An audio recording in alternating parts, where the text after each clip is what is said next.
How's it going? Welcome. It's Wednesday.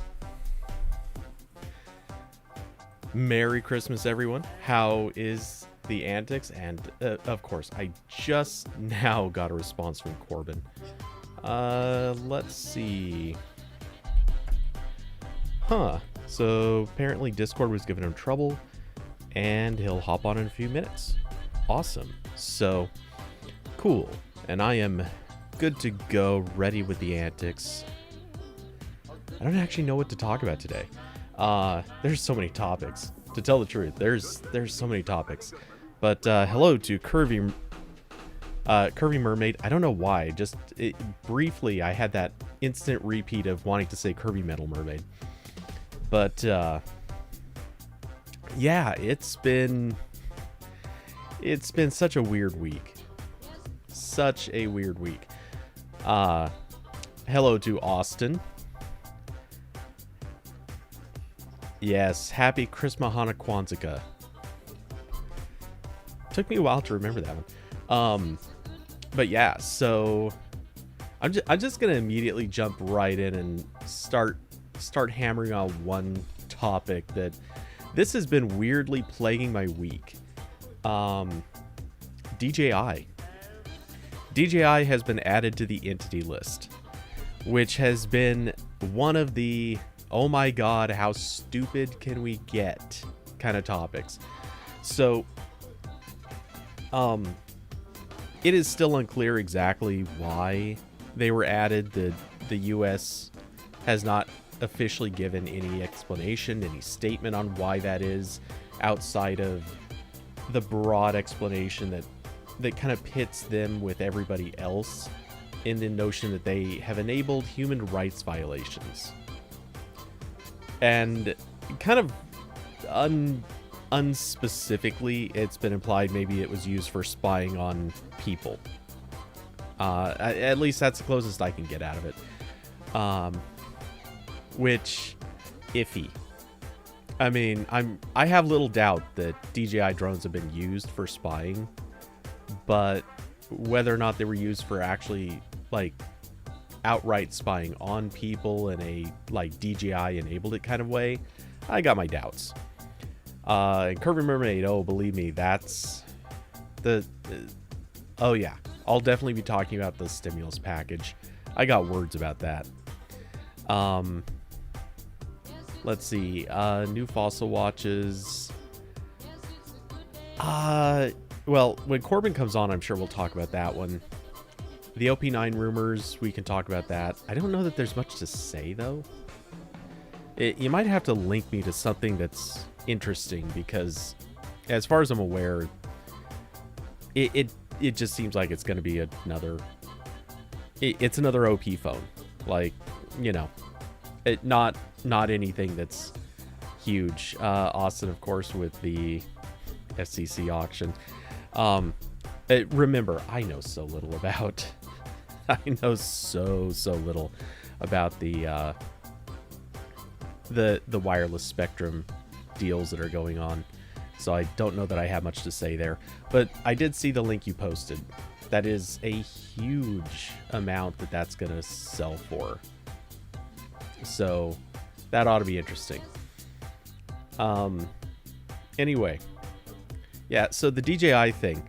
For anyone who's curious or has not already heard, the implication on this one is, the implication here is a little unclear, and it's nobody really knows exactly what's actually going to happen with DJI based on this.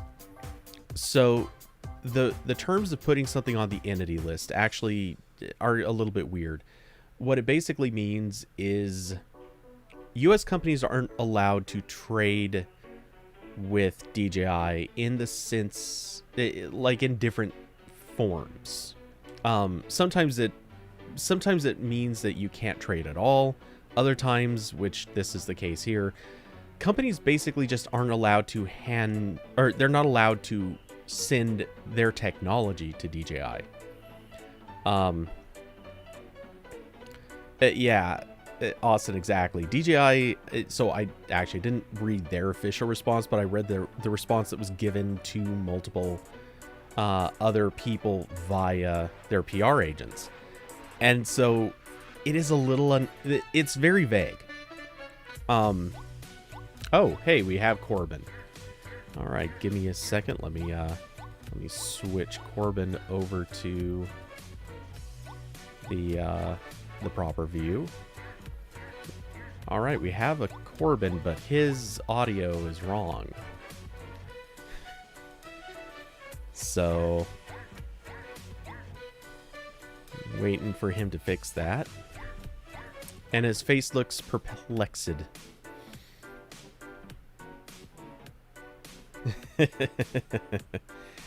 I had a feeling this would happen.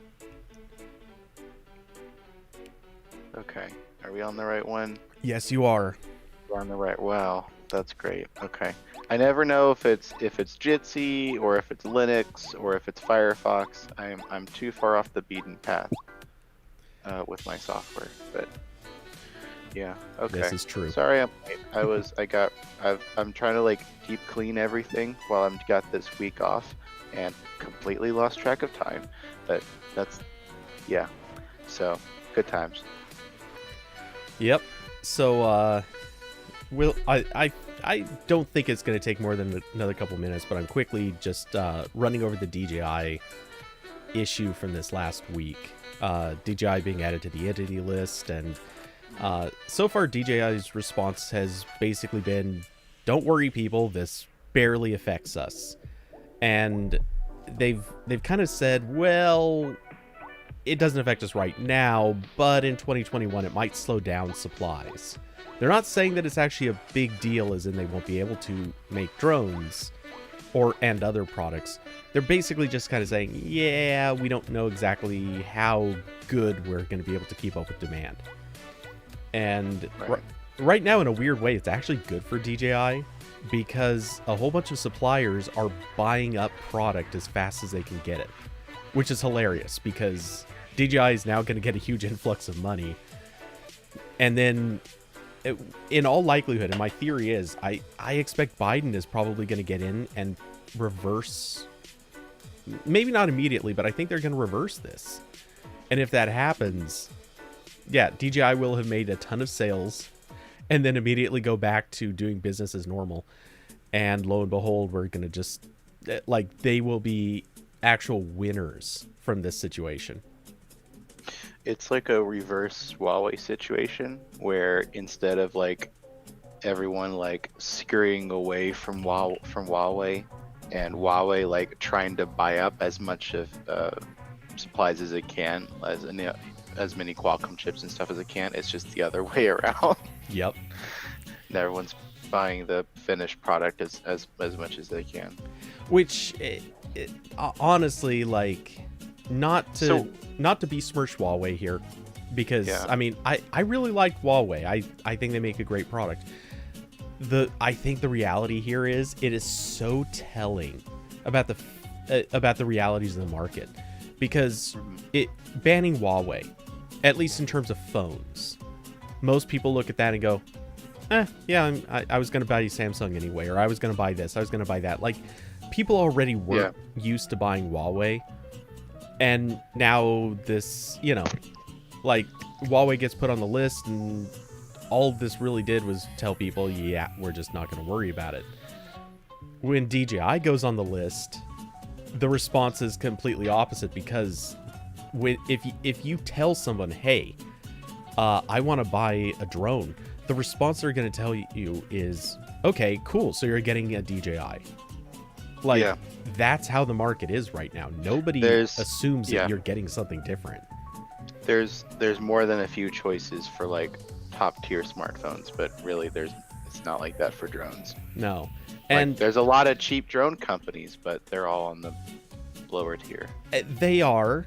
There are a couple of up and comers. One of them is Skydio. I can't remember the name of the other one. Man, I just read it this morning. But anyway,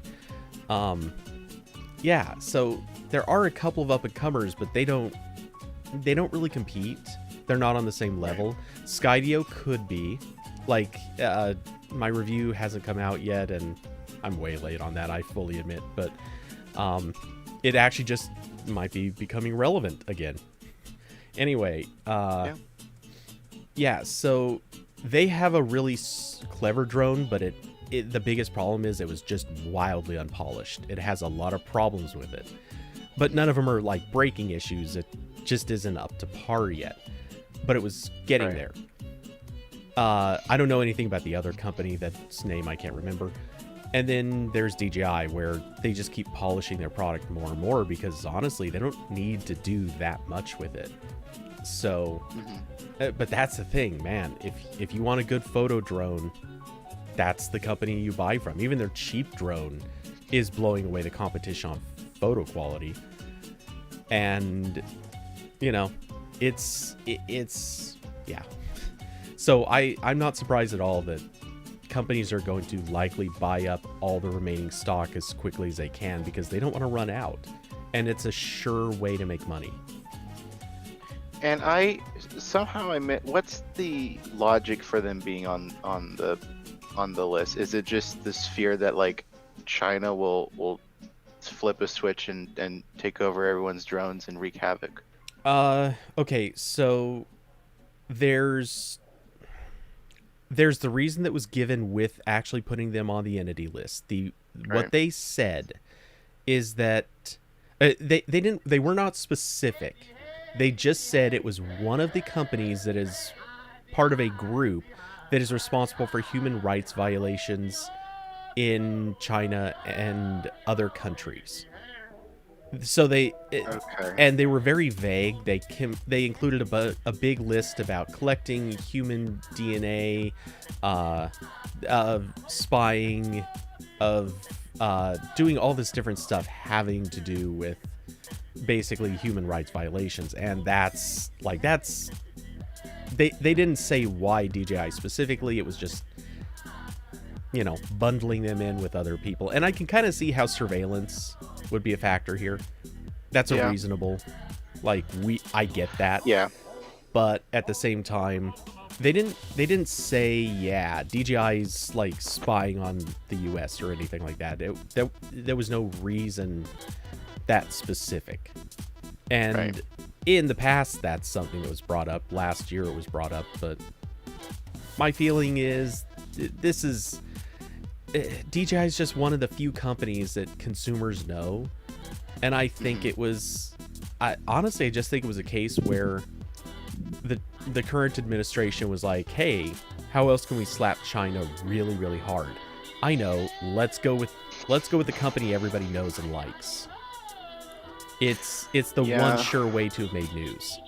Maybe.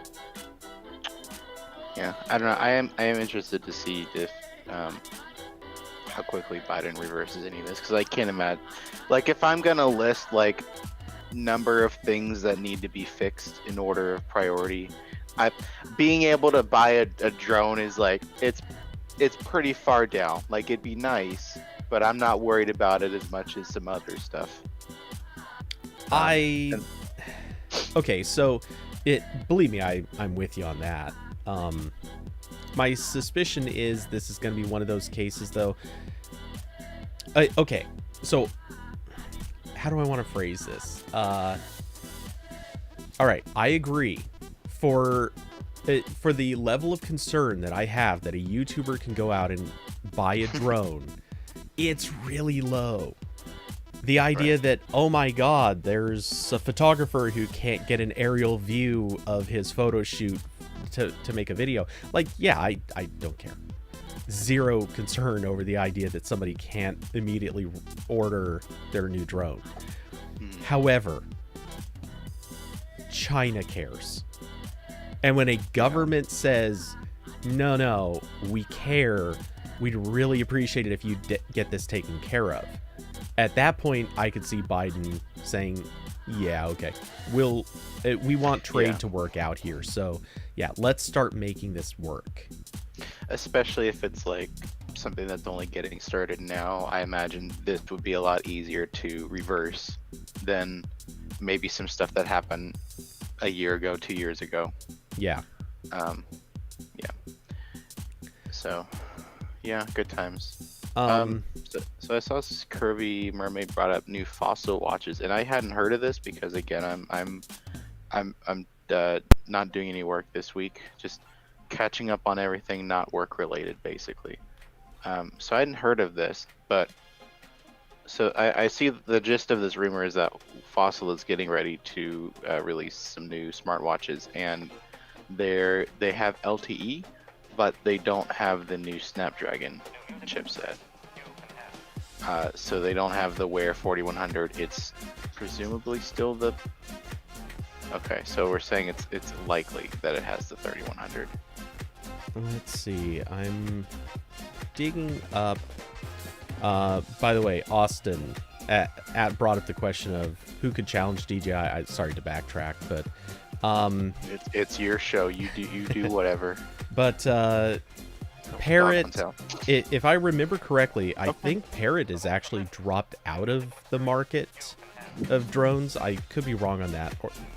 And to my awareness, they don't really do photo drones so much as more kind of a recreational drone. But I admit, I really haven't looked at Parrot at all in a very, very long time. Skydio wants to. Skydio is the closest product out there that is actually a currently shipping product that could actually legitimately take on DJI in ways. I mean, they don't have the same range, they don't have the same camera quality exactly, but it's close enough that I would say, yeah, it's a viable contender. They are small, but I mean, if DJI actually was gone for a long enough period of time, Skydio could do it. People would bring up GoPro because GoPro tried making a drone and actually made a really good competitor to DJI. But GoPro drones also had a notorious habit of falling out of the sky, like totally at random. And so they recalled a bunch of them. And then GoPro's like, you know what? Screw this market. We don't even care. We're just not even going to bother. And so kind of here we are. Yeah. Fundamentally, there are companies that can take on DJI, but nobody is in a great position except maybe Skydio.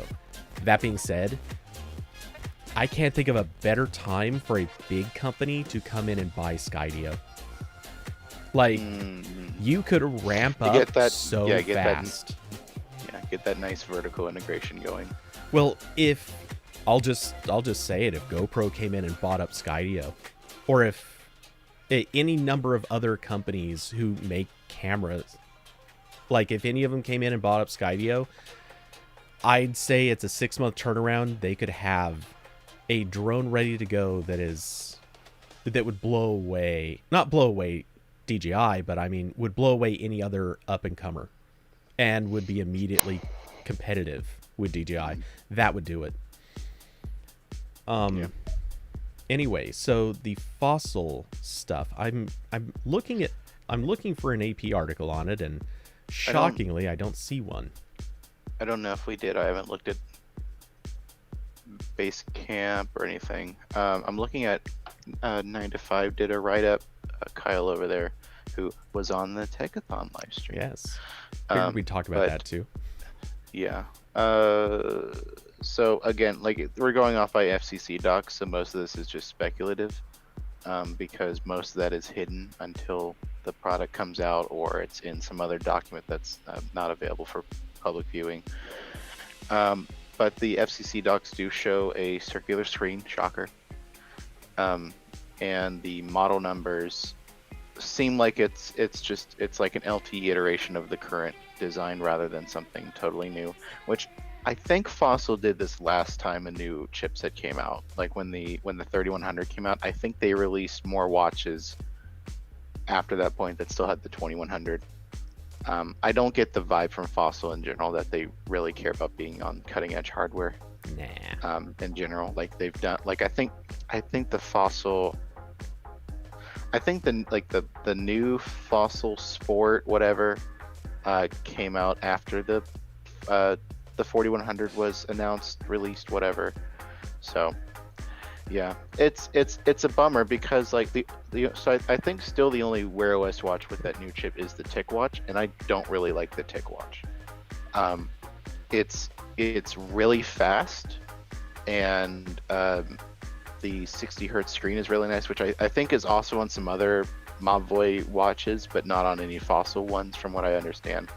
Fossil keeps it at like 30 to 40 hertz. But I don't like the Mavoy has that like dual tone screen with their watches where it switches between like the digital face and like the AMOLED, and it makes like this weird like hazy look on the AMOLED that just looks gross. And I don't really like how their watches look all that much. And Mavoy also, I think that if it's in a drawer somewhere, but I think the TicWatch 3 Pro doesn't have like a digital crown or any kind of knob on it, which annoyed me a lot when I was using it. And all the Fossils watches have that. So I'd love to see a Fossil watch with the new chipset.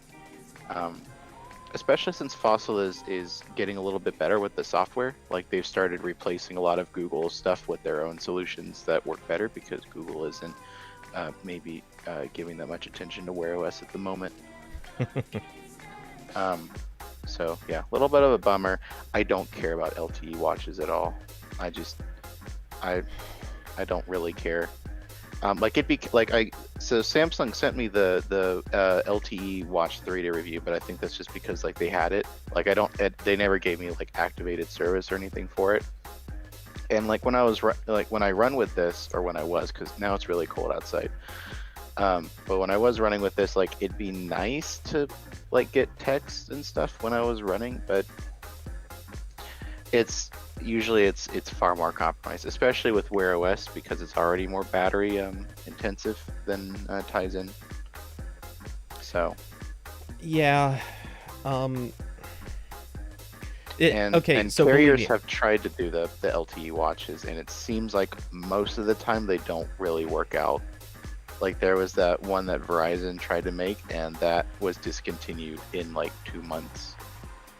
I think I agree with you on LTE watches, but only in the sense of today.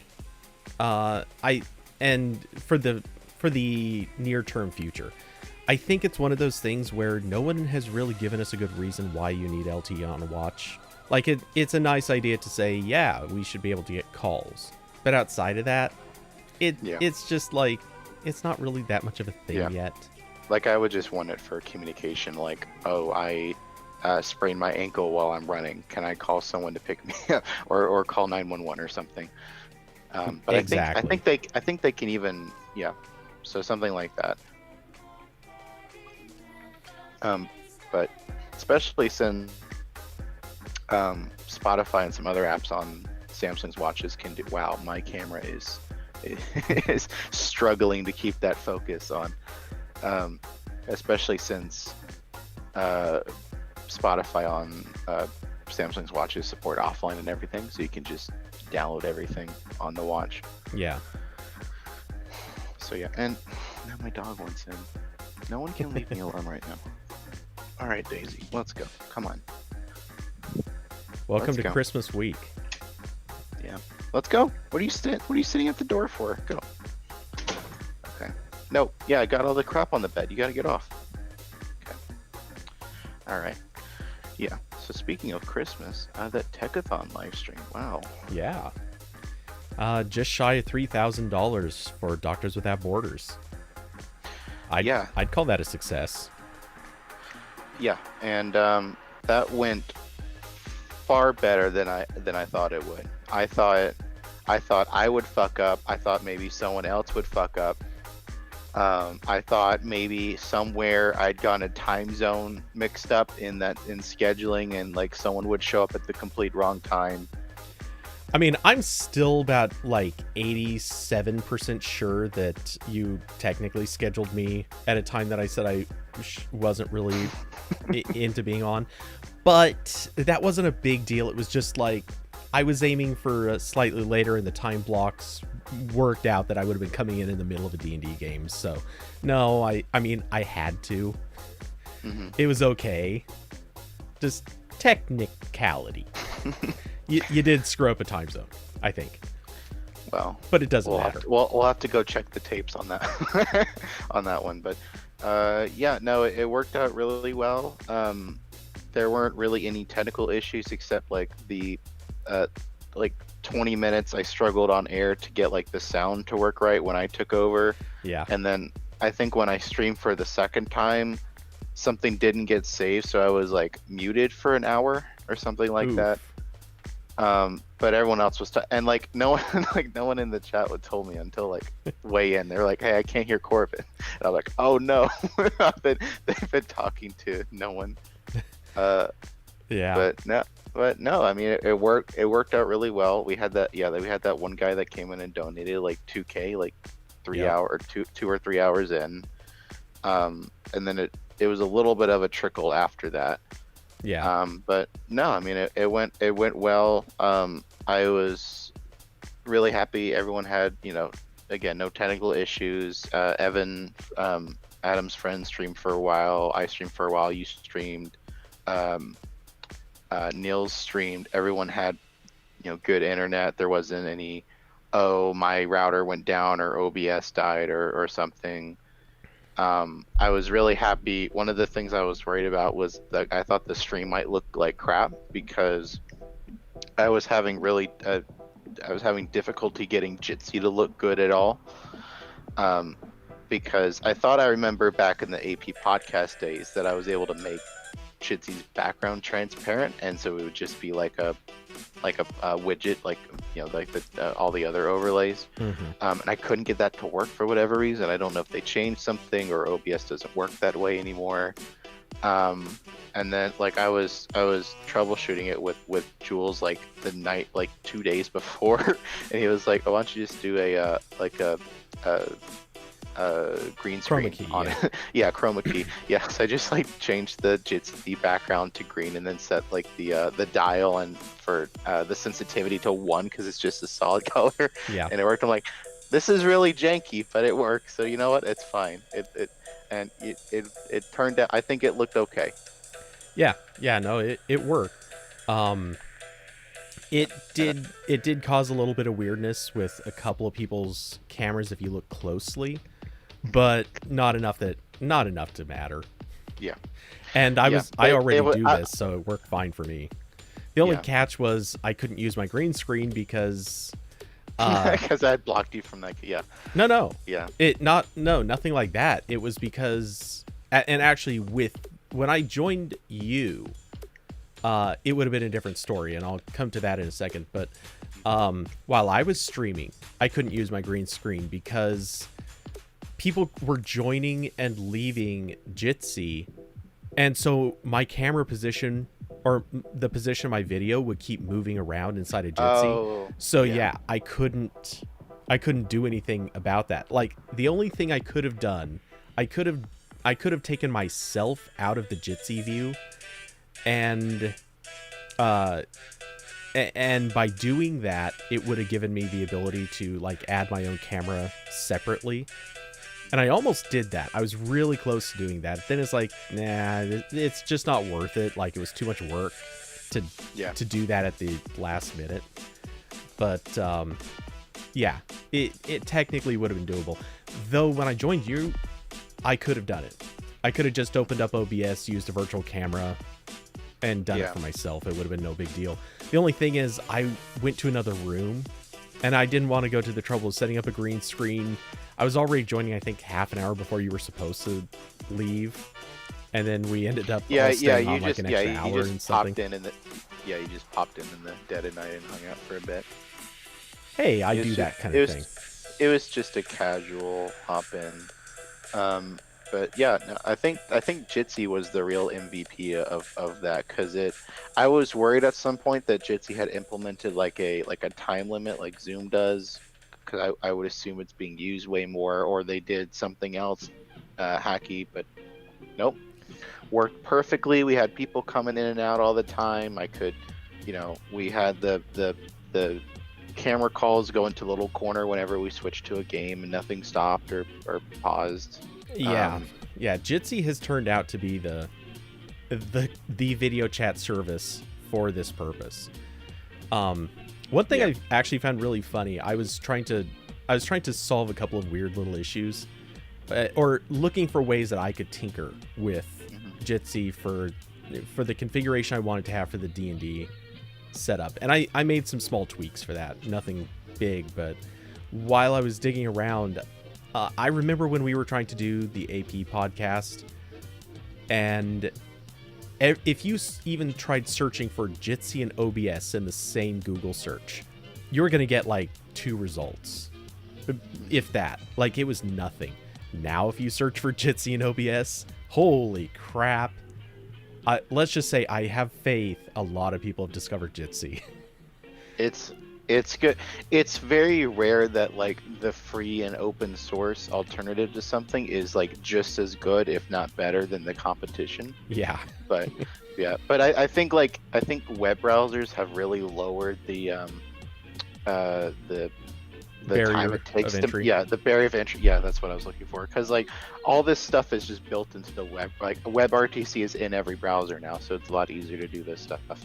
Yeah. So they can focus on making a good UI and that kind of stuff. And like I was even surprised, like when I was trying to make all that layout stuff, I found like that list of like config strings you can slap on the end of Jitsi's URL to make it do something. I was like, oh, this is so cool. I don't even have to like click on the thing to press a button anymore. It just auto joins. This is great.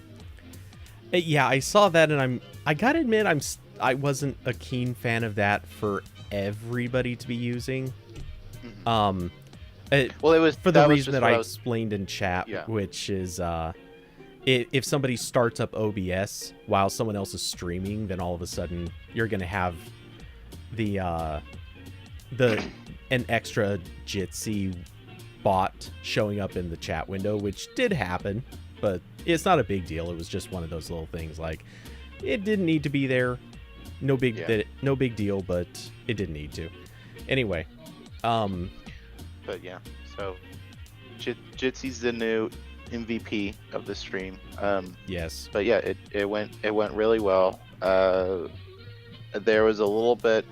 I think the weakest part was probably just in like the early morning of the next day when I think the only people on were like Nils and Zach, so it was, it's nothing super entertaining with only 2 people.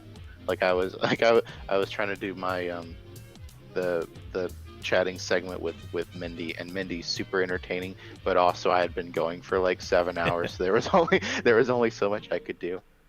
But yeah, no, it went really well.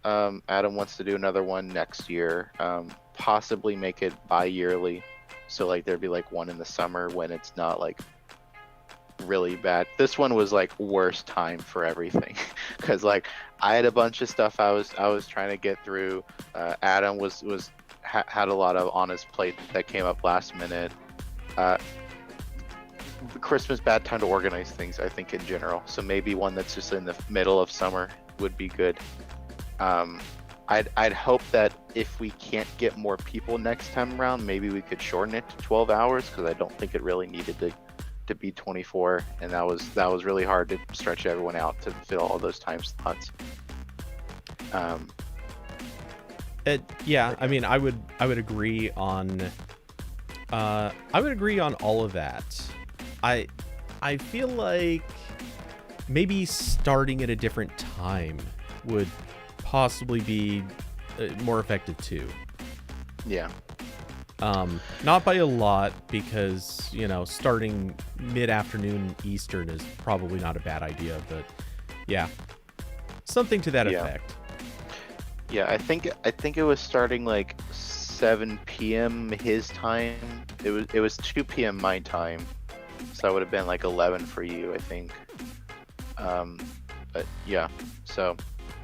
yeah, it went way better than I thought it would. So that was a nice surprise, and we got the goal. So pretty good. I'm happy with how that turned out. Yes. And it made me remember how much fun screwing around with OBS is. Like when you get everything to work, you're like, oh, this looks so cool. It's like I'm like running like a little TV station over here. So yeah. So, by the way, did you see the I don't think Jules was too happy about this. But did you see the little thing that I did to screw with his the logo he designed? Oh no. Okay, I just put it into the live stream. So if you open up the YouTube live stream, Okay. you'll see this. And sorry, right now the logo's just floating over your head, but That's fine. when you see it, you'll have to wait a few seconds. Oh yeah, you did the flickering thing. Yep. Yeah. Yeah. When Jules found out about that, like, I pointed it out to him. He looked at it, and there was just a tone in his voice, like, you could tell. There was a little bit of him that he's like, I kind of want to kill you. I kind of really want to kill you. Yeah. He does like his design stuff. And that was like, that logo was like a rush job from him too, because he had originally made like this banner thing, and I just could not get that to look good at all with what Tiltify gave me. So I was like, Jules, can you make one that I can just put in a corner and doesn't take up like the entire thing? And he was like, oh, yeah, sure, give me like a couple minutes. Yeah. That would be on my wish list for next year's. Make a way to make it all look prettier, because it kind of looked like there was a bunch of things happening. But yeah, I have some ideas, and in fact, if I had a little bit of time with the logo and name and everything else, there's something that I want to do, and in fact, I was gonna do it for today, but for my own stream, but I don't have all the assets designed yet, so kind of harder to do. But I want to do a thing where the entire background is actually kind of like a slow rolling, kind of like what a lot of news networks do, where they have their logo in the background, just like slow moving as a watermark. Because you can do that with the color chroma key. Among other things, yeah. But yeah, there's a really easy way to do that, and I just have to set it up. Oh, which reminds me, I saw earlier, I need to look into this. OBS masking. Okay. Yeah, I really want to look into it, because I think OBS has since I last looked, I think you can now make it possible to mask stuff in OBS. And if you can do that, my life is good. I've been dying for masking for ages. But anyway, that's something I'll look up later, but I just don't want to forget it. But yeah. So, and like on kind of a similar note, I'm gonna try to do some more live streaming maybe at some point. I switched over to YouTube because I just don't like using Twitch. Because, well, first, no one watches me there, so I'm not really losing anything by jumping. And I don't like their dashboard. I don't really like their UI and how they save broadcasts and everything. It's just annoying. So now I have and now I'm going to you on the darks on YouTube, and I'll see what I'll stream. I'm not sure yet, because there's like some older games I think would be fun to revisit, but I don't know. I'll try it and see how it goes. Ideally get I'll try it for a little bit and see how it goes, because the thing I always ran into when I wanted to stream stuff is that it's like it's like the worst of both worlds, because like usually I'm playing games to not do work, or relax from work or whatever, but streaming is work, and then at the same time it's like, well, so I would hope that I'm I'm streaming so people could watch, but no one would watch, because again I didn't have a schedule and all this other stuff. So that's why I kind of just like stopped doing that a long time ago, because I was just like, all right, I'm gonna do the work, and then the games will just be for fun. But I don't know. I'll see how it goes. I do want to try it again, but yeah. Yeah, for what it's worth, I usually don't have too many people joining me for games, but the podcast is definitely the more substantive crowd. But yeah, I mean, if you're already going to be gaming, it's not like it's that big of a deal to add stream, like live streaming to the gaming. Yeah. And also the thing with me specifically is that I have this ultra wide monitor, but I can't really like live stream in that native aspect ratio because it looks weird. So I have to return the game to 16:9, which annoys me slightly. So there's also that. Yeah. But, hey, Curvy Mermaid, join me for some Borderlands 3. Though I know you're gonna want to play on PC, and I'm still on Stadia, and I don't know if does it not have crossplay yet? It still does not have crossplay. That's supposed to come in 2021. Which, come on, guys, what is wrong with you that you haven't already launched crossplay on a game that should have had crossplay on day one? How much do you have left to do in Borderlands 3? Because I was playing that earlier this year with Jules and Zach, and we ran out of stuff to do pretty much. I want to say, hold on, I'd have to look at my Steam stats, but we were only playing that like a couple times a week for maybe a month or two. Okay, so first off, I'm assuming that I'm assuming that you finished the main storyline where you kill the brother and the sister. Right. Okay. There's also the 4 Season 1 DLCs. I've done... Yeah, none of us got the DLC, because, yeah. Exactly. And if you were to be watching my streams, I had, before I even started streaming Borderlands, I had already finished the main storyline. Mm-hmm. I started streaming with Jack's Handsome Casino, or Jack's Handsome Heist, I think is what it's called. Whatever it's called. Anyway, I started streaming in the middle of that DLC. Believe me, the opening of that DLC isn't particularly special. It's a fun DLC, but it's not that great of a story. So the whole game. Well, yeah, basically. Yeah. Then I did what's it called? Love, Guns, and Tentacles or something like that. Guns, Love, and whatever. Anyway, I did that one. That's a great story. It's Hammerlock and Jacobs. Those two are getting married. Okay. The guys that both, and it's a gay wedding, which is yay. Then I'm in the middle of, I forget what it's called, but it's the 3rd DLC, and it's the Western, which is just stupid good. It is so good.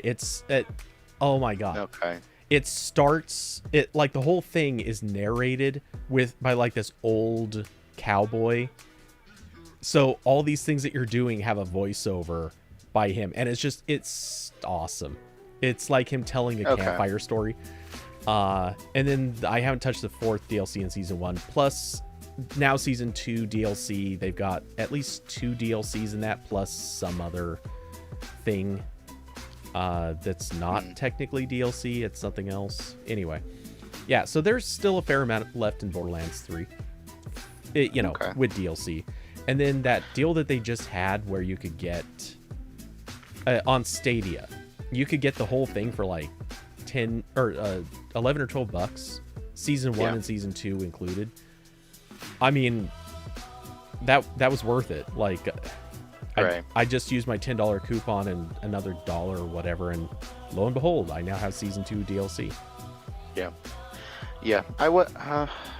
Yes, because I don't think any of us had gotten any of the DLC, and we were getting towards the missions in the game where it's just the missions that punish you. It's like those ones where you're going through the gauntlets, and we got through like some of those, and then we just got on one. I don't remember any of the names of any of them, but we just got on one where we had tried it like for multiple hours across multiple days. We're just like, okay, I think we're done with this game now.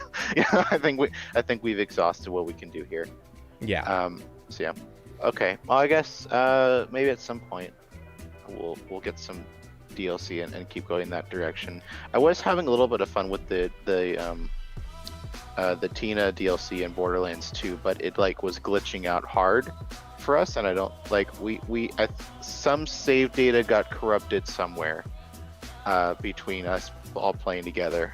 Yeah, that sucks so much because that was such a good and very long DLC. Yeah. Oh my god, it was a crazy long DLC. That just have to play the whole game again. Oh god. Yeah, exactly. What a shame. Well, we'll bring in my character, assuming my character is still recoverable.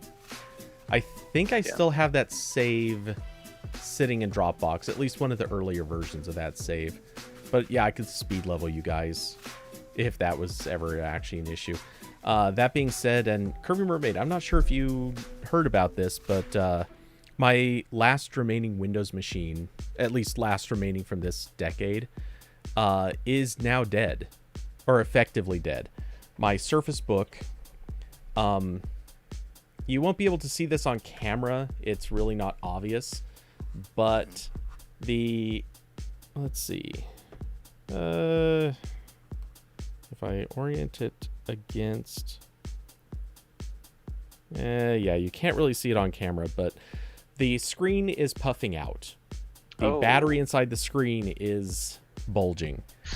So, yep, this thing is basically toast. And unlike a typical computer, since the battery is literally in the screen, I can't just like pull the battery and power it any other way. None of those computers are easily repairable. Yeah. Microsoft uses a lot of glue. Yeah. And they have a repair program, but it's stupid expensive to replace the battery in this. And Microsoft is not doing an Apple where they're like, whoa, we kind of admit maybe we didn't do this very good, and we'll like take care of you if you bring it in. No, Microsoft is like, bullshit. You pay. Like, we're charging you. We don't care if it's our fault. And then at the end of the day, you just have a Surface laptop again. Yeah. Like, what? And an old one. A really old one. So, it was already not very good. Yeah. So. And Kirby brought up that I should buy stuff during the winter sale. I bought Far Cry 5 for Jules, because we talked about playing that, and he felt so wronged by me asking him to buy Fallout 76. I got him Far Cry 5 to make up for it. So that's we'll fair. probably play the next, because I feel like that's a good break from all these space shooter games. I didn't have a whole lot of fun with Far Cry 5 the first time around, but I was just doing single player, so maybe it's more fun with well, I know it's more fun with other people, but the question is, will it be a good game at that point? I'm not sure.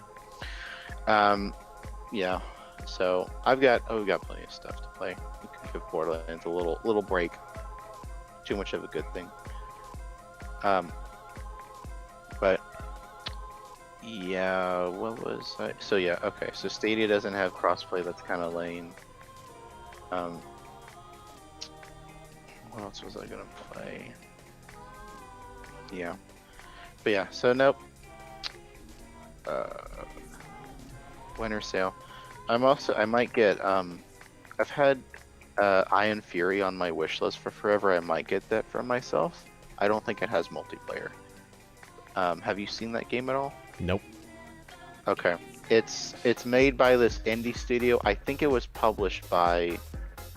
Hold on. I need to look. Where does it put my wish list? Steam's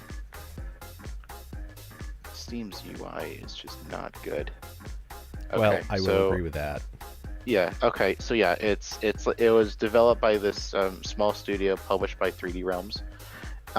It is the same style of game as Duke Nukem 3D, and it's actually using a updated version of the same build engine that it used. But it's like an all-new game, sort of in the same style. It got pretty good reviews, so I'll probably get that later. We'll see. But yeah, so I'll probably get that for myself, and then yeah. Wait. And Did you say Ion Fury? Yeah.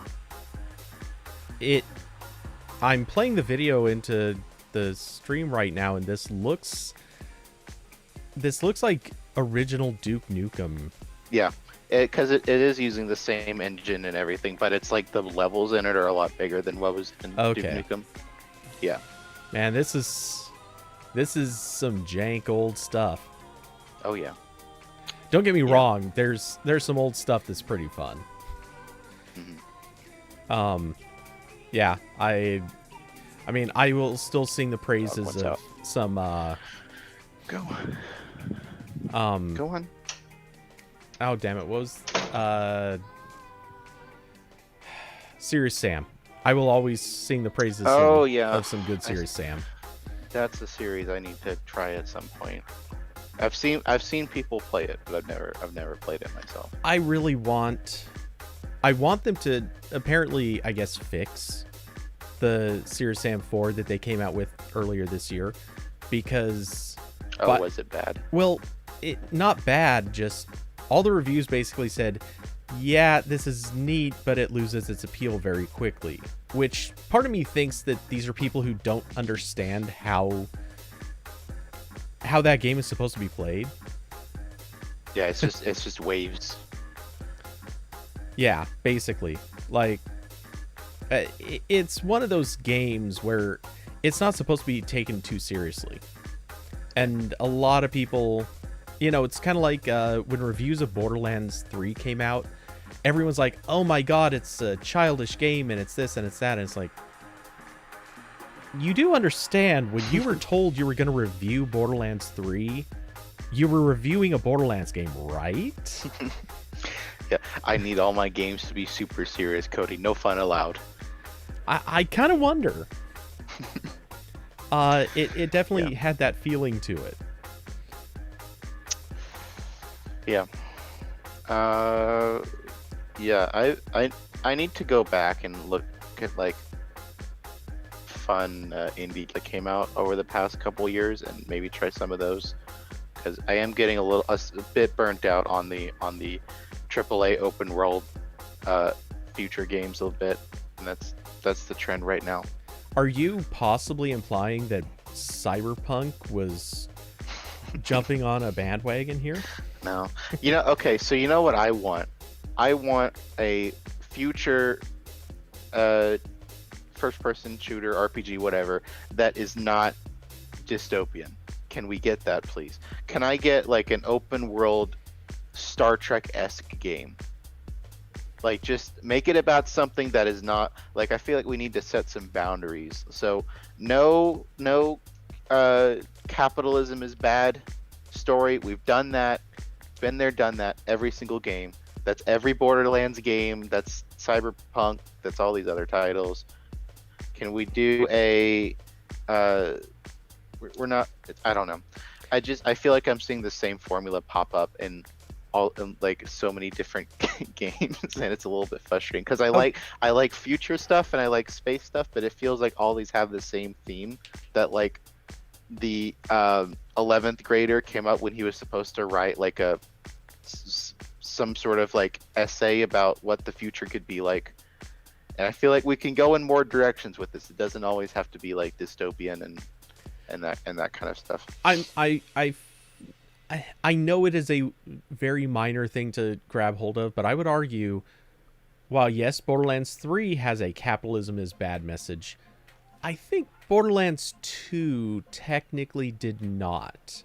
I mean, it was there in the background. They definitely had the whole like warring weapons manufacturer element, but I don't think capitalism bad was necessarily the target with that one.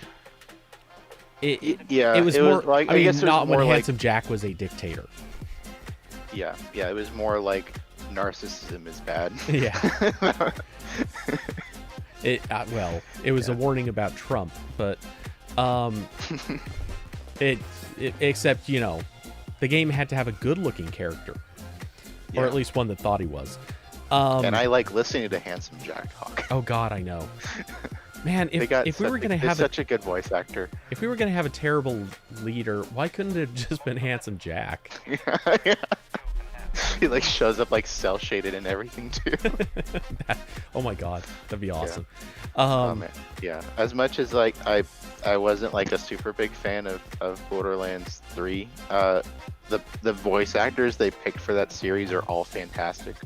I know. Like I loved Tiny Tina. Scooter. I love Tiny Tina. I love Scooter. Yes, Scooter was good. I was so sad he was not in the third game. If I was gonna like write a review for that game, like Scooter not being it, that would drop it at least a point, if I'm being honest. No, that's fair. And what kind of, sorry, I know some people might disagree, but I never liked Ellie. I mean, she was a good gimmick for like a couple of minutes in Borderlands 2, but she was like a good side character, but then they had her like inherit all of the Scooter stuff, and then also she had a larger role in the story. I mean, it's the same thing in like a TV show where they do an episode feature on like this side character that gets brought up once or twice, and usually you're kind of like, why am I watching this? Like, I don't really care. And my issue with Ellie is really just she was too one note. At least in Borderlands 3, she's too one note. In Borderlands 2, she kind of had a little bit more of a bit going on that was kind of amusing for a second, but it didn't hold up. And Scooter was a little bit more of a actual slapstick funny character. But God, Tiny Tina is still easily my favorite. I really liked Mordecai in Borderlands 2. He was so good, and they have him in Borderlands 3 for just like a minute, but it just wasn't enough. But yeah, the voice acting in the series is really good. The one thing that like I wasn't like super impressed by Borderlands 3 really, just because like we just finished with 2 and we jumped straight to 3, and it some of the areas were cool. Like I like that they did more than just barren wasteland with a couple of like little cities here and there like they did in 2. But I really liked in 3 the absolute best part of that game was just the gunplay. Like the guns were like fun to use, and they nailed the sound design. Like the echoing, bouncing off the walls and stuff like that. That alone like was like, oh yeah, I'll keep playing. This is kind of fun, you know. Like story, don't really care about a lot of these characters, but this shooting this big gun's kind of fun. Okay, so I definitely agree on that. I want to add, Borderlands 3 added 2 things that I was really happy with. I wasn't sure if I would like them, but climbing up stuff, I didn't think I was going to like that. And for the first maybe hour of play, I was kind of against that. Once I got used to it, though, climbing up the sides of like containers and other stuff is great. And I hate some of the mechanics that they try to do with this, but sliding. I did not use sliding through hardly any of the main story, but I started using it towards, I don't even really know when, but I started using it at a certain point, and I became in love with sliding. I hate all of the artifacts that have like special effects attached to sliding. Those are garbage. Because I've tried triggering them. It's a bad mechanic. But just sliding in general is so good. Being able to basically move fast while crouched is power. It's so effective. And plus I'm like the weapons that I have picked up ever since completing the main story, so much better, so much more fun. So yeah, I feel like they massively improved the combat system in 3. Yeah, it was a lot better than 2. Which is why, I mean, we've had this conversation, or I've had this conversation in the AP chat. I really think Borderlands 3 is more fun to play. And if you just like blow through the main story as fast as you possibly can and just play the DLC storylines, like the DLC stories are way better. They're way more fun. The areas are more fun. Handsome Jack's heist all takes place inside of a massive planet's or space station sized casino. So no desolate land, none of that stuff. Like, you were just inside of a big complex. Technically there is one section inside of a massive trash compactor, but that's the one spot that doesn't feel like it's the one spot where they diverge from being a casino, and it's awesome. Yeah. Plus, that's also, holy crap, if you need to make money, man, that DLC is where you make money. Kirby Mermaid said, have you played the Call of Duty Infinite Warfare campaign? I've never played a Call of Duty game. I have I remember playing like a little bit in like middle school when I would go over to a friend's house on like his Xbox 360 or whatever, but that's it. I can't. Those games have not really ever appealed to me. I'm not really big into like the hyper realistic war shooters. I can't. Even though I know a lot of them. any Call of Duties. Yeah, I know they've gone a little bit more off the rails with some of them. Like they'll do ones that are more in the future or the past or whatever. But I don't care. Yeah, I can't say that I'm against any of like, I'm not against that genre. I've never tried it. So Call of Duty, I think the very first one came out right around the time that I was quitting, like not quitting gaming, but like I never seemed to find time for it, and I wasn't really interested in anything that was coming out, and I kind of just got busy doing other stuff, so gaming kind of stopped being much of a thing for me. And it's not like you have to play the previous one to play the next one. I mean, I've still never played Borderlands 1 or the pre-sequel for that matter, but yeah, I don't know, Call of Duty never really appeared in my path after that. Yeah, I'm in the same boat. I really wish Valve would make games again. Well, that'd be so nice. I mean, they did, except it's for VR. Yeah. I've heard. I like everyone I've talked to who played Half-Life Alyx said it was really good, but I don't have a good VR setup right now. I have actually, now that I'm cleaning up, it might be doable, maybe. But like I have the headset I have is like it was Dell's first Windows mixed reality headset. So it's like it's fine, but the thing is that I have to. It's so complicated to get running because like I don't have like the front like HDMI ports that like a lot of the newer PC cases have, so I gotta reach around the back of the case to plug all this stuff in, and like the cable's like not that long because like it's already going behind stuff, and I don't have a lot of space in here, so usually I'm hitting the drawer or the desk or something, and the controllers use AA, so if I haven't used that for a while, I have to recharge those, and also the headset, like it's not really that comfortable to use. That's Dell's fault, which is why I was really excited to maybe get the Oculus Quest. Is that the new one or the Quest 2? Yes, the Quest 2. Is it Oculus Go? No, Go was the first one they made. That was standalone. The Quest, I don't know if we're on the Quest or Quest 2. Well, there is a Quest 2, so yeah. I'm assuming it's that's that the one one. we're on. My dog wants in again. I'm going to Daisy.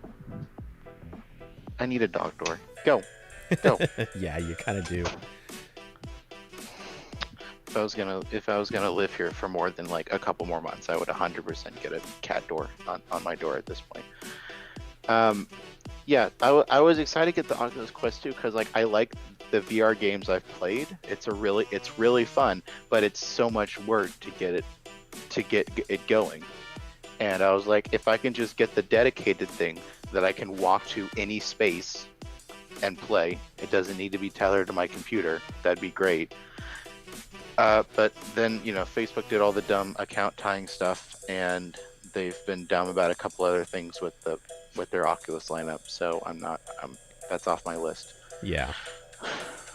Which and what sucks is that Google had a VR platform that they were working on making dedicated headsets for, and that just went nowhere. Oh, but it was not a good platform. It could have been. Yeah, I don't think it could have been. I don't know. I'm just frustrated. Kind of in the same way, I wish Nintendo wasn't the only option for like a handheld console that doesn't just entirely suck. I wish there were more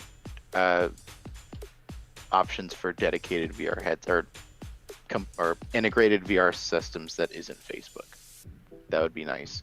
And Google almost had something that could have fit the bill, but then no one was interested. Yeah. So they stopped development. Like they made that one headset with Lenovo, and that was basically it.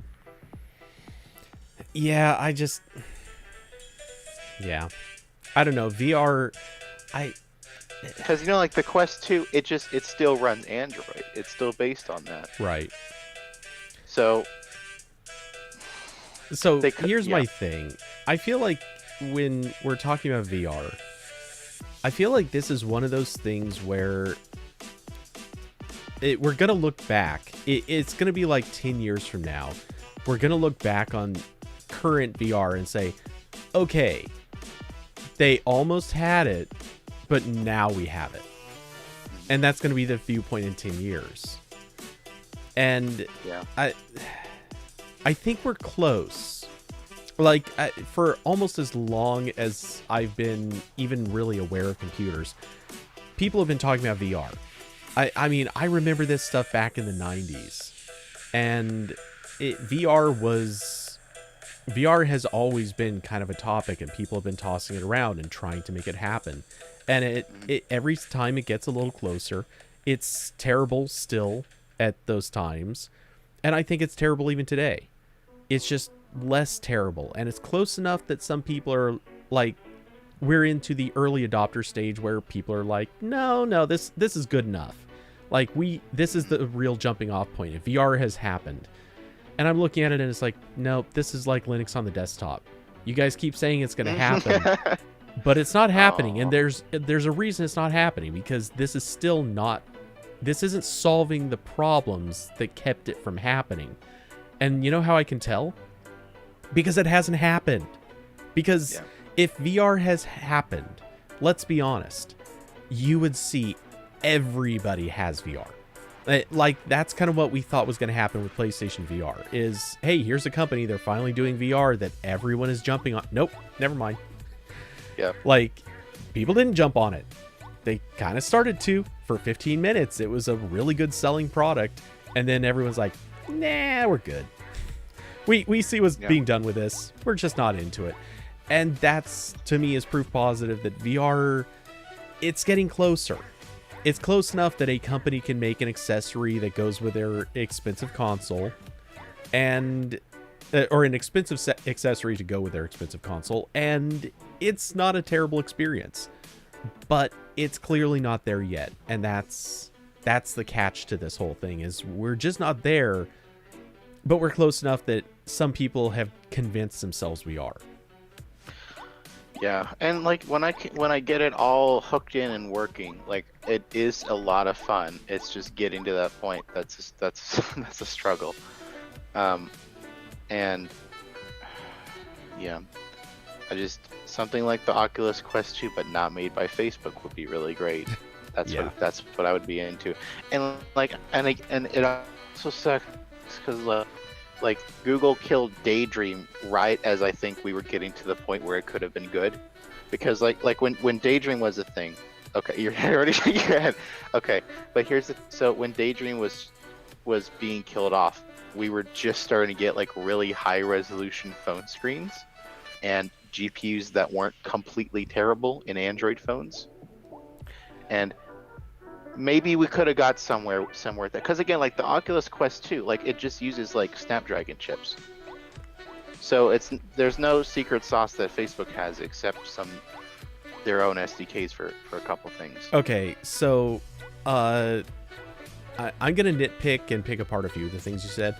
I'll go maybe in reverse on this. One of the biggest things is the advantage that Oculus has is there's nothing else running. Like, they're straight up saying, screw it. This thing has full control of the hardware, the OS, all of it. We're taking all those background services that run on your Android device. Nope, those are gone. We're taking half of that stuff away. And they're getting rid of some of the limiting things. Like, I mean, I'm sure that they still have maybe the infrastructure for scope storage, but holy crap, I guarantee none of that stuff is in the way. They've optimized so much of it. And I bet it doesn't even have, like, the Android current rendering system. I bet that's not even there. Like, this is just pure like rendering, or it's the pure, like, on hardware, damn it, what's it called? Vulkan. I bet it's just pure Vulkan, or, you know, something like that. So yeah, that thing has a lot of efficiency advantages. Next, I'm gonna call out, dude, we already had screens that were high res. The resolution actually, I think on average, was going down, not up. Again, on average, yes, we still had a bunch of crazy high res displays, but phone manufacturers were tending to start putting in, or they were preferring like the same resolution on a larger display over putting even smaller pixels into a screen. Yeah. Well, so, it was higher resolution, and like we were just starting to get high refresh rates in phone screens, which is the other thing. Now the refresh rate, that one's legit. Yeah, because like that's what killed me. Because so actually, is it in this drawer? Hold on, I have the Daydream. Right? Is it? Oh no, where did I put it? It's somewhere in here. Okay, I'll look for it later. But yeah, so the Daydream annoyed me so much because I got the headset when it was like $30 at Verizon, whenever Google was trying to get rid of all of them. And so but the only phone I ever had that was compatible with Daydream was my original Pixel, and I'd gotten the smaller Pixel, so it was just it was a pretty bad experience. But like the YouTube app was cool, the Hulu app was cool. I tried like 2 games, they were okay. I don't think Daydream ever got like the full like 6-axis or whatever controller support that you really need for a lot of this fun stuff. Right. But like it was cool, but again, like the only phone I ever had that was compatible was the original Pixel, because after that I started OnePlus phones, and they never cared about that certification. And then at a certain point, just no more phones were getting certified for it, and Google had, like, you had to be whitelisted for it, for everything to install, that was kind of dumb. Yeah. Well, the problem was they came out with cardboard. I mean, there were multiple problems here.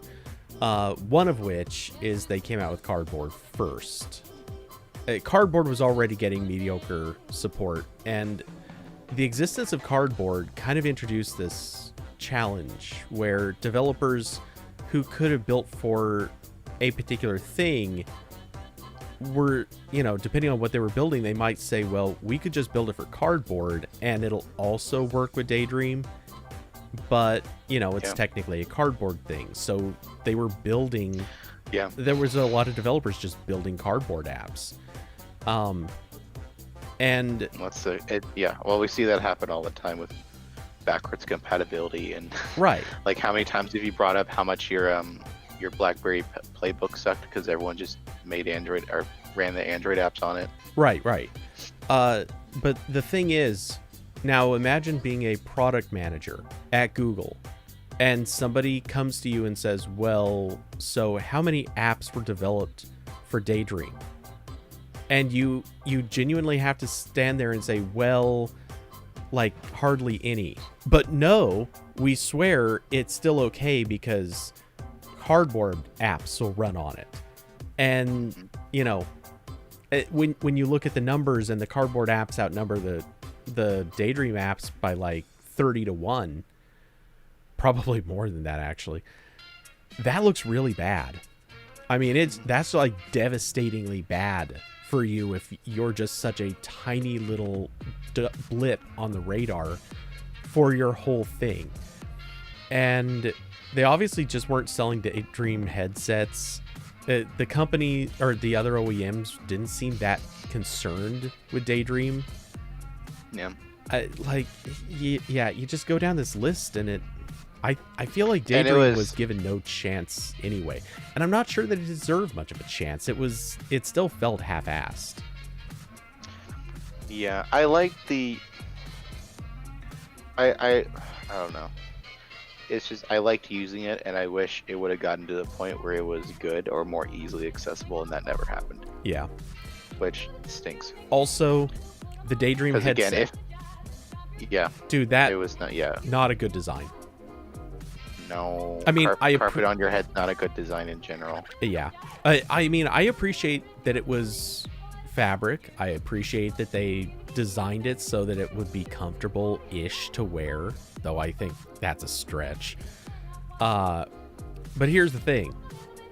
Dude, you can't put a phone into a headset that has a fabric back on it when the phone is going to be running its hottest temperatures possible. Yeah. That was such a terrible idea. Yeah. I mean, I get what they were shooting for, but holy crap, the least they could have done is, like, at the center of it, just have a cutout, just so a little bit more air could flow against the back of it. Something. Yeah. Yeah. Yeah, they screwed up. Because, like... And again, yeah. Well, I remember I wrote about one of the last things they announced for Daydream that they were working on that, like, I don't think ever showed up, was they were working on like AR kit support in Daydream. So your phone's cameras would go through and like it would layer over AR stuff. That was kind of cool. They were working on 6-axis controllers like Oculus and everyone else. So like, it's sad because like if they would have kept on that, I almost feel like there would be a market for it now, because I'm not the only one who was upset at Facebook ruining Oculus. Yeah. Like, maybe not enough to sustain a product just on that alone, but like at least there would have been an option for people to jump to. Right. And there's just not.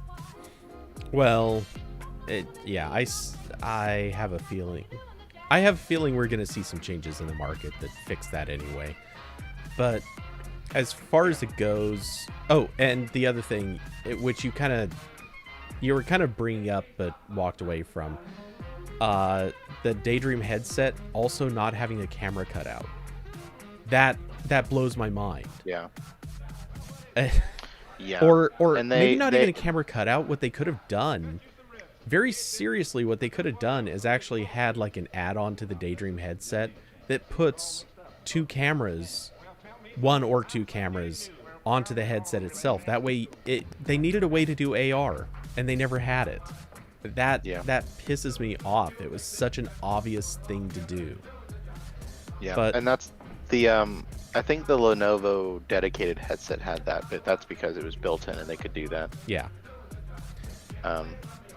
But yeah, it stinks.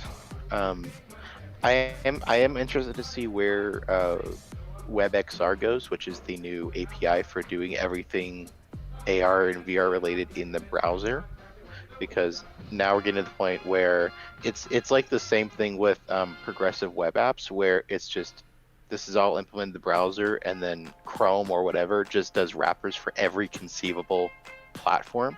So you can run like this WebXR stuff on on the PC with a headset plugged in, on cardboard, whatever, Daydream, all these other stuff.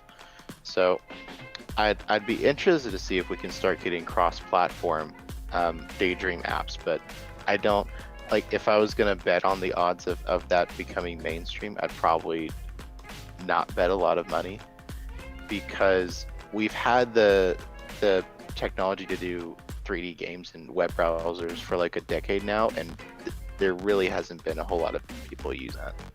Right.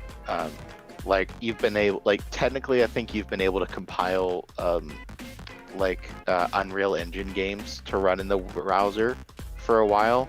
No one's done that. But also because there were more hurdles to that are being removed now. Yeah. Like you can run assembly code in the browser now.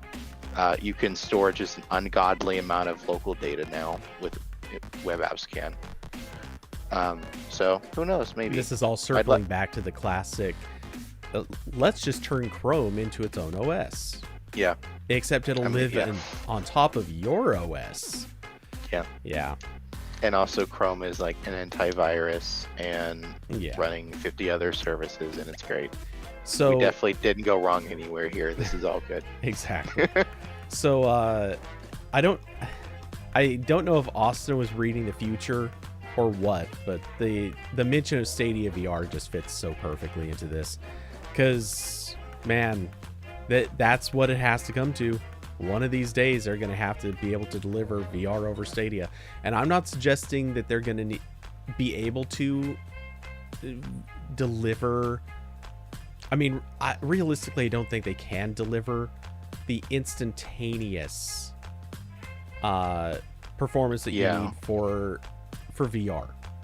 As in, like, if you put on a headset and you're supposed to be able to move around or look, and that responsiveness has to happen over a server connection, I don't think that's going to work.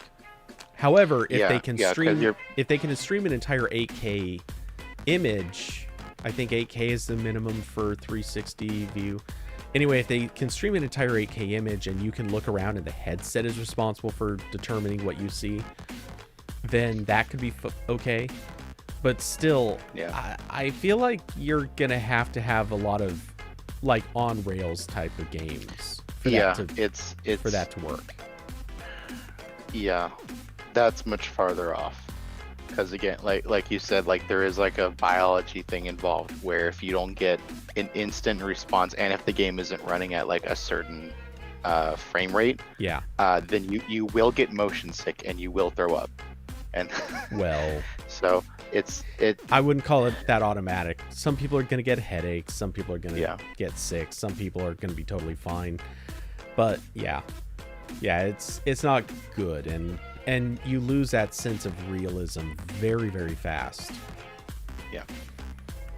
So maybe one day we'll get there, but it's gonna be a while. Yeah. But man, Stadia VR, I gotta admit, I would love to see if that'll ever happen. That would be one heck of a selling point. Be like, oh, look, not only do you not have to buy the expensive PC, but you also don't have to buy the expensive headset anymore. It's just everything is streamed. I mean, you would still need the expensive headset. Yeah, but it would only be expensive enough to be able to receive a video stream. So it would have to receive at least an 8K video stream, have a chip that can decode that on the fly, and it has to have the internals to be able to at least enough video processing capability to split the stream across two displays, which that's nothing. But it also has to have that at least, I think, 90 hertz refresh rate. Maybe it's 120, whatever it is. Like, you have to have these. It's not going to be a cheap build. It's going to have to be at least somewhat expensive. It might be by the time it becomes possible. Yeah, like the, but yeah, I think it's like 80 or 90 hertz is the minimum you need to not get motion sickness with VR. Yeah. 120 ideally. I think that's another thing. I think my headset's only 90 hertz. And it's pretty low resolution by today's standards. Oh yeah. Like HTC and Facebook have I think like doubled their resolution since I bought that.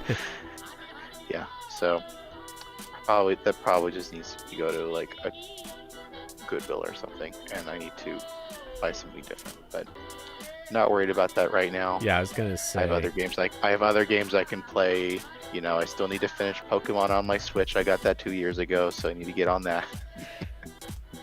Yeah, probably. Yeah. Oh man. Yeah. Alright. I want to see VR have a future. I mean, obviously it will. There's never been any question. This is one of those things where it's not an if, it's a when. But when it happens, I just don't think it's happened yet. Alex is the one almost there kind of example in terms of the games.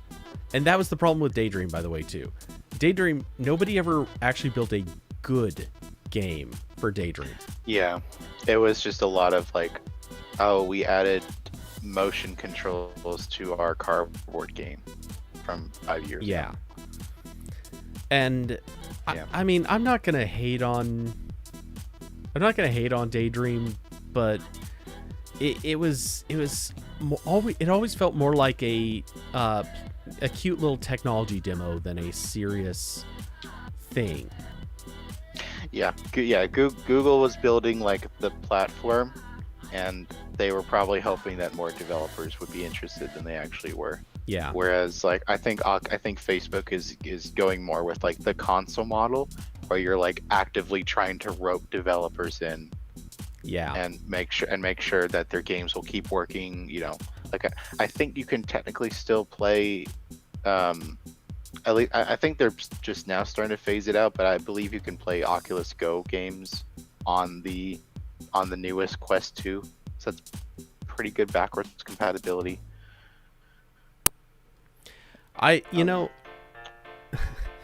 Yeah, I don't know. I don't know. I had a place I was going to go with that, but I'm just going to leave it alone. Yeah. I think you were gonna say the best VR platform is that that cardboard cutout thing that Nintendo made for the Switch. Oh. No. The best VR platform is walking outside. Are you telling me you don't want a VR headset with like a resolution of 1280 by 720? That sounds great. For what it's worth, that's practically what they were peddling when Daydream started. Yeah, I remember like Google Cardboard on my like Nexus 5 or whatever, and Yep. you could eat those pixels. They were so large. Yes. Very realistic pixels. Yeah. No, that was painful to use. Had to turn around and see. I have somewhere, maybe they're in boxes now. I do still have like the Star Wars cardboard thing still in the package. I still actually have from Google I/O 20 whatever the hell year. I don't remember, well, I remember, but I ended up coming into possession of, and I'm not kidding, a full box. No exaggeration, a full box of flat cardboard kits. So it wasn't the original cardboard that came in a like little, well, not little, but phone-sized boxes that were like obnoxious to carry around. It was the assembly kits that came in these flat segments, and yeah, I came into possession of a box of those things. It was like 30 or something in a box, and I'm like, I have to I've got to fly, so I can't bring this whole thing with me. or I don't care enough to bring this whole thing with me. And I was trying to hand out as many as I could, and like a few people took them, and everyone else is like, "Yeah, no, this is one of those things. Like, I'm fine having. You don't the one want the I've got. best VR platform money can buy. Yeah, you could tell everyone's like, dude, this is a Google thing. This is not worth worrying about. I don't care. There were a few people who took it specifically because, like, they played with the cardboard set that they were given at I/O, and then they're like, you know what? I don't want to fly with the fully assembled one, so yeah, I'll take this one and throw away the one that I've got. That's easily for sure why half the people took one. But nobody wanted to bring them back to their friends or show them around, and I don't blame them. It wasn't worth it. Yeah. Yeah, I never got like the real Google Cardboard. I remember getting like a plastic headset that was the same compatibility, whatever. Oh, so you ordered from that Pornhub. Got it. No, it was not the Pornhub one. That would have been... My parents would have been amused at that at the very least. Oh, I'm sure. Yeah. But no, I had like some like plastic... Actually, I might have... I don't know if I definitely had like a, I think I had a, no, I'm trying to think. I definitely remember having one where it was like the little like metal ring that you slid back and forth, and I know that Google did that, but I think that might have also been like a knockoff or something. But anyway, I had just like the plastic one, and then I got the Daydream VR when it was like $30 at Verizon, and that's it. That's all I've tried, but. Yeah, maybe one day that'll become better. It stinks. I had some fun with that Daydream VR headset, just mostly YouTube. That was it. But that was cool to use. And again, it sucked that like the only phone I ever had that was compatible was like the worst possible form factor for Daydream VR. It was like the small original pixel, so we're talking like an actual small phone. But yeah. Yeah. Sucks. Yeah. I'm sorry. These are... Google tried, and I give credit for that, but at the same time, it wasn't a try. Google did exactly what Google does with so many platforms, and it's the classic, hey, we're going to spend a bunch of money working on this. We're going to start this process. And then we're going to just not care anymore. We're going to walk away from this. And it just keeps happening. Yeah. And I want to be sad about it, but at the same time, I just feel I'm so used to it. Yeah. I do wish there was like a easier way to force Daydream to work on non-compatible phones besides rooting.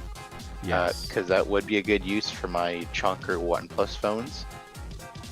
But I would need to root them, and that's a pain. Yeah.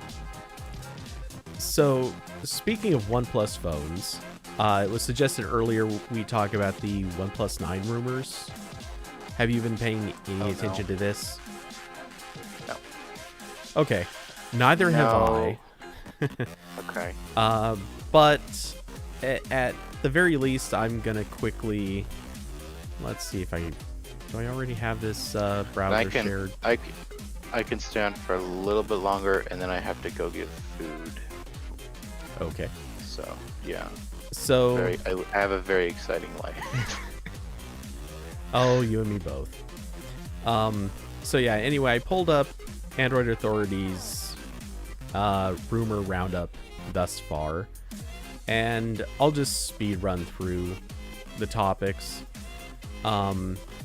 Anyway, they are, let's see, so they're expecting a 6.55 inch display on, I guess, both versions, I think.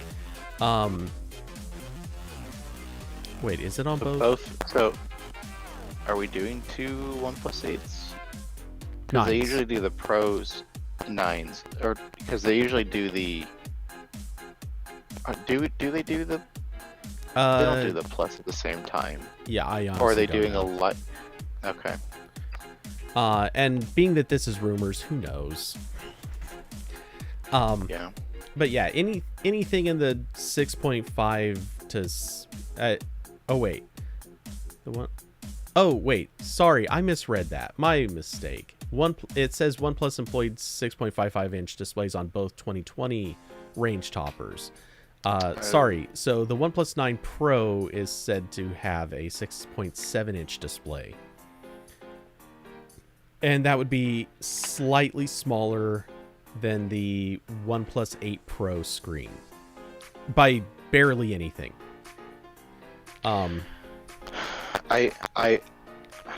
You know what? I wish so hard OnePlus would make a normal sized phone again. Like, I'm not even asking for like make a Pixel 5, please. That would be nice. But can we just get a normal sized phone? Like, I had the 7 Pro, and then I got a review kit for the 8. I think it was the 8. And those phones are massive. They're huge, and they're glass on both sides, so they weigh a ton too. And I just don't like using anything that huge. Like, that's why I went out and bought the S10, even though I have the last year I reviewed the Asus ROG Phone 2, which I really liked. It was a really good phone, except it was massive. I couldn't carry it with me, and like, if I put a case on it, I couldn't even really do that, because they put like ports in weird places. But even besides that, it was just a chunker of a phone. So I need something smaller, and OnePlus doesn't seem to want to do that. I guess just more people want them to make bigger phones, and I get canceled out. Yeah.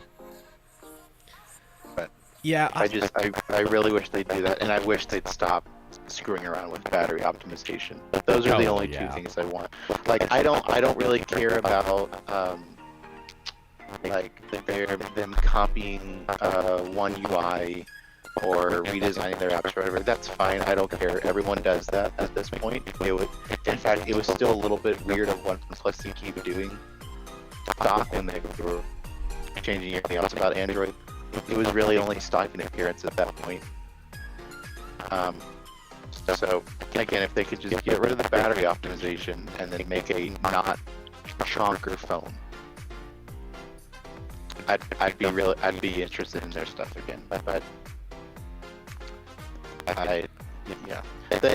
they walked back to their software a little bit. I know the CEO did said he was sorry about the Facebook bloat in a interview with, I think it was Input Mag, I'm not sure, when they were talking about the smartwatch plans they had.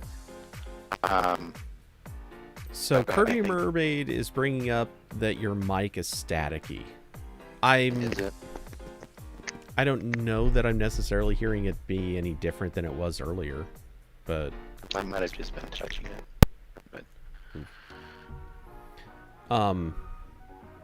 yeah, I don't know. It'll be on soon, so you won't have to hear it.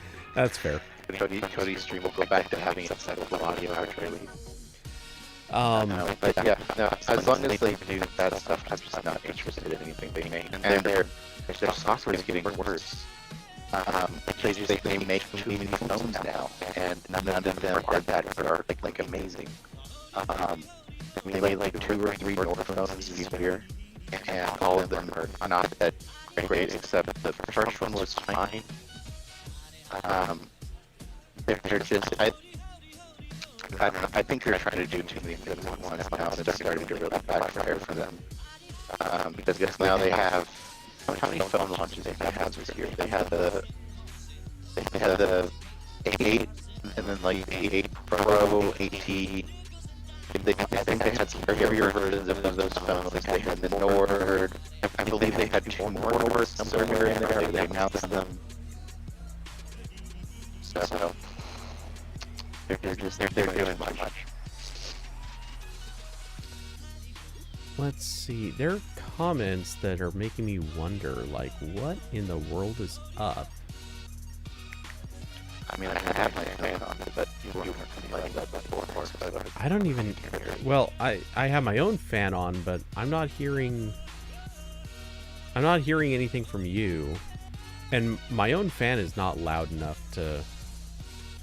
I mean, I'm watching the audio levels. It's not...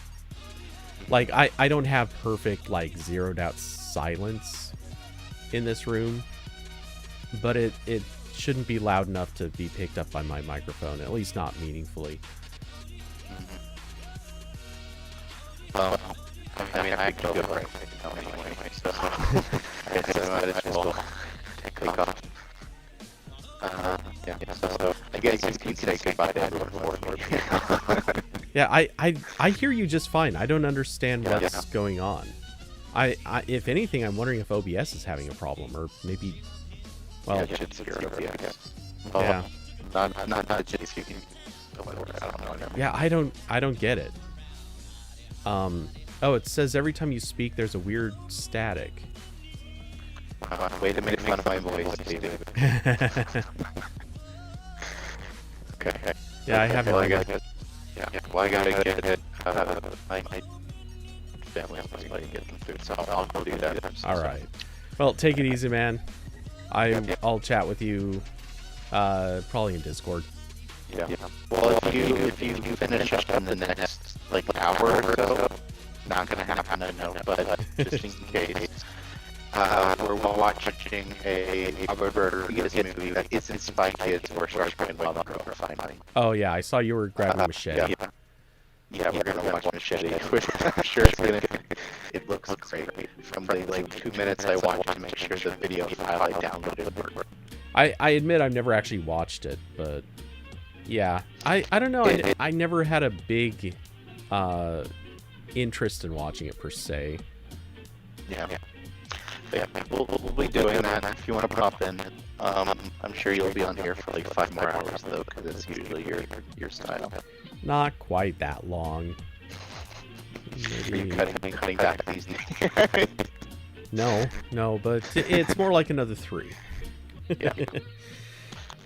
All right. Well, catch you later. All right, man. Take it easy. Bye. Okay, let's get back to the proper Q&A view. All right, and we don't need the browser on, but we'll leave it there anyway. And we can close that. So just doing a quick check.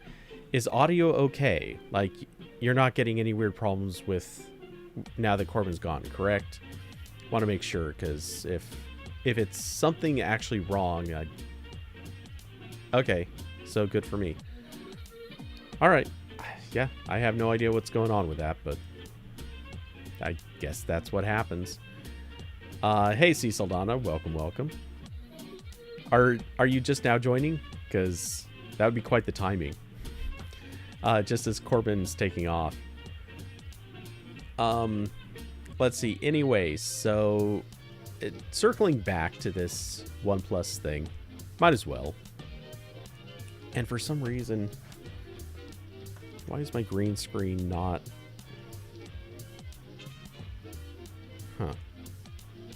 Whatever. It's not too bad. One of these days, man, I'll tell you, I cannot wait until I can redo a shooting location so that I get, like, the green screen will just always be correctly exposed. I can have good lighting on me. Maybe like get a proper light pointed, like a proper hair light on me, the whole 9. But whatever. Anyway, so let's see. The OnePlus 9 rumors. Already talked about display size. The estimation is Snapdragon 875, 8 gigs of RAM, 128 gigs of storage, UFS 3.1. None of this is unusual or unexpected. They mention a 48 megapixel primary camera that bends down to 12. a second 48 megapixel that would be for ultra wides, and another sensor that's possibly a monochrome or a macro, or maybe it's a telephoto. Who knows?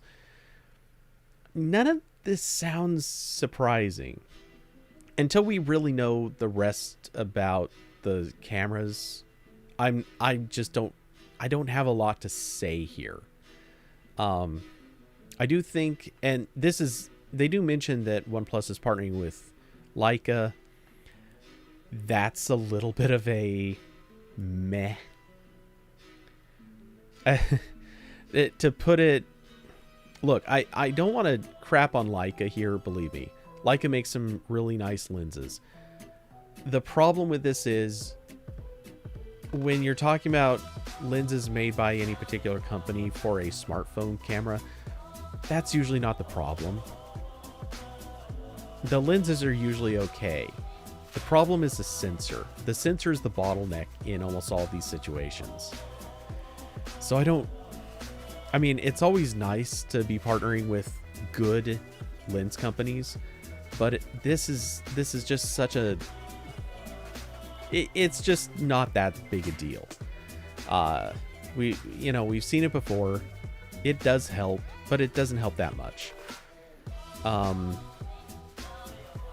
Let's see. So the Pro will be the only model to get an IP68 rating.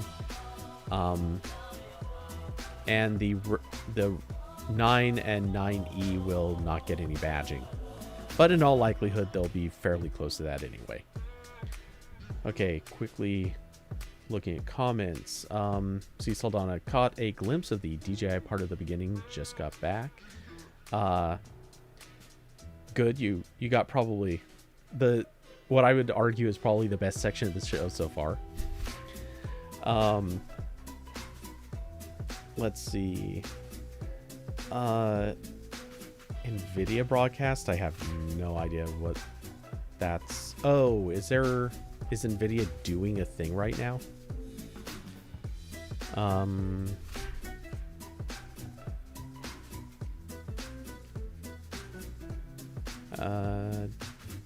None of this looks exceptionally new. Okay, I'll leave you to tell me what that's about. Oh, so it's the processor's probably going to be in 888 instead of in 85 or 875. Whatever. NVIDIA broadcast has a virtual green screen. I still don't really understand what this is about.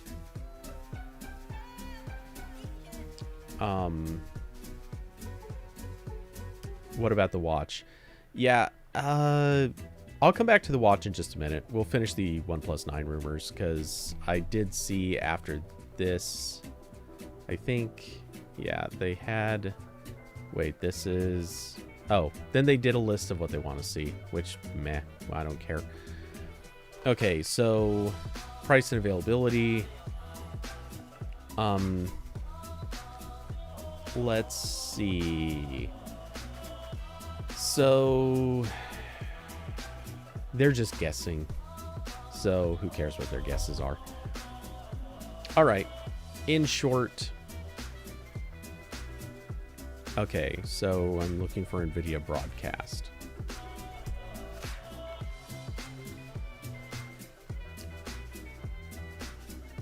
All right, we'll switch back to the all.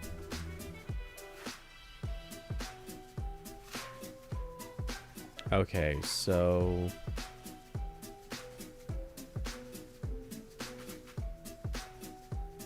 I don't know what I'm supposed to be looking for.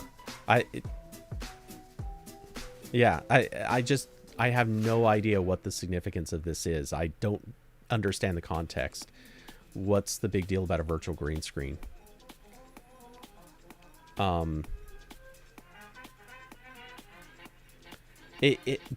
Again, also, well, yeah, I just don't understand why. What's... NVIDIA Broadcast app turns your gaming space into a home studio. Take your live streams, voice chats, and video conference calls to the next level with AI-enhanced voice and video.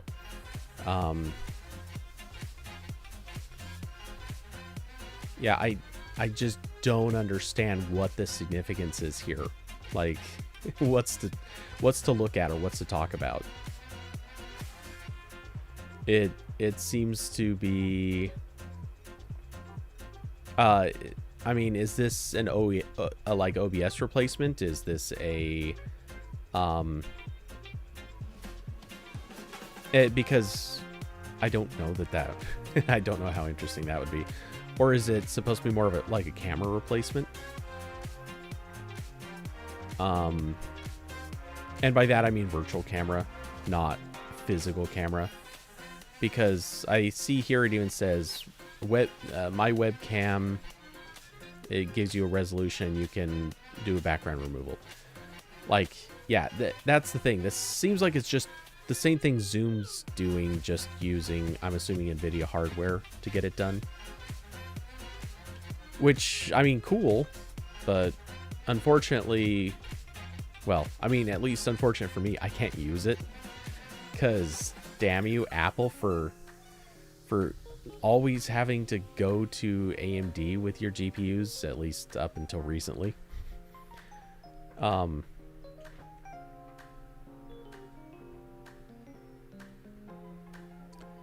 It works with OBS and slobs for live streams. Well, I could be wrong, but I'm guessing that this probably just does a virtual webcam outright. I bet you don't even have... I bet it doesn't require OBS or slobs. It's probably just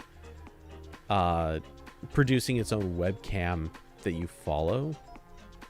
Let's see. Download the app. Choose your device and effects. Select NVIDIA Broadcast as your in-app device. Yeah, that's... Just from the sound of that, I'm expecting it creates a virtual webcam.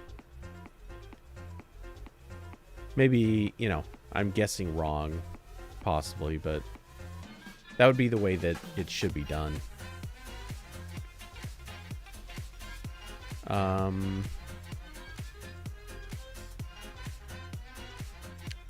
Let's see.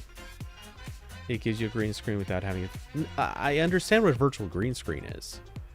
Yeah, it's just... It's looking... It's basically doing a... It's... All it's doing is it's looking at your background... Or not background, but it's creating what's known as a clean plate.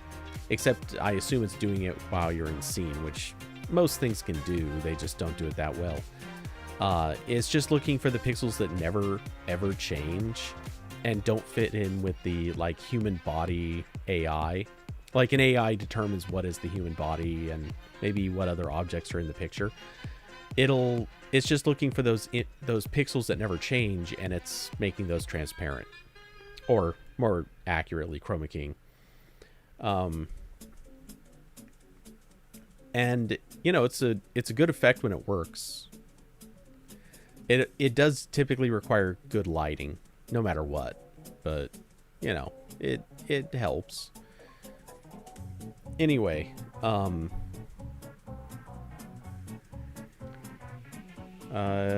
using the RT and tensor cores to give you free streaming tools and OBS and slobs via AI. Okay. Yeah, so anyway, enough of the OP9 stuff. The OnePlus 9, my just quick take on it, it seems like it's, you know, the next year, the next phone that you come out with after an OP8. I'm sure it'll be a great phone. I just don't know that there's... It seems like it's another, you know, another New Year's phone. My question is... And I know that this is kind of a messy question to ask. It's a little bit of an unfair question to ask, but I wonder when OnePlus is going to release its first folding phone. Because at this point, I'm not saying you have to be a company that releases folding phones. I'm not saying that folding phones are a must-have for the next few years. But I feel like somewhere, something, they're going to have to eventually. You can't play with the flagship boys when, yeah, exactly. It'll be after Oppo does. But OnePlus is going to have to eventually get there. You can't play with the flagships if you aren't shipping some of the things that are getting trendy. And a folding phone, love it or hate it, that's a thing. You're going to have to ship one of those eventually. And when that happens, who knows? That's going to be a big deal. It really will be. Let's see. Stadia launched its Christmas sale. I looked at it earlier. My short answer, probably not. I didn't see anything that really interested me. Let's see. Stadia sale. We'll just pull that up.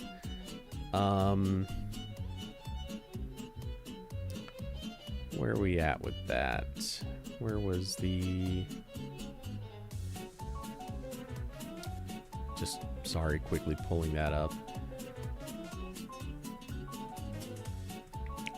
Load faster.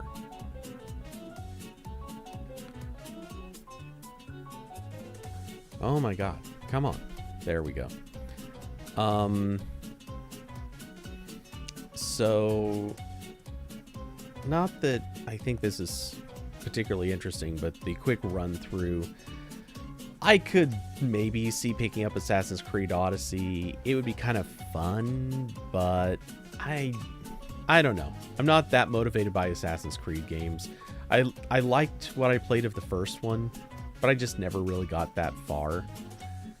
And I don't think I've played an Assassin's Creed since the original. Syndicate, Syndicate, Origins, Valhalla. Actually, I've heard good things about Valhalla, but I don't know why. I just have so little interest in that genre, or in the Norse theme. Let's see. As you can see, I already have Borderlands 3, so not really looking into that one. Cake Bash, no. A small part of me is sort of tempted by Dead by Daylight, but not motivated enough to actually jump on it. Plus all of the Dead by Daylight expansion stuff. Destiny 2, no. Not into it. Not really into the... I mean, I would play Doom if I could get it stupid cheap. I would be down maybe, I guess, for Doom Eternal if it was $10, but at $30 it just, I'm not into it. I guess it's 20, but still, that's more than it's worth to me. I have no interest in Dragon Ball. No interest in Ember, F1, Family Feud. I have heard good things about Far Cry, so I'd kind of like to play it, but I don't know, just not.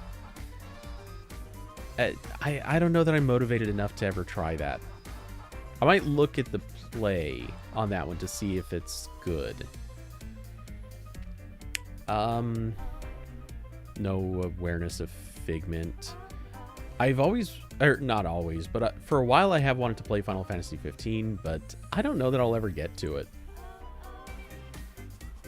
It's one of those where I want to play it, it'll take so long before I ever get around to it, and I'm not sure that, I don't know. Again, $20 just doesn't seem like a good deal for it.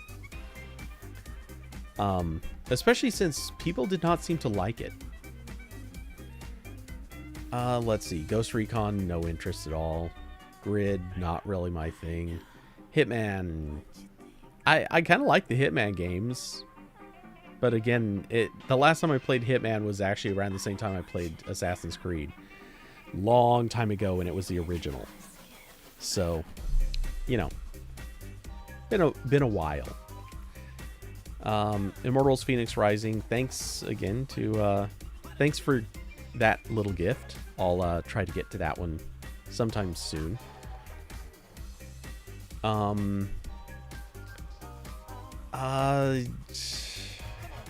Croft and the Temple of Osiris. Old and not that good from what I've heard. Marvel's Avengers, no interest. Metro and Metro Exodus. I tried playing, I think it was Metro Exodus. Terrible. Like, the control just sucks. MK11, I actually want to play it, just not enough that I'm going to pay for it. NBA, no real interest. Octopath Traveler, Outward, none of these are moving the needle for me. Red Dead Redemption, I'd like to. I've heard great things about the original. I'd like to play the second one, but man, those prices, not on my radar.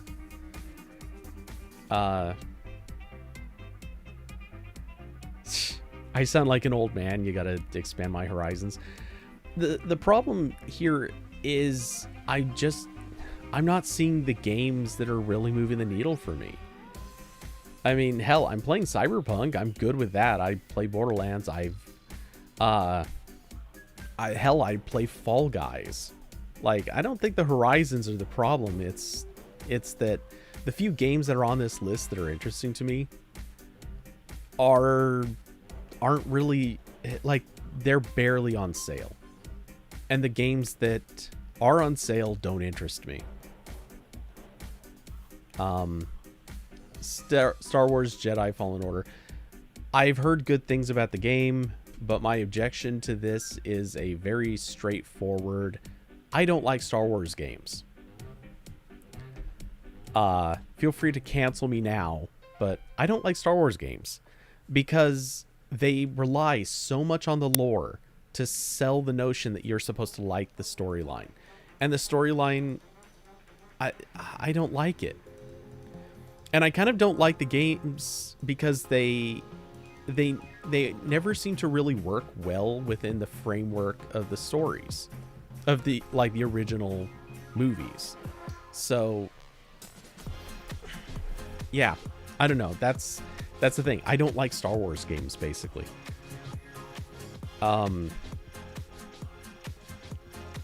Let's see. I do want to play Super Hot. I think I have it on Steam. I just never played it. Or wait, do I have it on Steam? I don't know. It was, I feel like I got it out of a Humble Bundle or something. Anyway, yeah. So I want to play it. I just haven't gotten around to it. Crew 2, nope. Not, like, my interest in racing games is just so minimal.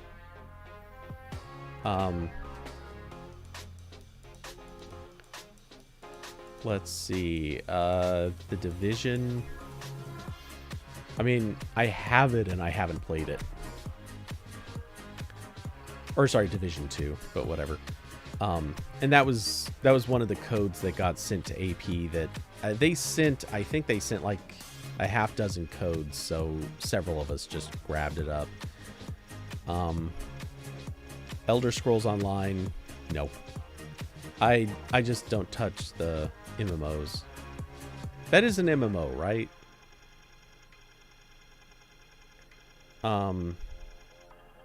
Let's see. Tom Clancy's Ghost Recon, nah, not my thing. Definitely no on Uno. I do want to try Watch Dogs. I've never played the first. I heard good things. I've also heard bad things. But I like the concept. That the concept of Watch Dogs interests me. I just haven't had a chance to play it.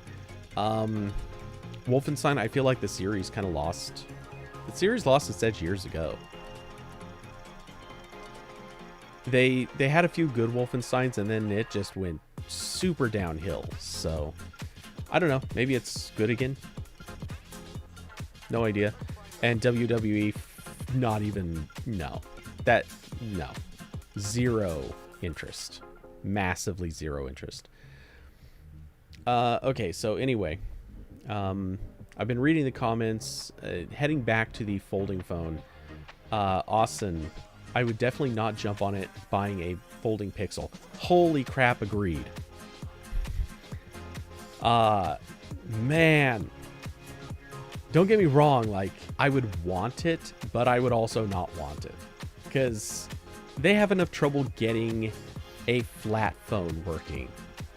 If you try to have Google make a folding phone, that's some scary, scary times. You know that thing's gonna, somehow, some way, that thing's gonna break after like 5,000 folds. Oh boy. Bad times. Guaranteed. So yeah, I again, I would want it, but I would, holy crap, I would expect it to be so bad. No way. No thanks.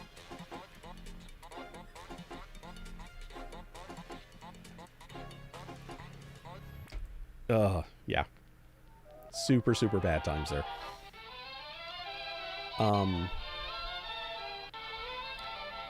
We can switch back here.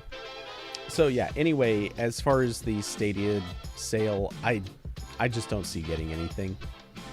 I have enough to keep me busy for at least the next several months. And there's just nothing here that's really super gripping to me that's at a price that's making me say, oh yeah, can't pass that up.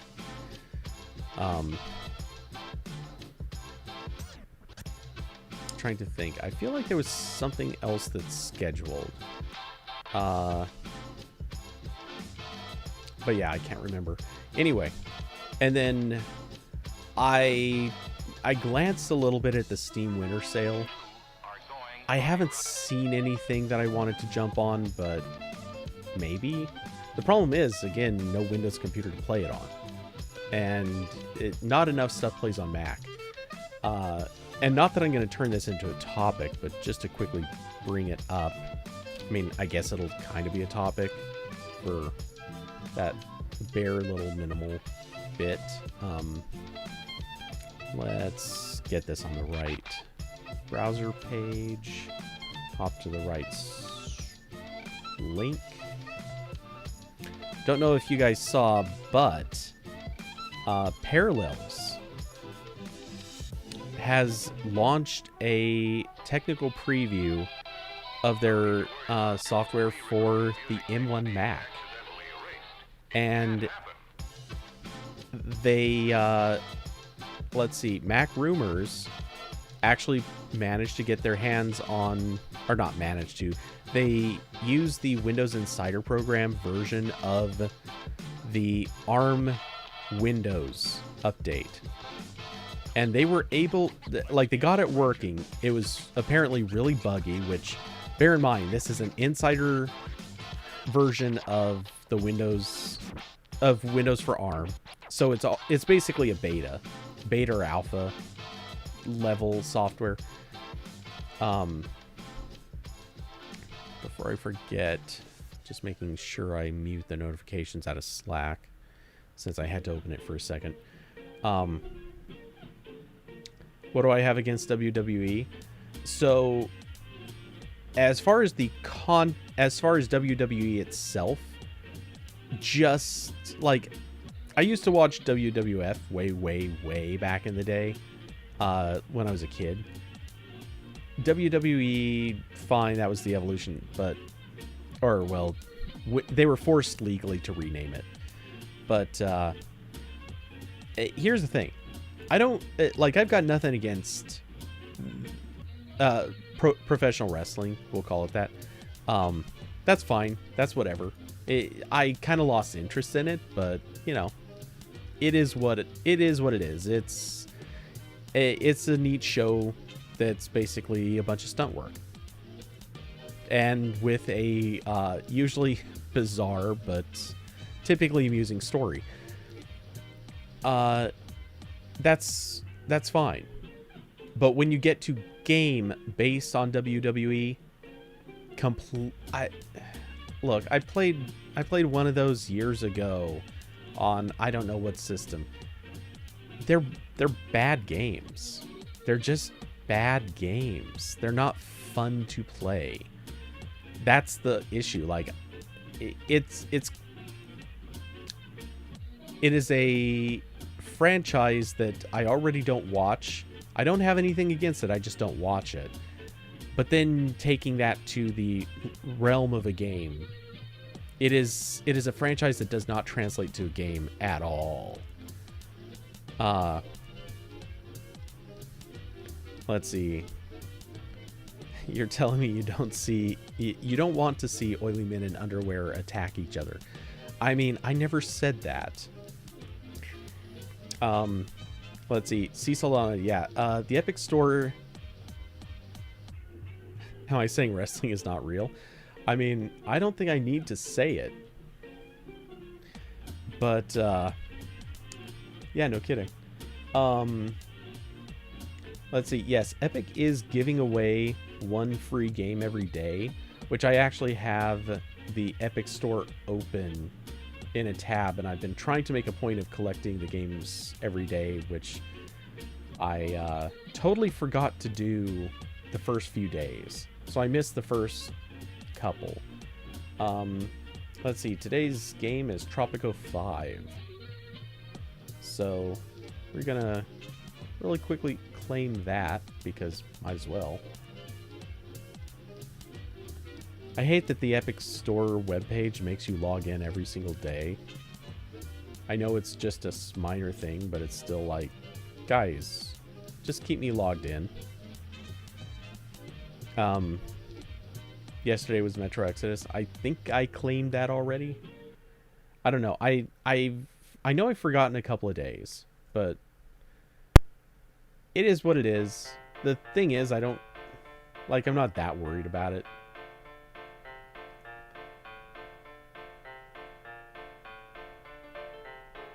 I swear this song just finished playing. Whether it did or not, I'm just gonna skip, just because. So yeah. Anyway, I've now claimed Tropico 5. Yay me.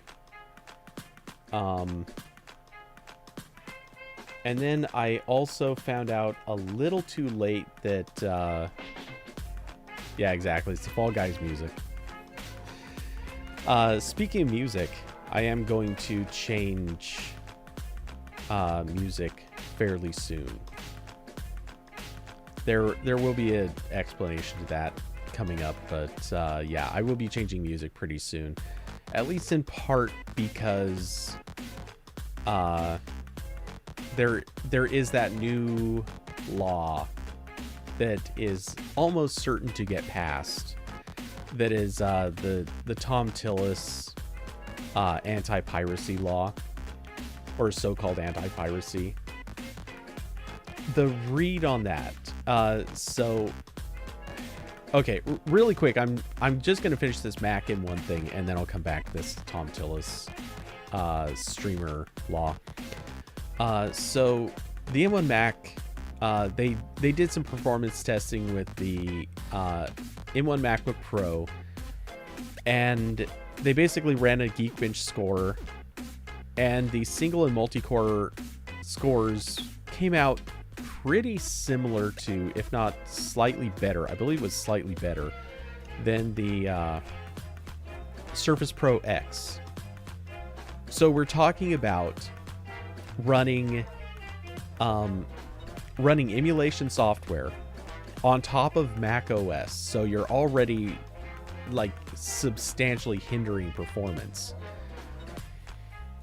And this is with an insider version of Windows, so it's probably not very well optimized. You're taking at least 2 layers that are slowed down and running them on top of another full OS. So there's a lot of stuff going on here, and the M1 MacBook Pro is still pretty much on terms with the Surface Pro X. Like they're really similar on the multi-core performance, and the M1 Mac is actually beating the Surface Pro X on single core performance.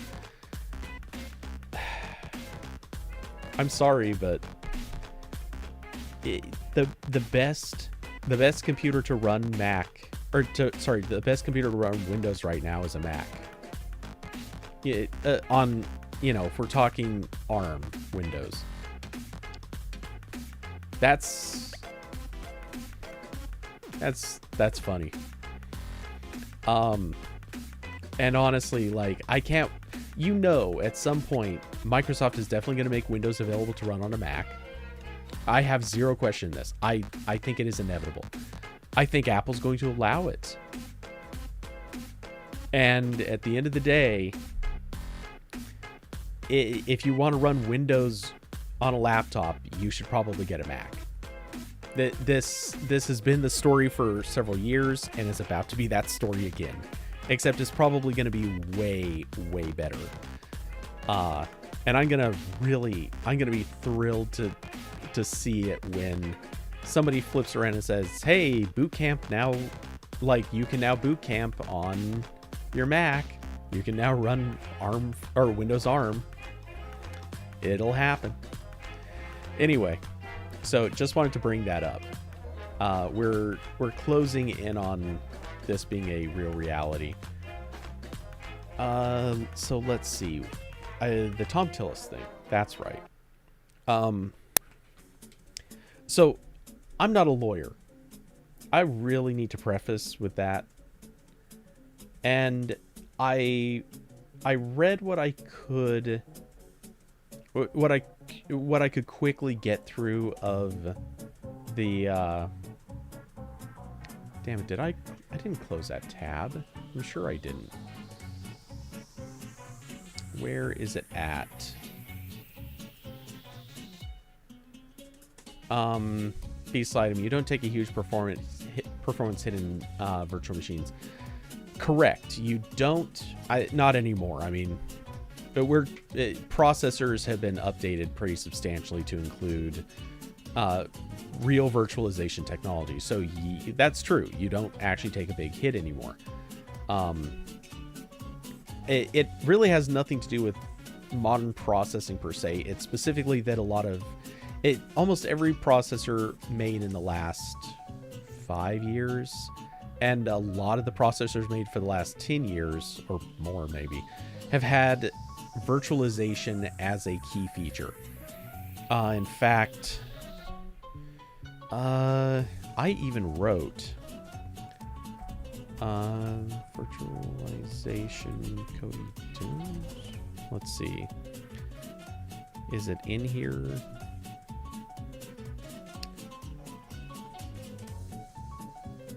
Yes.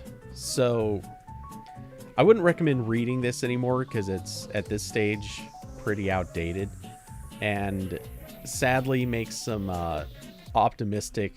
very optimistic guesses. But I did an editorial back in 2013, which, wow, so long ago now.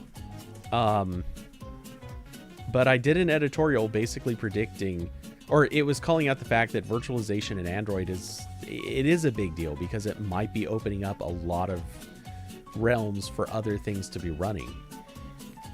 And this all came about because virtualization instruction sets were being legitimately added and made functional within the processors, and Android itself was gaining support for it. So,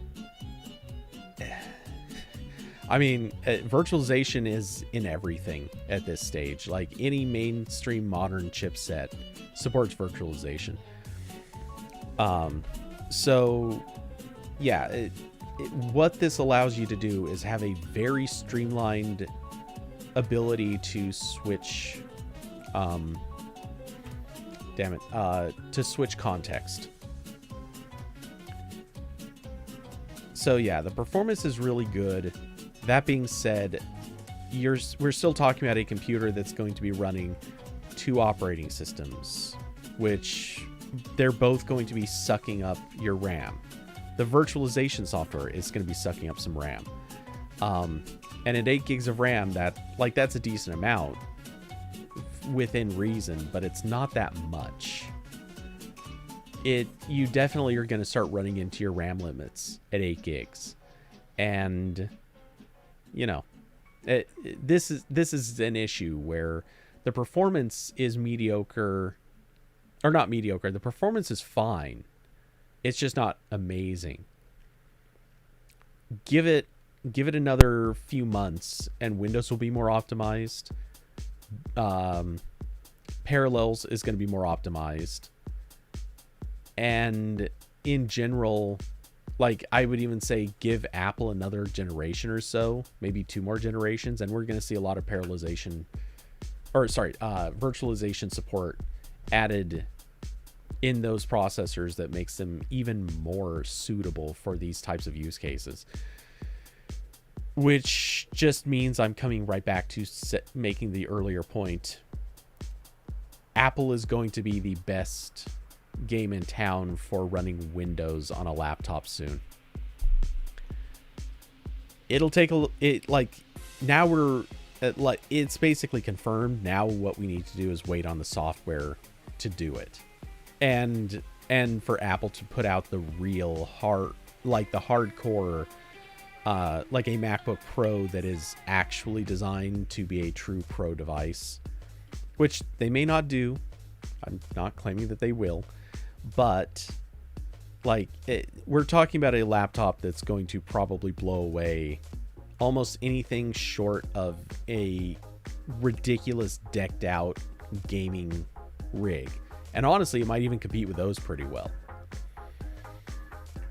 Because so far the M1s that Apple has put out are definitely the lower end hardware.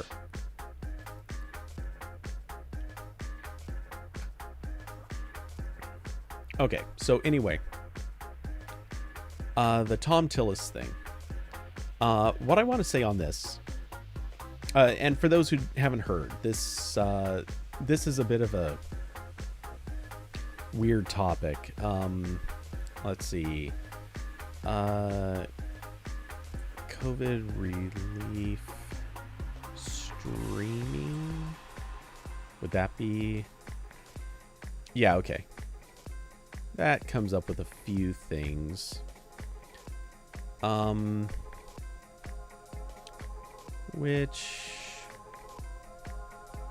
pull up CNN's article.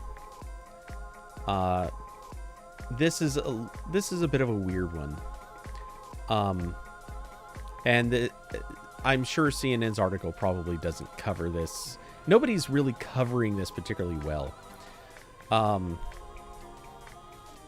I guess CNN didn't really do much in the way of highlighting with photos. But hey, anyway. So the basic premise is they've added to the COVID-19 stimulus bill a few extra clauses having to do with streaming copyrighted content. Basically, they're adding clauses. Why was there a beep? Oh, that was my Synology. Why the hell was that? You must have gotten a firmware update. Or OS update. I'm not really sure if that would be called firmware, but whatever. Anyway, so within the COVID-19 stimulus bill, they're adding these rules that basically say that if you stream copyrighted content and don't have authorization, then you're possibly going to get a prison sentence that after repeat offenses can reach a 10-year prison term. So now if you ask Tom Tillis and various others, what they're saying right now is that this bill has been tailored not to target individuals who might have streamed a song illegally, but they are targeting actual major piracy operations where somebody pops up and streams movies and TV shows, just whole uncut movies and TV shows over over various types of streaming networks. Or maybe they're doing it themselves. Which, I mean, this was already illegal. Any pretending otherwise would be idiotic. But, yeah. It was already a thing. It was already punishable. But anyway. Here's the thing. And a lot of people have jumped on board supporting this, including groups that normally would be against this. I read what they added. Everyone is saying that this bill was specially tailored to target these big piracy operations. And I'm sure that's true. I have no doubt that was the intent. But if you read the wording, it does not scream to me that this is something that stops there. It does not have very precise wording. It does not truly exclude the possibility that a lawyer can take this writing as it is and target a small streamer if they wanted to, or an independent streamer. If an independent streamer has I don't know, we'll just say rebroadcasts an Apple keynote, or an independent streamer has music in their videos, and that music may not have been properly licensed. The problem is the law does not really clearly spell out that this stuff cannot be targeted by a lawsuit. And so that's my concern with this. Their intent may not be that, but someone is going to use it that way.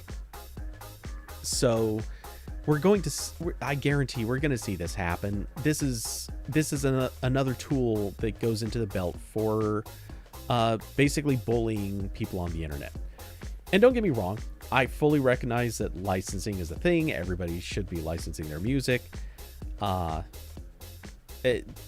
are a lot of ways to properly not have to worry about this.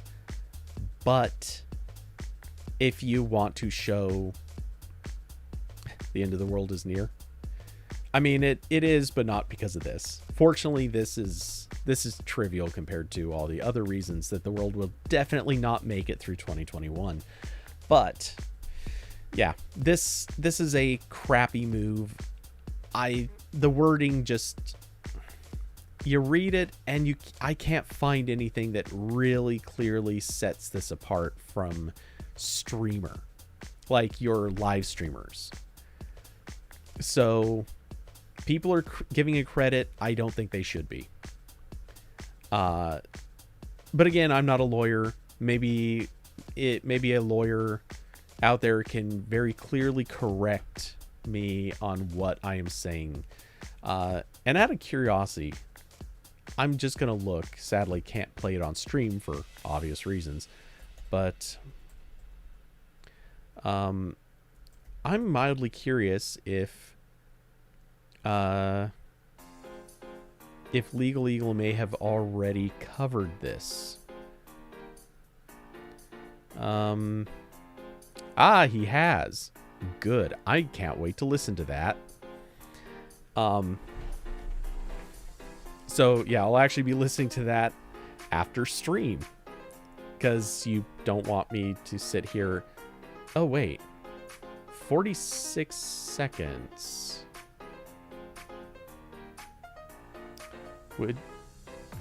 I won't make you guys sit for a minute while I listen to this. I'm very tempted though. Honestly, very, very tempted. But anyway, all of this, I bring this up because in all likelihood, I am going to be, I'm going to look at some music licensing services. I've been trying to for a while, but I'm going to look at a couple of them and see if I can't find one that has a good music selection that I can use on stream. And that way I'll also have something that I can use in videos for YouTube. Most of these services, whoa. All of a sudden the webcam just spiked in the weirdest way. I see that happen every once in a while. It's just a weird glitch. fixed. Very weird. Anyway, but yeah, so I want to get different music going on the stream, and it'll be coming from one of those services. Anyway, so that being said, I need to finish shopping around services. I've been looking for a long time. There are a lot of services to look at, some of which are not very streamer friendly. Some of which are, well, aren't streamer friendly at all in some cases. Some of them are really good for streamers, but they have a terrible selection. Or at least I've heard they have a pretty mediocre to terrible selection. So on and so forth. Anyway, so yeah, I want to do some digging around.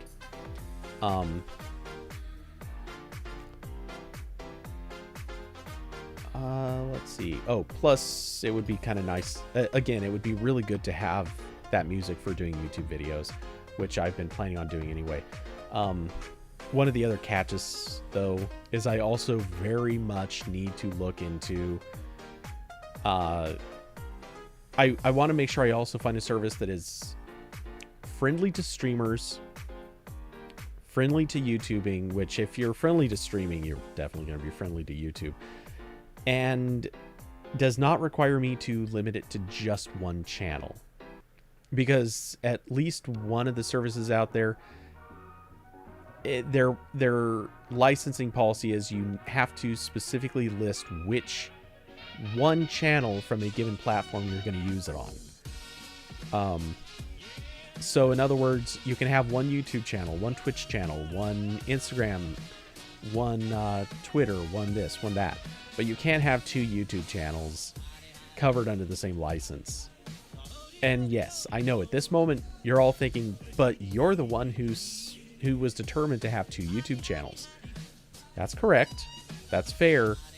But this doesn't just limit it to that. This also applies to the fact that I couldn't do YouTube videos for somebody else and use the music that I'm paying for, which I still want to be able to do.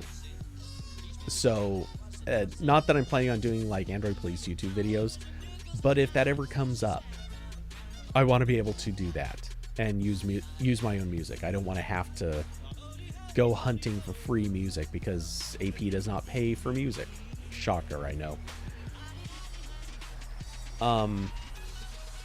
Yeah, so anyway. And it's not that I'm super concerned that they're going to be tracking down streamers and sending them to prison. But I feel like this, like I said, it's another cudgel that the copyright industry is going to be looking to abuse. And I don't want to deal with that. It's sort of like software piracy. At a certain point, you decide, hey, you know what? I'd rather just have... I'll pay for some software. It's not that big of a deal. Like, it's better to just pay for the software and have good updates and not deal with viruses or anything else. I just get good software right from the start, and I don't have to worry about it. Same story. Plus, let's see, how bad is it on these live streams? Actually, I'll even show you guys. Oops, didn't want to go there. YouTube Studio. I have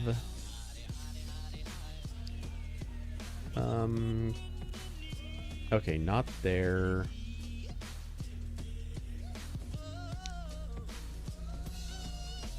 Okay, where is it?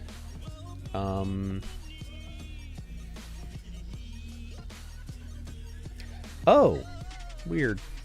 Oh, yeah, okay, now that makes sense. So, copyright claims.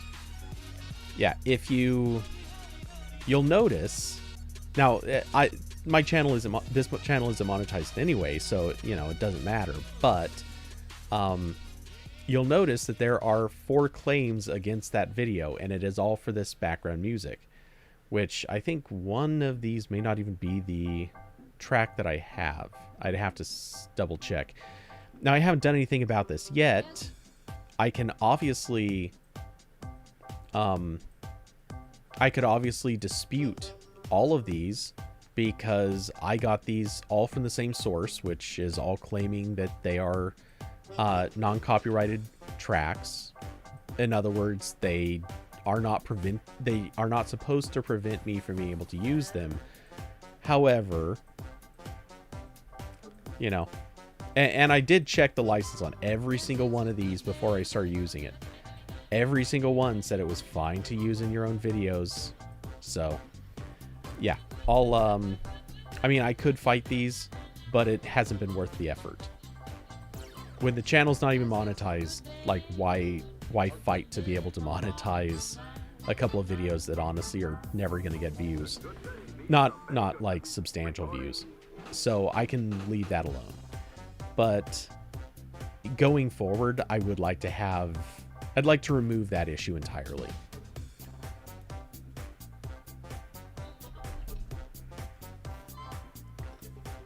Anyway, so enough of that. What else do we have going on?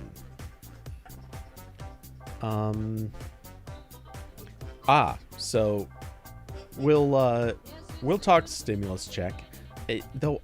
Has there been any news about that in the last few hours? Because I haven't checked since this morning. Let's see. We'll just, I guess, search stimulus bill news.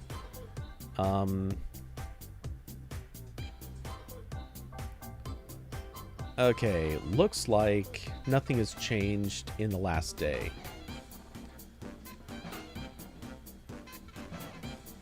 Is licensing music experience? I assume you meant expensive. The answer to that is not as bad as you think, but it's not like dirt cheap. So, like I mentioned before, there are several companies that do this. Probably the most popular one, the one everybody knows these days, is Epidemic Sound. You're seeing that page right now if you're watching the stream. Epidemic Sound will, let's see. Yeah. So Epidemic Sound, and I would say this is probably the most expensive. Well, it's not the most expensive. Let's see. Was this the one?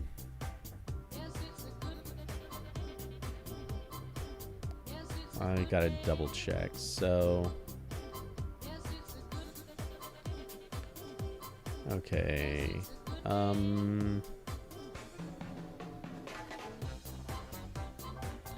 right. Okay, yeah. This isn't one of the ones that was problematic. Anyway, so Epidemic Sound, they have a personal plan for $15 a month. And of course you can get a pretty tiny discount if you pay for the yearly. Well, no, actually that's not bad. Sorry, I was doing math in my head wrong, but yeah, anyway.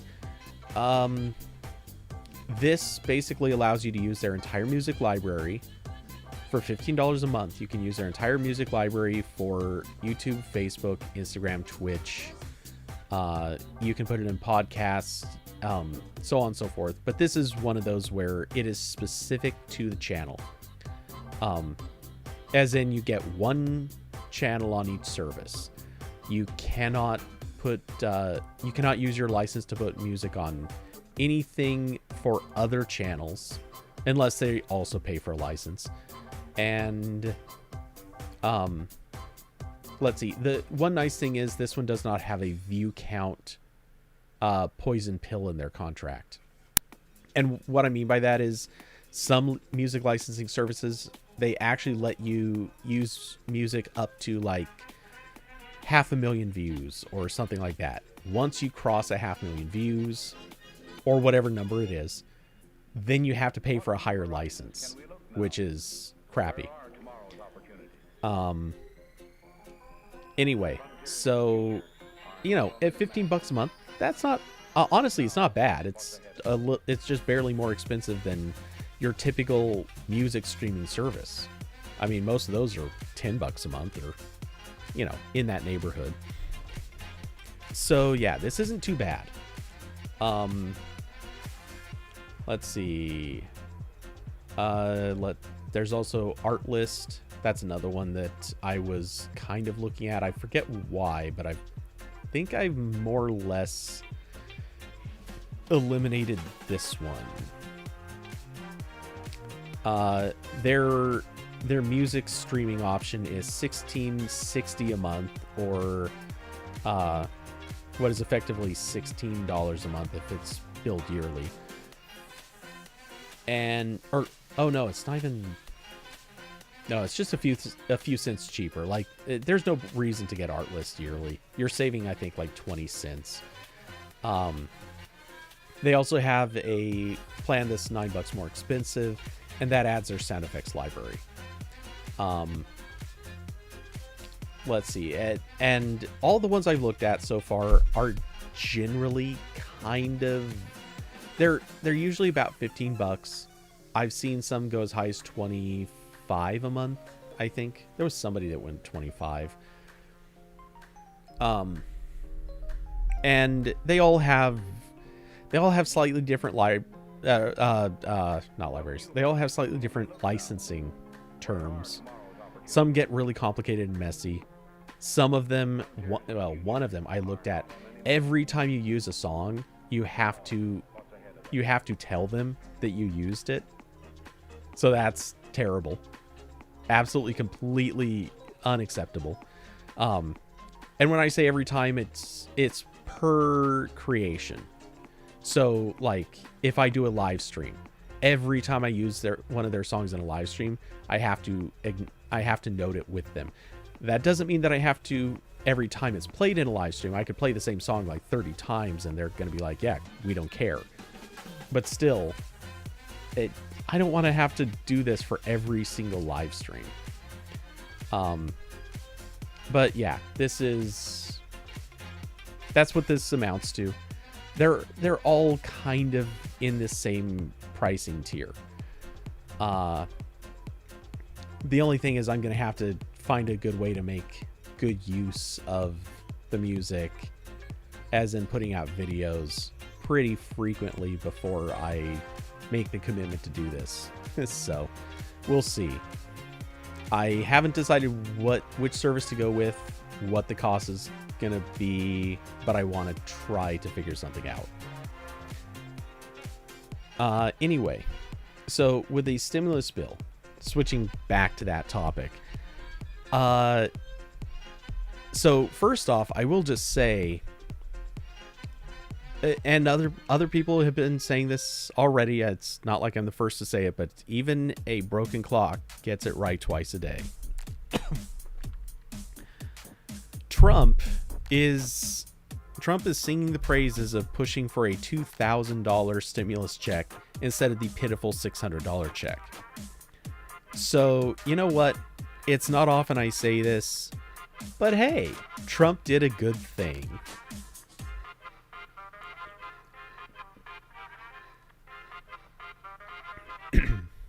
So, yeah. Now, I don't say that often, and so far this hasn't actually changed anything. It just puts Mitch McConnell in the spotlight as the horrible monstrosity that he is, and it raises the odds that something might actually be done. Finally, somehow. Some meaningful change could occur that forces him to not completely screw over regular human beings. And that would be fantastic. Let's hope for the freaking best. But, yeah, so, I mean, I'm in favor of it. And I'm in favor of it actually for a lot of reasons. I think the check needs to be larger, not the unemployment benefits, because that's where a lot of people have moved them money, is trying to push it all to unemployment. And Congress will not cut out the waste. I agree with that. Which is why I'm kind of in a we'll see holding pattern on this. But at the very least, right now, Trump has made Mitch McConnell look like the bad guy. So,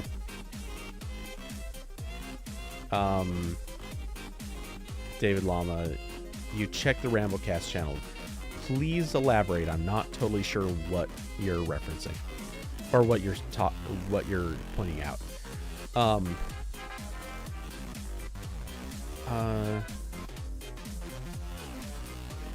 It'll be delayed until Biden takes office. He'll sign it. I agree, or I question it. We'll see what happens. Because part of me feels like they want... I think enough Democrats have pushed for this, enough Republicans have pushed for this, that this stimulus bill is largely going to determine quite a bit. And I think it's also worth noting, actually, you know what? I wanted to look this up. I know that this is bringing up a weird angle on this, but I think this stimulus bill is very closely going to determine the odds of any Republicans making it through the Georgia runoff election.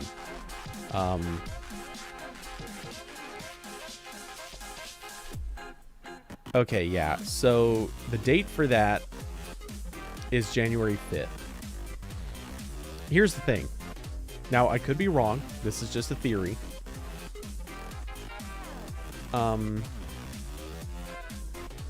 Oh, yeah. Okay. The pardons. I mean, we know we definitely knew that was coming. Oh, and I just peeked at the general channel too. I'll peek at those again in a minute, but yeah, anyway, here's the thing. And I could be very wrong on this, but I don't think I will be. If the stimulus bill does not happen by January 5th, I think Republicans lose Georgia. Heavily. Well, maybe not heavily, that might be an exaggeration, but I think that's going to be pretty much a devastation for Georgia if the Republicans cannot come together and get that stimulus bill out. So if that happens, I bet we're going to see a lot of Georgians basically voting to throw Republicans out, because they're right now, by Trump throwing McConnell under the bus, McConnell basically being the biggest name now against raising that stimulus bill, we're now basically seeing a situation where Republicans as a whole look really bad. And I think a lot of people in Georgia are looking at that and saying, well, if you guys shortchange us with a crappy check, we're just not going to vote for you. Like, this is a straight up pay to win situation to an extent. I mean, not expanding to a $2,000 check is giving up the election. Covering that check, making sure there is a $2,000 stimulus check, I don't think wins them the election, but it removes a reason that they'll lose it. So, yeah, that's the thing. I think right now Trump is, not only is Trump doing the thing that actually turns out to be right, partially, but I think Republicans are in a bad situation with this bill, and they kind of have to pass a bill that gives more money. Does it have to be $2,000? Probably not, but it has to be a lot. It has to be more than $1,000 for sure. They don't have this option anymore. And I will say again, I do think that it has to be a check. It can't just be funneled through unemployment benefits like they wanted to do. The reason being, there are a lot of people who are working, but they're making garbage money right now, either because of reduced hours or the business that they have. Like, they might be working, but they might be very reliant on like performance based stuff, like like a car salesperson, for example. That's not a good example at all, but we'll just say it is. Look, those guys work on commission, and if they're not making commission, holy crap, that's terrible right now. So, they can't get unemployment, but they also can't make enough to live on. So, if you're funneling all the money through unemployment, like they did with the first stimulus check, or, I mean, seriously, if you look at how much was going through unemployment, like, you wanted to be on unemployment. You didn't want to be trying to be at work and getting a way, way lower check. I mean, I can say without a shadow of a doubt, if I were to have gone on unemployment at the start of the pandemic, I would have been making way more than I'd make actually working. But, ethically, I wasn't going to do that. And, to be perfectly honest, I think I would have been fighting tooth and nail to actually even get unemployment benefits. So yeah, it needs to be in the form of a check.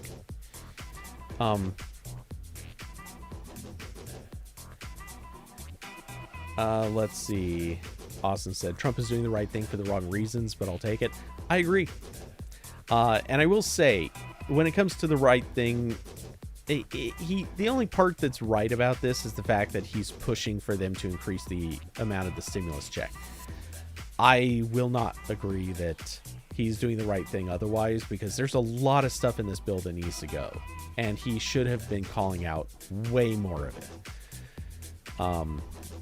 Because they're 100% holding people hostage on the fact that people want the money in order to keep, like, in their homes. They want that money. But that means that they're letting bullshit stuff get through, like that anti-streamer law. They're letting stuff get through, like that budget that sends a lot of money to foreign countries. And in some of those cases, it makes sense. Like, it's not fair to be as grudging as people have been about sending money to other countries, because there are legitimate reasons that is happening. But it's a real bad look when you're sending, I think it was like $500 million to, I want to say Egypt, but I might be wrong. Anyway, it's a real bad look when you're sending so much money to other countries, and our own country, they're like, you know what?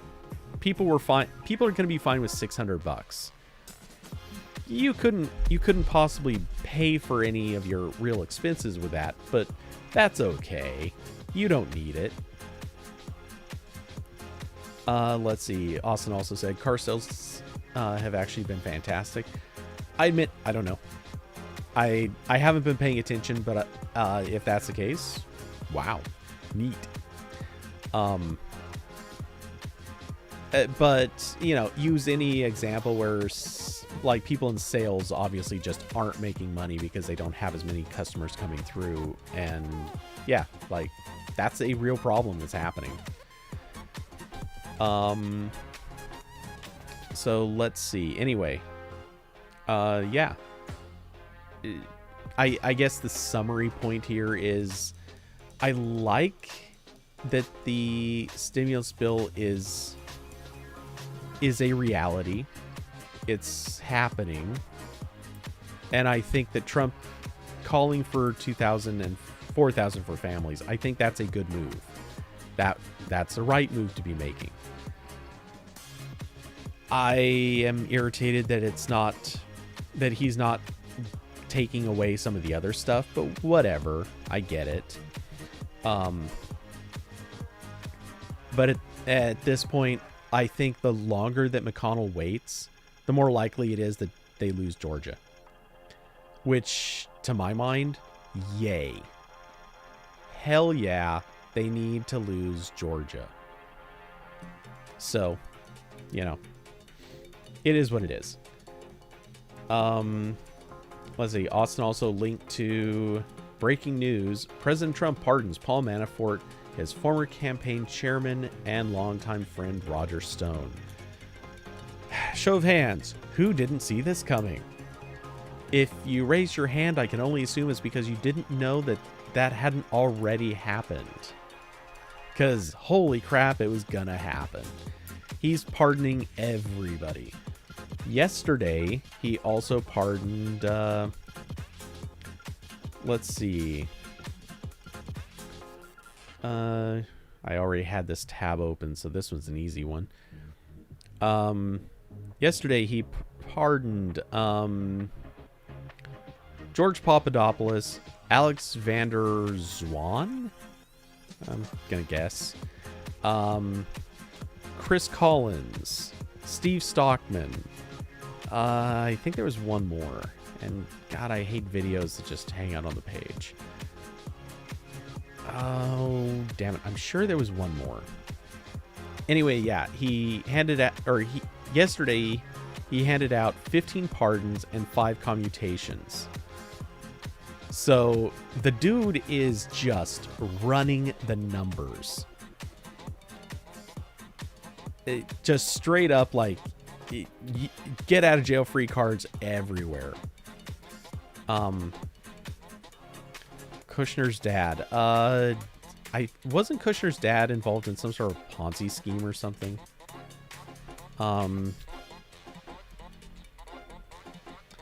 Let's see. Oops. I accidentally typed Kushner's data. Charles Kushner, real estate developer. He was convicted of illegal campaign contributions, tax evasion, and witness tampering. That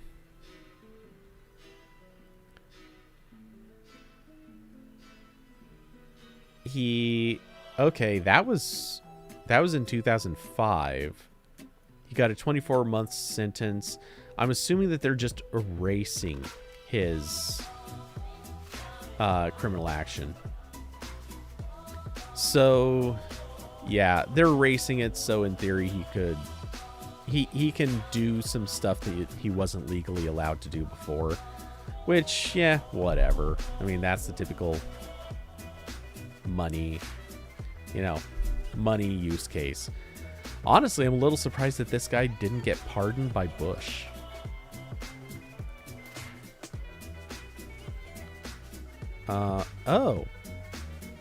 Before 2016, Kushner was a donor to the Democratic Party. He serves on the boards of blah, blah, blah. Kushner has donated to Harvard University, Stern College, the St. Barnabas Medical Center, and United Cerebral Palsy. He contributed to the funding of 2 schools, the Joseph Kushner Hebrew Academy and Ray Kushner Yeshiva High School in Livingston, New Jersey, and named them after his parents. Nice, I guess. Kushner Hall is a building that is named after him on the Hofstra University campus. The campus of Jerusalem, blah, blah, blah, is blah, blah, blah. Okay. In 2015, Kushner donated $100,000 to Donald Trump's Make America Great Again PAC, a super PAC supporting Trump's 2016 campaign for the presidency. Kushner and his wife also hosted a reception for Trump at their Jersey Shore seaside mansion in Long Beach. So,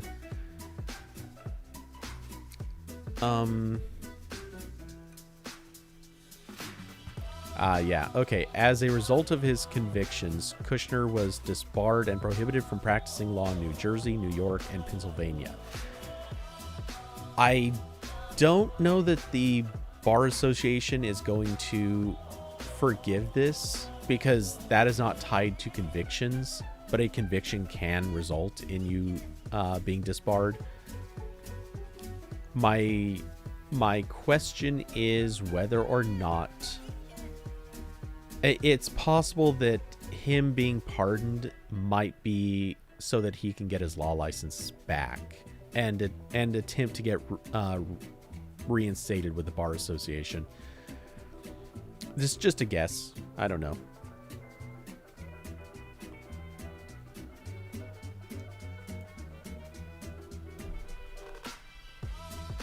Anyway, let's see. And honestly, I hadn't actually heard about him getting a pardon, but I'm not surprised. Not even a little bit.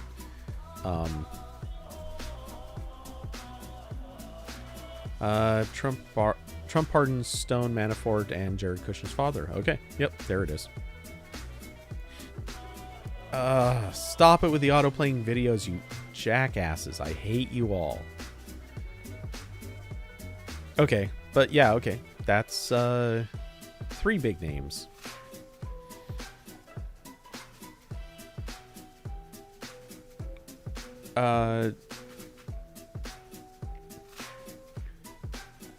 Yep, okay. So that's pretty much it. Now at this point, Trump has pardoned almost every major player in the Russia investigation, that was nailed by the Russia investigation. He has pardoned so many people. Technically, he hasn't set a record yet because there was, of course, the pardon for all the draft dodgers many years ago. But aside from that, I believe Trump now would be holding the record. Yep, that's where we're at now.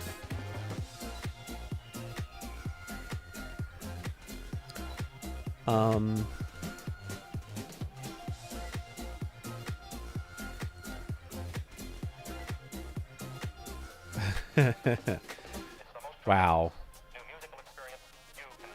The president also pardoned Charles Kushner, 66, who pleaded guilty in 2004 to charge of tax evasion, lying to Federal Election Commission, and retaliating against a federal witness. He served 2 years in prison before being released.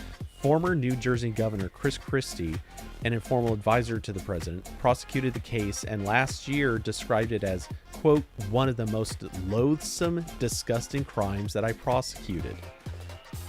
Wow. That's harsh. So, yeah. Yep, that's the world we're in. Gotta love it. Oh, geez. 2020. Go away. We're a week and a day from being wrapped up with a stupid year. I can't wait.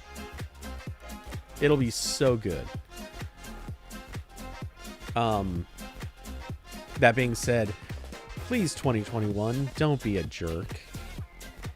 I don't want to deal with a 2021 that's as bad as I'm sure it could be. Oh, hey, random thought. I know this isn't in any way, shape, or form important, but did the package I'm waiting on arrive today? It's far from a big deal, but I do have a package coming. I don't think it's here. Because FedEx has not sent me a notification about it. Let's find out. Hey FedEx, why don't you let me sign into the site so I can do some tracking? Alright, good for you. Now let's find out. Do I have a package? I do not.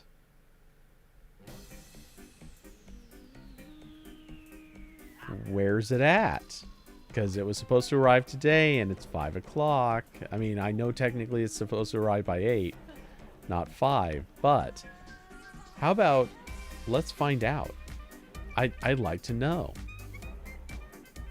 How are you not here yet?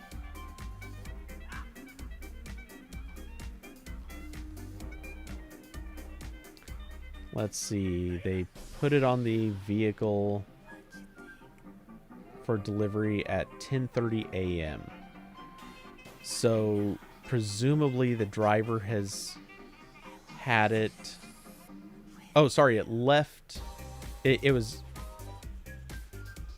Oh no, okay, so it arrived at the facility at 10 a.m. It was on the vehicle about 20 minutes later. So they've had it for 6.5 hours on the vehicle. They could be running late. It is the day before Christmas Eve, so, you know, I totally understand coming late. I'm not expecting this. I don't even care.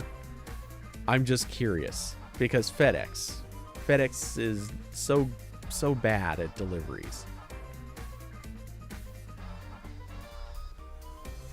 And FedEx is terrible about estimating time.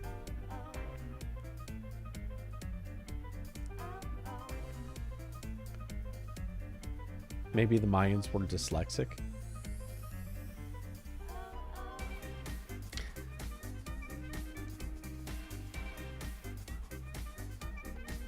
I'm just trying to remember what comment that specifically fits with, because I have a feeling that's actually pretty funny. I'm just not sure what it was I said that makes that work.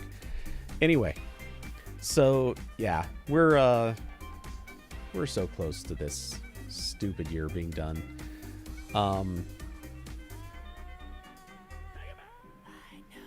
Let's see, 2021. Well, I know somebody predicted 2021 was going to be the end of the world, which, to be fair, someone has predicted, I think, almost literally every year since, 2005 or 2007, something like that. Almost, I think every year since then, at least one person has had a prediction that was going to be the end of the world. 2021 has a bunch of people calling for that, and they've been calling for it for a long time. So, you know, not the most unreasonable assumption.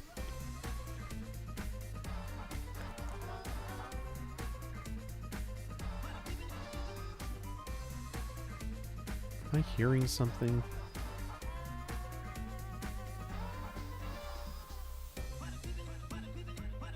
Hold on, I will be right back. I think I hear something that I need to go check. Anyway, let's see. Not that it's super exciting, but what can I leave you with that would be a good picture? I don't feel like leaving you with Trump. That's mean. Oh, I know. I should be getting like referral sales on this one. There is a new transparent N100 mask that actually looked kind of neat. I gotta admit, I want to try it. It looks stupid, but at the same time, I kind of want it. Anyway, I will leave you with that for just a moment. If you care to look it up, it's at leaf.healthcare. But I will be right back.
Negative on hearing things.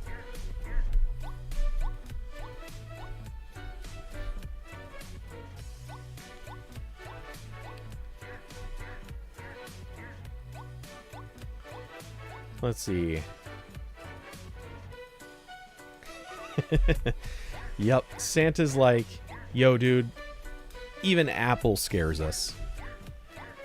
No Christmas presents for you. It's kind of accurate. Let's see. Okay, I'm gonna clean up a few of these tabs real quick because might as well. So goodbye to Android Authority. Goodbye to the multiple Trump pardon tabs. Goodbye to illegal streaming.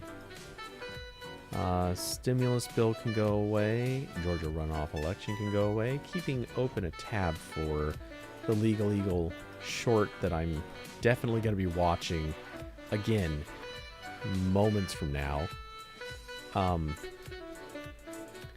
God, seriously, it's actually hard for me not to watch that right now.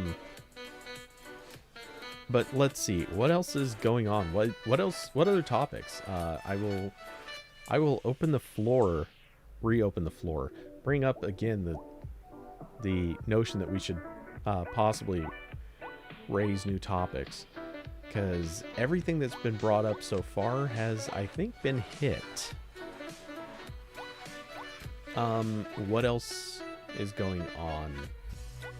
Oh, and it turns out, not that I think any of you care super much, but I brought up earlier, I wondered, because I thought OBS might have added a masking feature.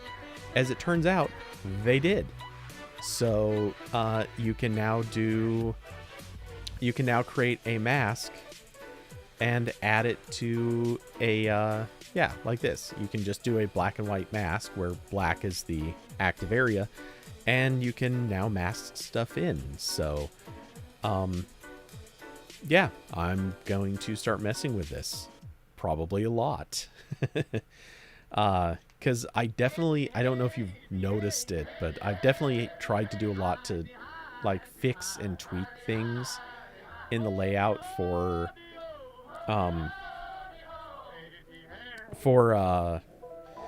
like Corbin's view, so I don't want it overlapping on my view and doing weird things there. I've tried fixing all kinds of stuff, and it works to an extent, but it's all a lot of hacky, like barely working stuff.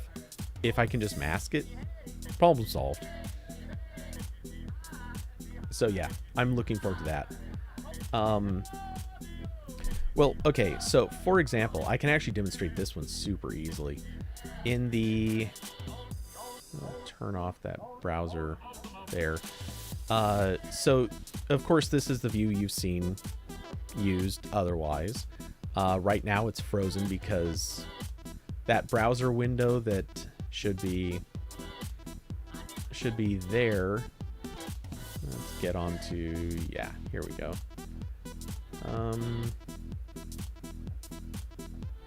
No, where is it? That one.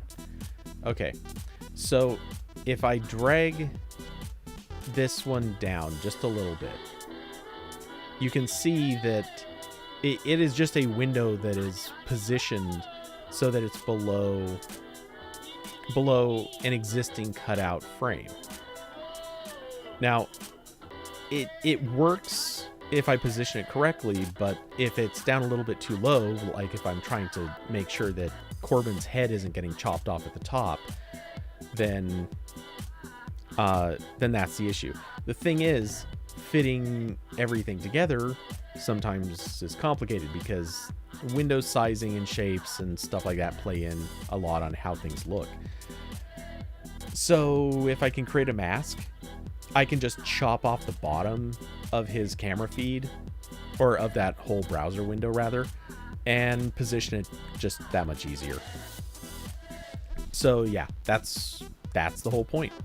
I want to create a mask and just easily be able to chop off anything that doesn't fit within that window the way I want it to.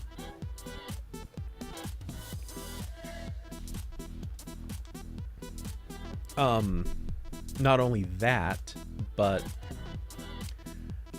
it would maybe, I think it might also, I don't know if it'll make it easier or harder, but when I'm doing something like,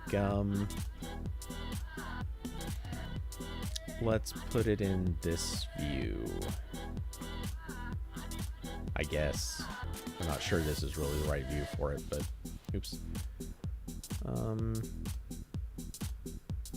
Get onto the right one here. Okay, so let's say I also position something like this. If I know for sure that I want to put the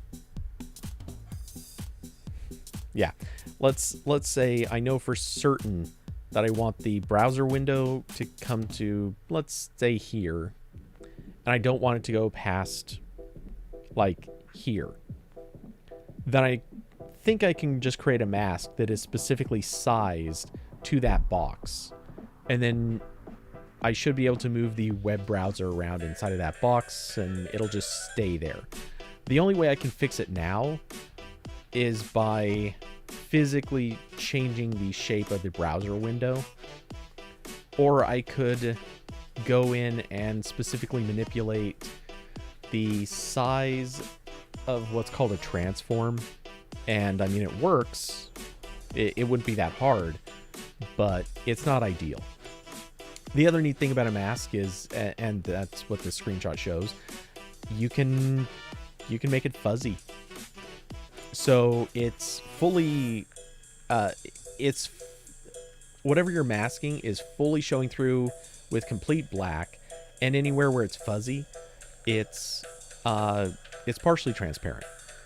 So, you know, the beautiful thing about that is if you want stuff to kind of blend in a little bit more easily, totally doable just like that. Which, funny enough, is easily demonstrated in, let's bump back to here. We'll move that down just a little. So you see those hard lines surrounding me right now? That's the edge of my camera. Or actually, it's not. That's the edge of what I've cropped it to. But when the green screen is correctly exposed, it'll be fully transparent. But if it's kind of like this, it isn't. And it shows those hard lines. What I could do is create a mask around myself that has fuzzy edges. It would still basically be about the same size, but if it's fuzzy edges, it'll still have kind of the screwed up look around me, but it's not going to be as bad. Like, there won't be a hard line where it's obvious that's where the camera ends. It'll just kind of fade out towards the edges, and that'll be that. So, you know, and it'll look maybe a little bit weird if I raise my hand up and it very visibly goes like out of view, but temporarily. But to be fair, it's better than just having a hard line where, look at that, I've chopped off my fingers, you know. So yeah, these are a couple of the reasons for masking. And there are others. Obviously, there are plenty of others. But yeah, it's something that I could easily do that fixes a few of the little visual things.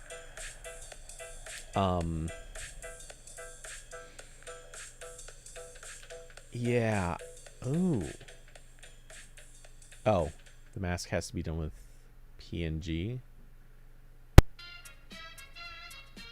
Export the image. Yep. Has to be done as a PNG.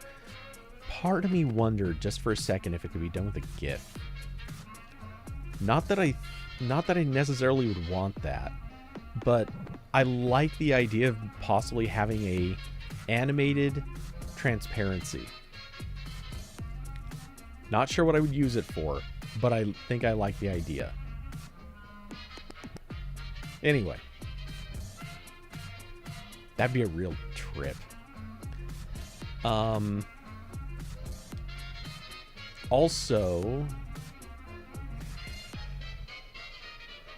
okay, I can think of a few other things I might be able to do with it too, but yeah. So anyway, that's the point of masking.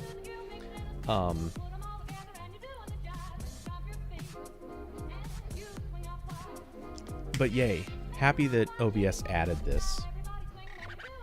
When was this article published? Start of last year? That's weird. So maybe it's been here this whole time and I just never noticed it. Which would be kind of embarrassing. Because I think I was looking for this around the start of this year. Alright, well, that doesn't matter. I'm going to pretend it was a non-issue. Okay. Oops, let's hide that. And back to this view. Oh, and, well, no, I could have done that anyway. What else could I do with it? There's more. I'm just drawing a blank on what else. Oh, so. Topics. Anybody have ideas for other stuff? If not, I might take off and take a shower soon. Let's see. We already talked about DJI. We kind of covered most of the political stuff.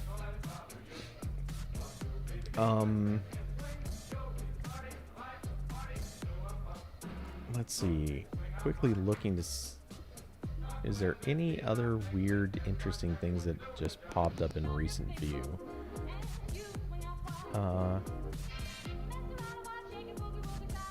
Any stuff I shouldn't be revealing that would be fun to reveal by accident?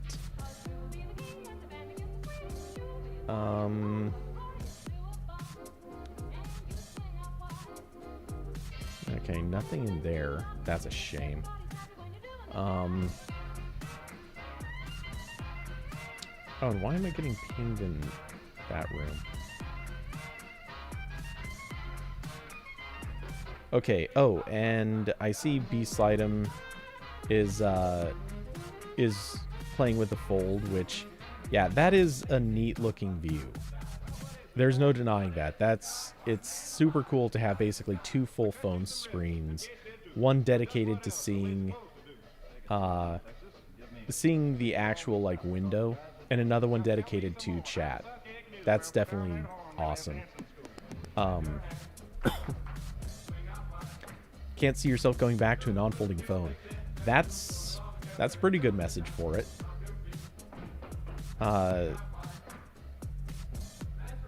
Let's see. Nope. Okay, that was repetitive. But yeah. See, and that's kind of the thing. I'd love to get onto a folding phone someday, but oh, good, package did arrive. So hooray. FedEx did not fail to deliver on the day.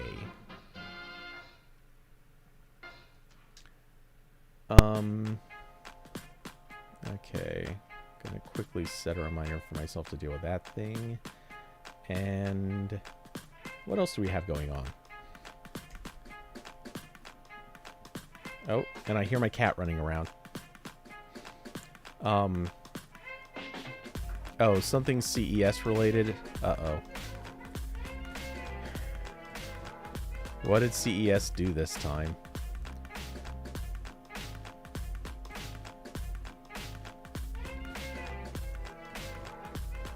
Okay, what should I be looking for here?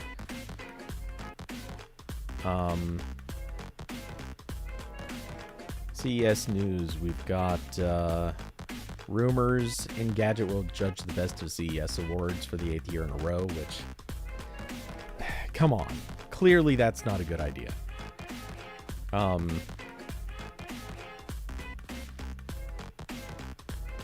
Asia's casino capital Macau to host a CES alternative in 2021. Sure, why not?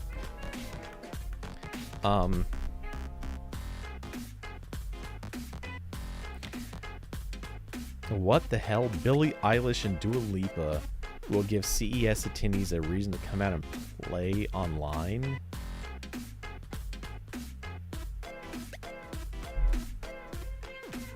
MediaLink and iHeart announced major artists to help kick off the virtual event normally held in Las Vegas. Okay, wait, so it's virtual? I thought this was a real I thought this was supposed to be a live show.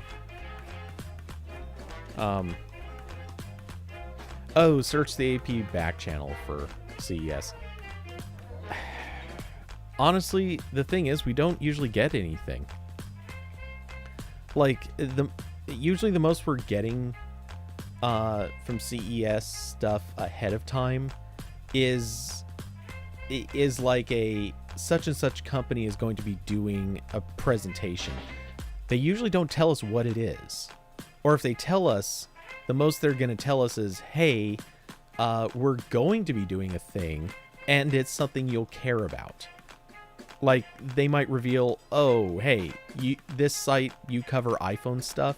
Well, you'll care about this announcement. And this other site over here, this one cares about Android stuff. You're not going to care about it. Sorry. Like, don't bother showing up. That's the closest that they usually give for CES. You'd be surprised how little those guys want to share anything. And it's all because they want to do the big announcements and kind of just give everybody the same amount of information at the same time. And it's not that great. It's kind of dumb, honestly, but it happens.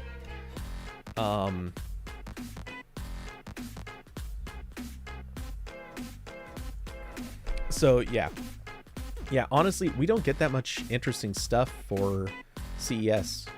It happens, but very little. Oh, and I went ultra bright white again. Why this happened, yo? There's a settings panel. What is going wacky? What setting is changing? Yeah, literally none of the settings are changing. That's very weird. None of the settings changed. I just forced it back onto the standard profile and it flipped back. That being said, if I update the profile on this zoom level, will it actually... Nope. The zoom... God, I hate... I like this software that I'm using, but I also hate it. It is a camera controller for Logitech cameras. And apparently it'll work on some other stuff too. But the zoom level does not... it doesn't get saved by the profile. You can save these profiles with your settings. So it doesn't save that. But it does save your exposure settings, which is great. I'm happy it does that. That's a big deal. But it should save the zoom level too. So every time I reset it, I have to fix the zoom level. Not a big deal. I don't care that much, but it's a nice convenience. I don't want to have to change the zoom level every time. So let's see, what else is there? Again, CES really just isn't that special. I'm curious though, who is going to be hosting CES? Like, sorry, not hosting, but who will be presenting? Because I'm assuming a lot of it's going to be virtual, if not all of it. And if you're going to do a virtual thing, honestly, most of these companies, most of the larger companies should not bother. They should hold their own events on their own schedule. Doing something with CES makes absolutely zero sense for any of the biggest companies. Not to say you couldn't still hold an announcement at the same time. It just doesn't make sense to do it with CES scheduling.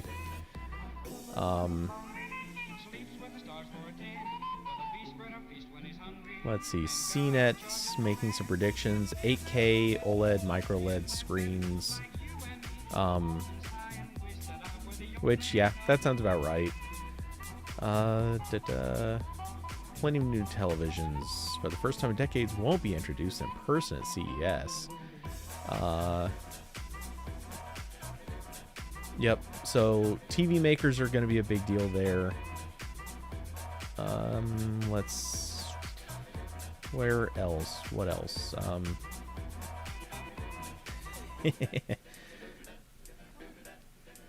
This article by CNET, one of their subheads: will 2021 finally be the year of 8K TV?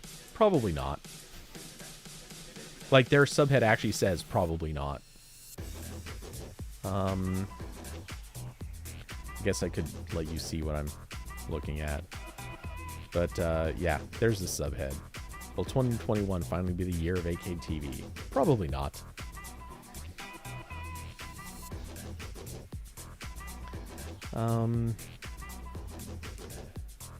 Stuff about gaming.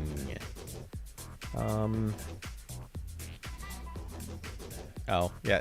Okay, this article is just like entirely focused on TV. Do not super... Oh, TV preview. Did I miss that in the title? Oh, I did. Okay. Hey, look at me, paying attention to things.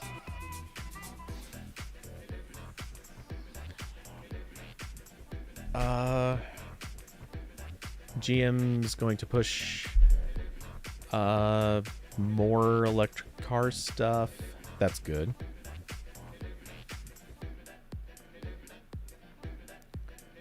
Faucets, tractors. Okay.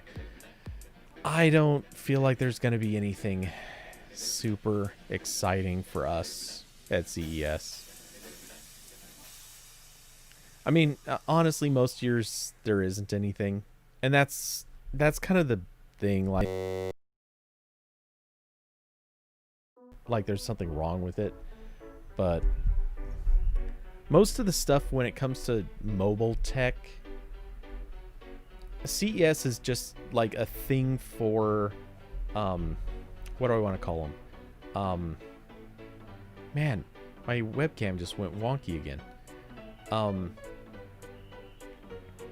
The thing about it is mobile tech is almost predominantly or almost entirely like cheap, mediocre accessories at CES. Mic glitched out for a second. Honestly, I don't think it was the mic. It could have been, but if you heard like a weird loud chirp or like a big scratch. Oh, wait. Oh no. Actually, it could have been the mic. Okay, so there's two things it could have been. One, if you heard a loud chirp or a scratch, in all likelihood that was VLC, or it could have been VLC, because I've had this weird thing happening where when it changes songs, it seems to sometimes do that. Buzzing noise and it cut out for like 3 seconds. Okay, that is the mic, and I know why. Sorry, and it might happen again, but let's do a quick transition.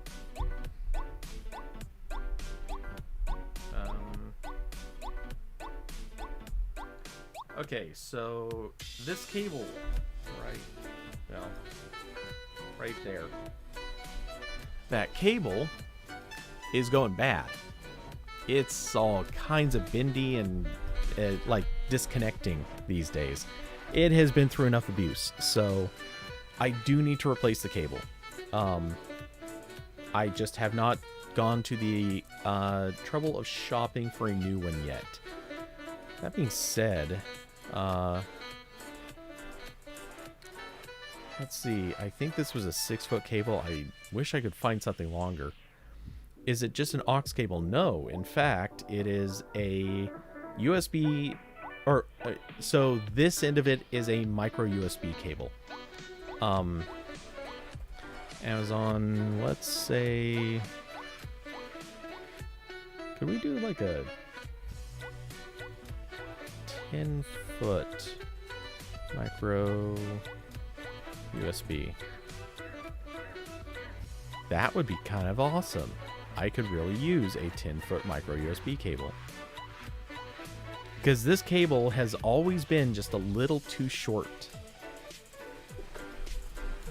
And I've wanted to mount the mic and have the laptop in kind of weird places. And right now it's running through a USB hub, so that kind of solves things. But where I want the hub to be has never been particularly great. So this would actually be a great fix for it.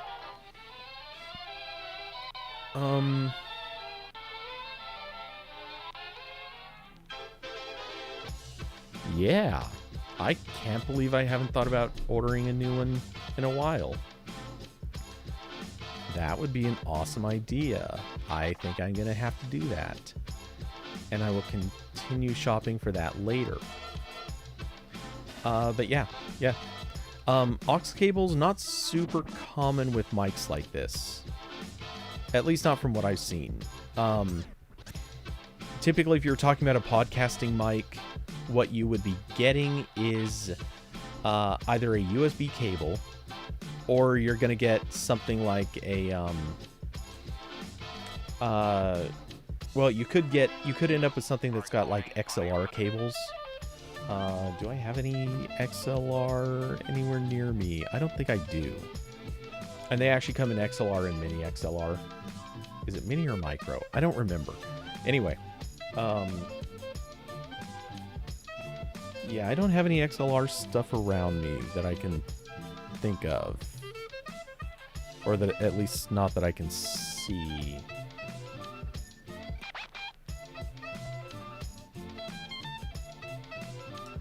I know I have XLR stuff somewhere. It doesn't matter. Anyway, yeah, your typical like aux cable, that usually doesn't end up in this type of equipment. The biggest reason for that is most aux cables are not shielded or balanced properly. So basically, if you run one of those cables, they're going to suffer from interference really badly. So yeah, that's basically the reasoning. Let's see. And I could also get something that's like nylon wrapped cable. That would be kind of awesome in this situation.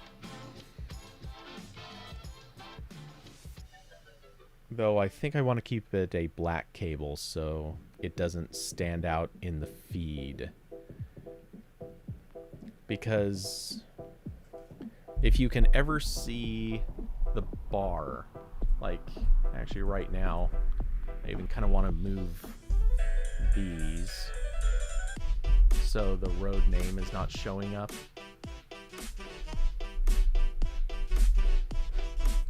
There we go.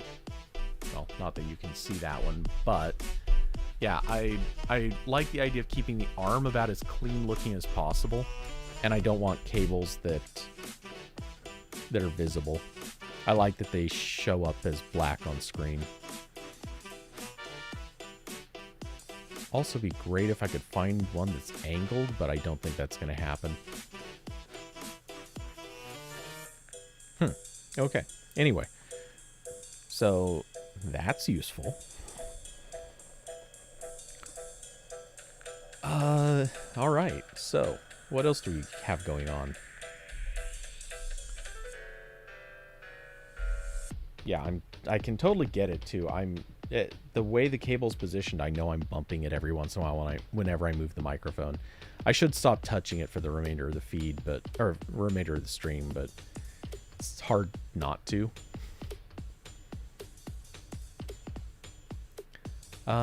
Anyway, so what else do we have? Oh, well, okay. I don't think there's much to say on this. It's so obvious, but you guys have, I'm sure, heard the news. Stadia now has a true try before you commit anything. You now can, or well, now being relative, but you can presumably sign up to Stadia without entering a credit card, and you have 30 minutes to play around and try stuff before you ever pick a payment method. So that's awesome. totally commend them for this. This needed to happen a long time ago. The idea being that if you sign up to Stadia today, like, you could sign up to try it out, and you might activate your 1-month trial and then find out, oh, hey, my internet sucks. I can't have a even remotely reasonable experience on this. But like 6 months later, when you do finally have good internet, maybe you're going to say, hey, I'd like to try Stadia again, but I don't have a trial to mess with. So now you can actually try for 30 minutes, basically try the trial and find out if Stadia Pro works for you before you actually commit to using up your 1-month trial period. So that's kind of neat. I gotta credit them for this. This is good. It's a step in a right direction. I wouldn't call it perfect. It's certainly not the, oh my god, they just like solved the problem everybody had with Stadia. But I know a lot of people were not super keen on entering a credit card or picking a payment method when they sign up to Stadia. This takes that away. And there are at least 2, if not 3 games that you get basically on Pro. And I think with the 30-minute thing, you might actually just be able to access all the Pro games. So you've got plenty of options to test out performance. There's always a Pro game, at the very least Destiny 2, which you don't even need Pro for. You can always try that, and you're just good to go. Like, you can test how good your connection is with Stadia at any given time.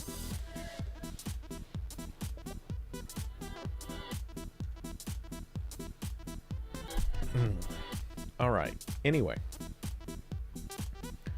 So, I'll tell you guys, I'm totally, now I think I actually am at, I've lost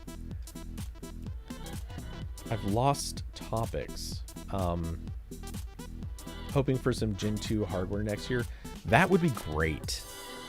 I mean, as everyone keeps bringing up, ray tracing. I think we all just want to see ray tracing because we know it's not going to be just Cyberpunk. Cyberpunk is the first game to come out that's like actually calling for it, that makes you wish you had ray tracing. But I think we're going to see a whole lot of stuff in within the next 6 months. All of a sudden, a bunch of different games are going to pop up, and it's going to be like ray tracing central. If you have it, you're doing great. If you don't have it, man, that's going to suck for you.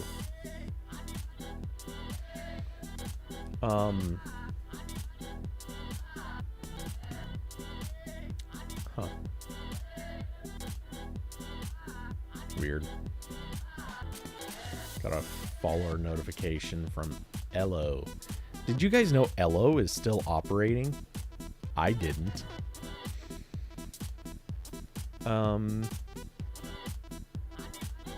Okay. Getting back to comments. Vulkan recently added ray tracing support. Nice.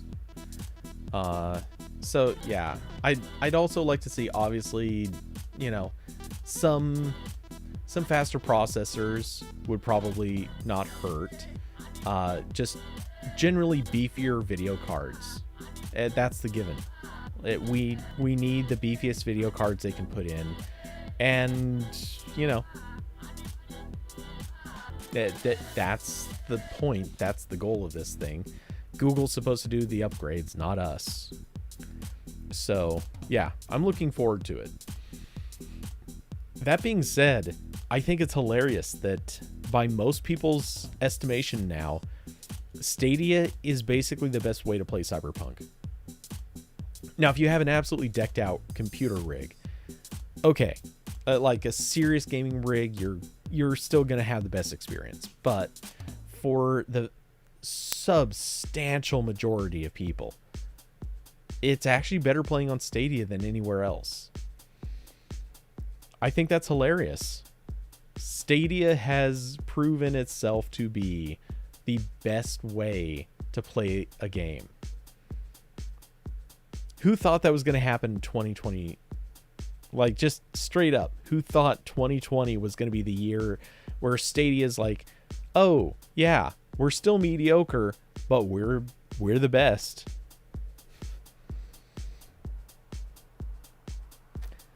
They can use that. That could be their tagline. Stadia, still mediocre, but we are the best. Google, if you'd like to use that, you may license my voiceover. I'd be happy to make it happen for you. I wonder if I could pull off a good, like, the male version of, what's the Portal 2, Portal villain? I'm totally drawing a GLaDOS. I wonder if I could do a good, like, male version of GLaDOS.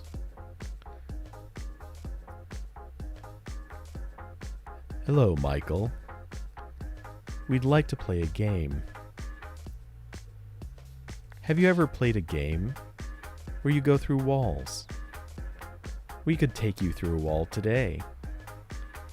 If it snaps shut on you, you might end up in two pieces. You won't miss your other piece. It'll be right there in front of you.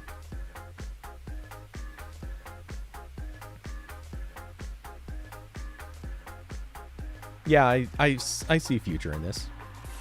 My new career, voiceover artist. Anyway, so what else do we have? Oh wow. If you weren't already a Nova Prime owner, then you can get it for 99 cents.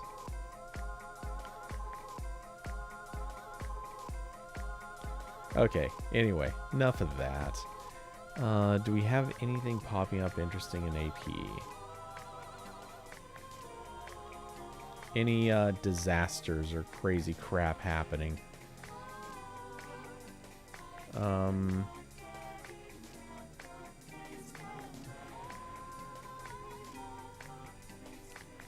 Quickly looking down to...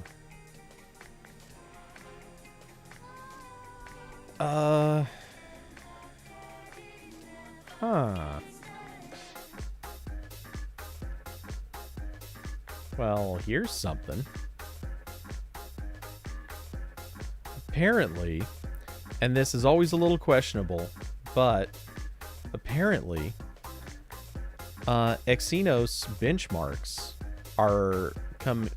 have kind of come out thanks to Ice Universe, which, as I understand it, he is a questionable credibility, but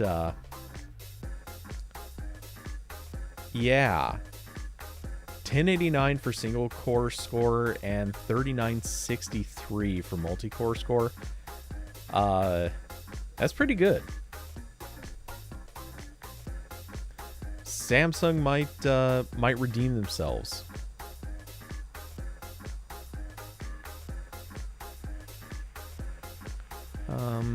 Let's see.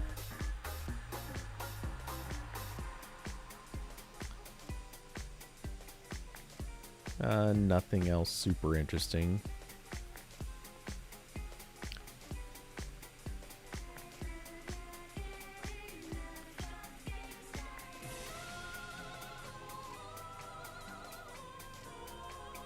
Yeah, so this is Apple's score.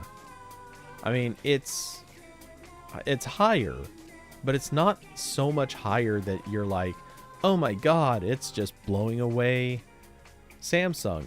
No, it's like the single core performance is a huge difference. Apple's killing it with single core, but their multi-core, it's about 300 points ahead, and that kind of doesn't make a big difference.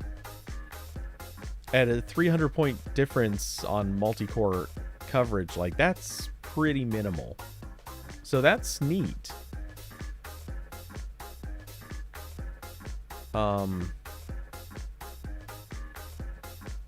They're like, I'm inclined to give Samsung some credit here. single core matters more for regular day tasks.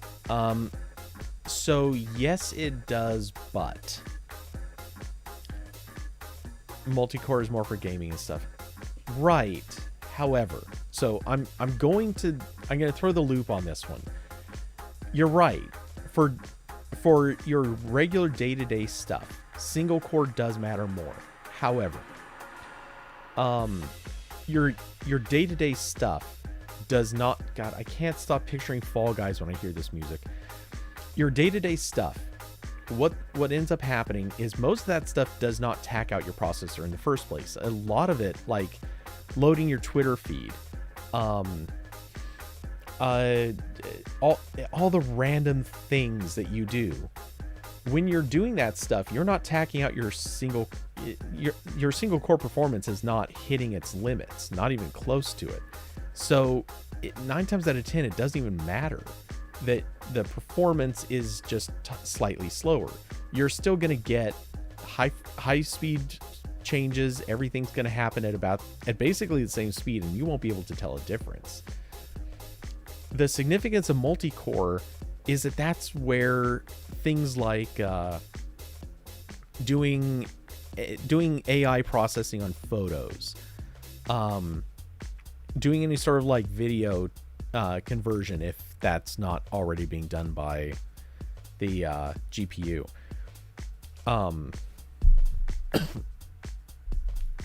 There's all those things that take a lot of time to complete.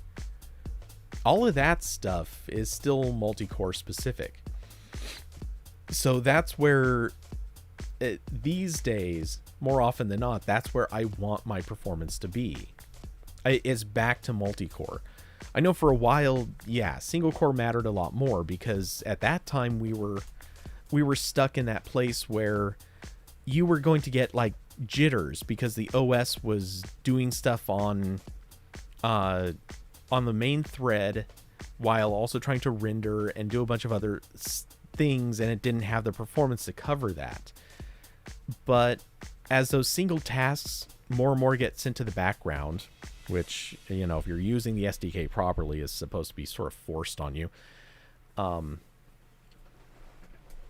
And if everything is working the way it's supposed to, generally speaking, the multi-core performance is what ultimately will matter more.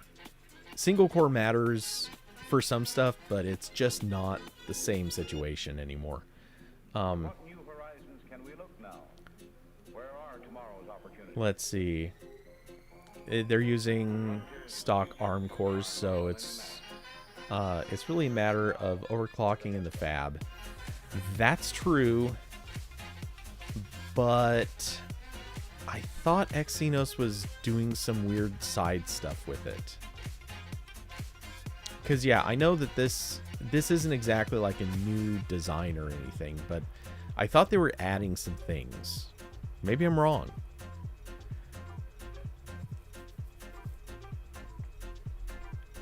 Either way, it is good to see this. It's still really good to see that they're putting out something that's at least keeps it interesting. Oops. Well, good, I didn't just screw something up.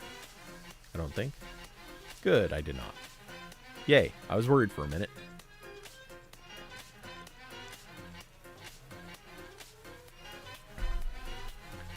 I accidentally hit back on the wrong window.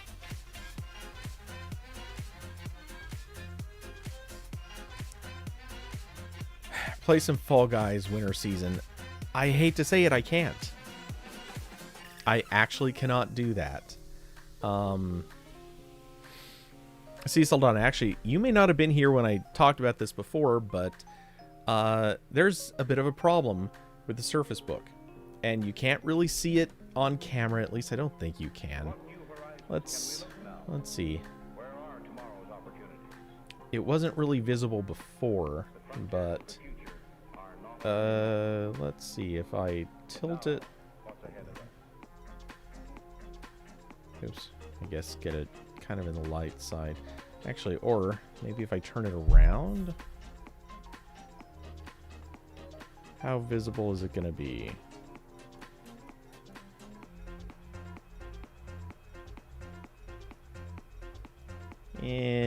Don't think you can really see it. Anyway, the screen is bulging. So yeah, the Surface Book is basically now effectively retired. I'm going to try turning it back on at some point in the not too distant future to try to extract any data that I want off of it. But yeah, the Surface Book is basically dead. So yeah, that sucks. And it does make me wish that I had sold it like a couple years ago when I, well, several years ago when I originally wanted to.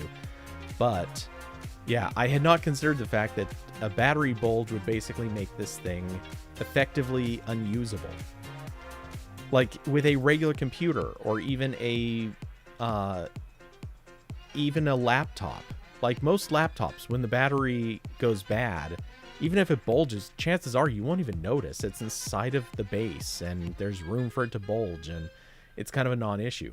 Here, like it's literally pushing on the screen enough that the screen has these big, like blown out sections.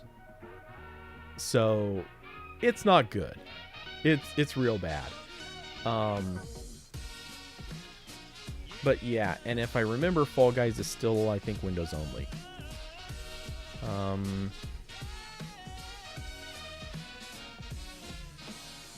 Pretty sure, at least. Let's see.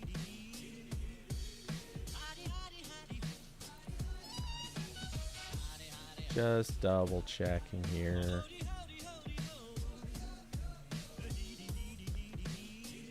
Minimum requirements. Windows 10 64-bit only. Alright. So, yep. That pretty much seals it. There will be no play on the Mac. Damn them. Be great if they would fix that. Windows and PlayStation only. Oh, that's right. It is. I forgot. For some reason, I thought... Is it definitely not on Xbox?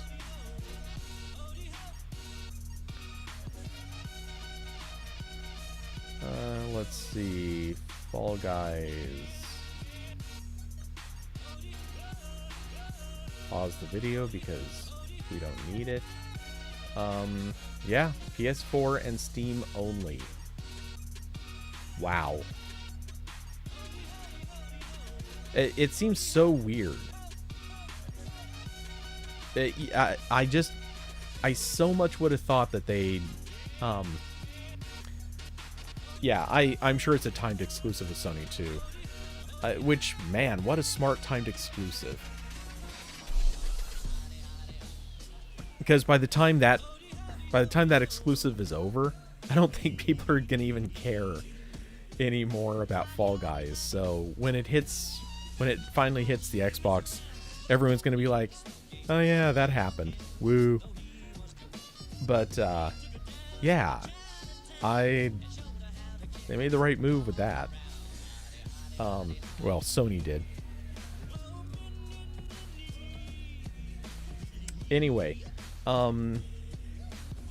yeah, I know. I even want to play Fall Guys. Like, I'd love to hook it up right now and just do a couple dozen runs.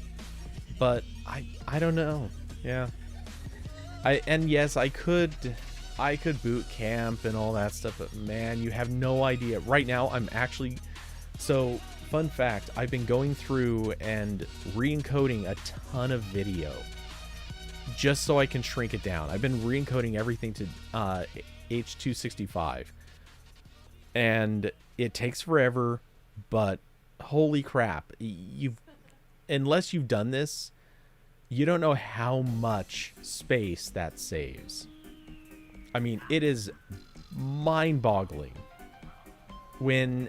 Now, you typically aren't going to get as good of results as this, but earlier today, or this morning, there was a video I encoded. It started at, and this was obviously just a very terrible compression job on their part, but it started at, oh, what was it? Oh,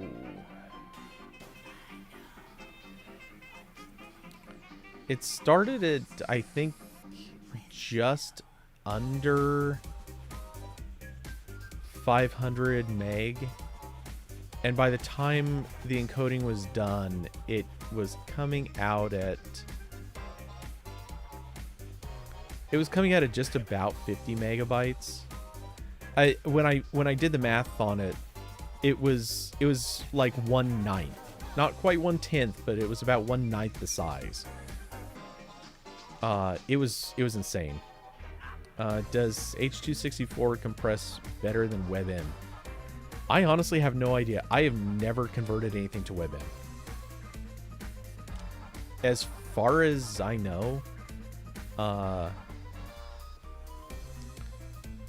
WebM does not have... Well, I know that I'm using Handbrake to make this conversion, and Handbrake, I don't think will send anything to WebM. At least I'm pretty sure it doesn't.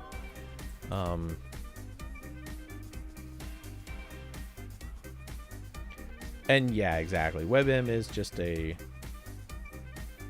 okay, fine. We'll drop a freaking video file in there so I can see what options you'll give me. Yeah, Handbrake doesn't have an option for WebM. I can't say I'm too surprised, but didn't really expect there would be. And yeah, in the same way that WebM is a video format for WebP, it's actually, well, actually it's not the same way. Anyway, some of these files were MP4, some of them were MKV. No AVI, fortunately, because to hell with everything that was AVI. But anyway, none of these really matter so much. They're the container format. What matters is a codec, and I think everything was starting in H.264. But some of them were encoded very differently than others. The encoding I've been doing, like, it's I don't want to call it aggressive, but it can be a little bit more aggressive. Anyway, yeah, most of the files I'm seeing anywhere from a 10% savings to, again, like a 90% savings. And I would say almost everything has been at least a probably 35 to 40% savings. That's incredible. I mean, that's so much more space.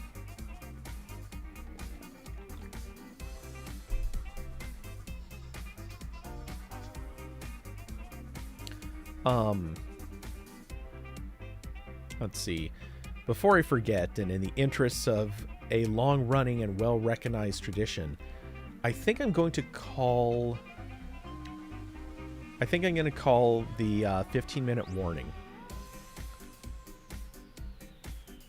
so that we don't have the end of the world. Because I'm not sure yet, but I'm toying with the idea of taking off just a little bit early because I want to go hit a shower before dinner. I'm overdue. I don't smell like Blogger, but you know, I missed getting the shower I wanted to take yesterday. So, you know, I'd kind of like to clean up. You like that? Smell like Blogger? That's I don't remember when I came up with it, but yeah, I've been saying that for years. Anytime I was at the end of a long string of teardowns, my joke would always be, screw this, I smell like a blogger, or I smell like Blogger, I'm gonna go take a shower.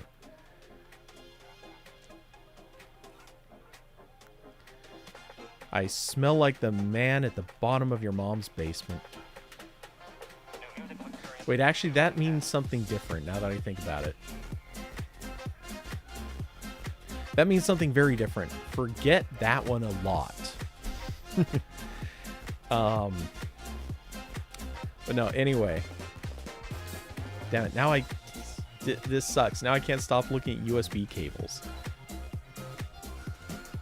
Because I really, really want to get a good 10-foot cable going. It's the most tremendous new musical experience you can have. Anyway. And 10-foot cables, like, they're actually not that expensive. There's one in here, I'm thinking this is probably crap quality, but there's one in here that is $8.49, and it's a 3-pack of 10-foot cables. It's pretty damn good. That's really, really... And they're braided nylon. That actually... See, this is why I'm thinking that they're probably garbage, because this is too cheap. A 3-pack, that long, braided nylon... Something's up. Oh, this drives me so crazy. I see... I will see in my video feed. I kid you not. I wish I could show this to you in a good, easy way. Without moving around a bunch of stuff. I wish I could show you how, like... I will see in my video feed. I will see a comment stream in from the side. But because of how I have the windows laid out and the size of the OBS window, I can't read it. It's too small. Even if I zoom in the screen, yeah, it's like the printing, the font is actually so small it gets compressed down to nothing readable. And then I have to wait in the actual legit chat window several seconds to finally see what the message is, because it comes in later there. For whatever reason, I'm out of sync with myself, but I'm faster than the comment coming from YouTube. YouTube, what are you doing? What are you doing, YouTube? Why you do this? Weird, YouTube.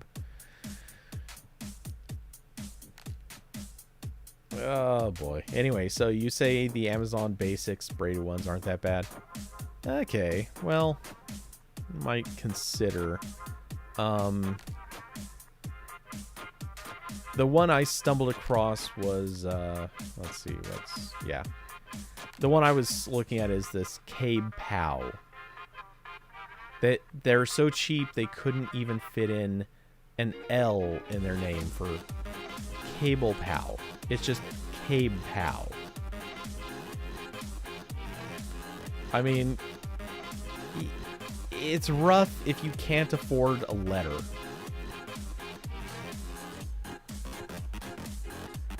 Anyway, let's see.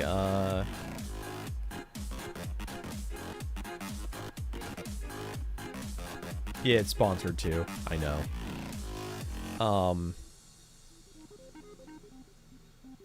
Wait, what? A 10-pack of cables for $10. That's it. And I thought the other set was probably cheap. Look, I'm expecting that proper 10-foot cables should be like $5. Yeah, 3 stars with 37 reviews. It's not promising, though. Actually, how is this sponsored? Hey, the sponsored one has a lot of reviews and a pretty high score. That's actually... I may have to actually well, but I don't want red. I like a red cable. Don't get me wrong.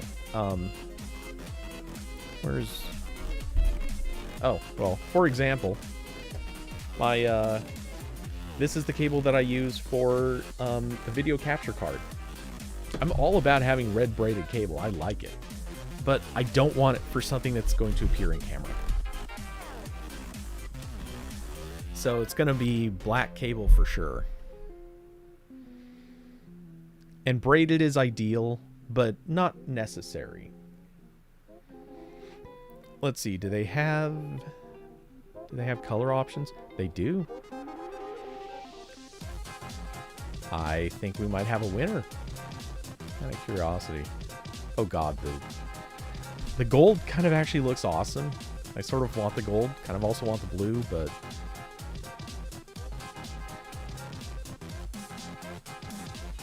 green so it's invisible. Oh my god, that's actually...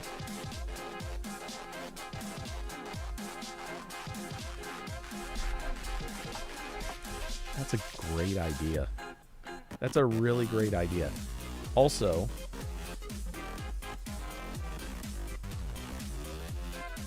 green pin. It's my, let's see, yep. It's a green pin I got from Google several years ago. I never write anything, so... But yeah, that's actually... Oops. Slack is throwing notifications. We don't want that. Oh wow, there's been conversation in the gaming channel. It's never a good thing. Let's give us another hour of immunity on Slack. But yeah, I don't know why I hadn't thought about that, but that's actually kind of genius. Well, I mean, I shouldn't say it like that. But what I could do, I guess it, I don't know if it's a great idea. But what would be kind of funny is to wrap the microphone, or at least like the arm. I could wrap this all in green, and it would just become invisible. The only thing is then, like, if I wrap this stuff all in green, then my chest suddenly is just this huge hollow space. And I get like a floating head. I'm not sure that's really a big win, but I don't know why. I kind of like the idea.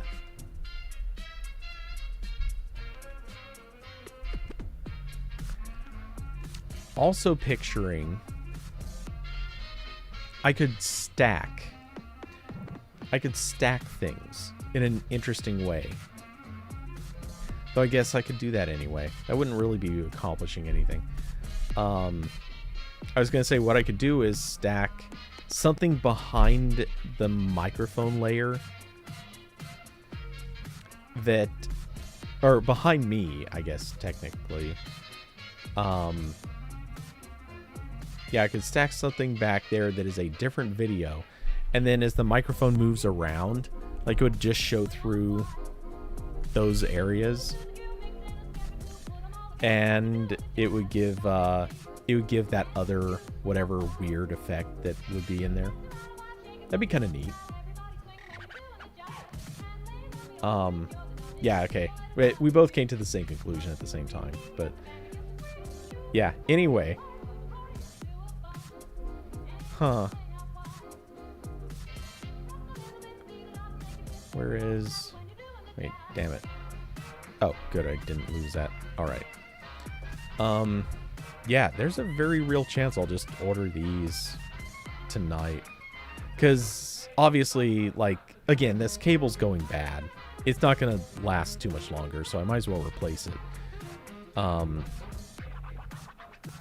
One thing, though, I do technically have to check the microphone, too. Make sure that the port isn't the part that's damaged. I'm like 95% sure it's the cable. But, you know, I should check the port just to be doubly certain.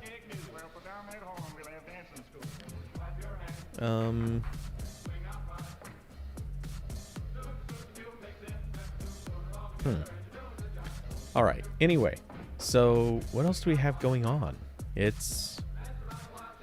I know there's so much more happening. There has to be. Damn it. Okay, so I'm looking around trying to find anything else. I'm not coming up with it.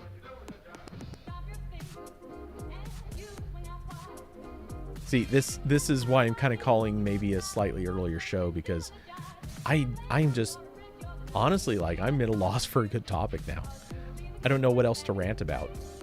I was also looking into some other stuff I can do with OBS, like creating some overlays, creating some various animations or graphics to go with the channel.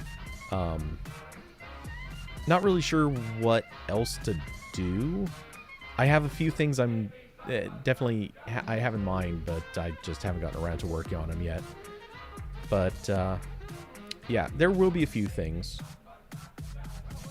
One in particular that I definitely want to try. Ooh, that actually, now that I think about it, could have a special problem with it. Huh. Best Christmas movie? Toss-up. Toss-up. Two possibilities. Number one, and I would argue it is objectively the best Christmas movie. And by that I mean not necessarily the most fun to watch, but it is the best actual movie that is a Christmas movie. Scrooged, with Bill Murray. Now bear with me. You have all the great things about the actual Scrooge story, but you have Bill Murray, and you have them gluing antlers onto little mice. Or reindeer. Well, deer. I don't remember. But they try to glue antlers onto mice. I mean, this is amazing. This is a win. It is an automatic win. It's perfect. Movie number 2. National Lampoon's Christmas Vacation. No specific reason. It's just the most fun. Yep, those are the 2 best Christmas movies.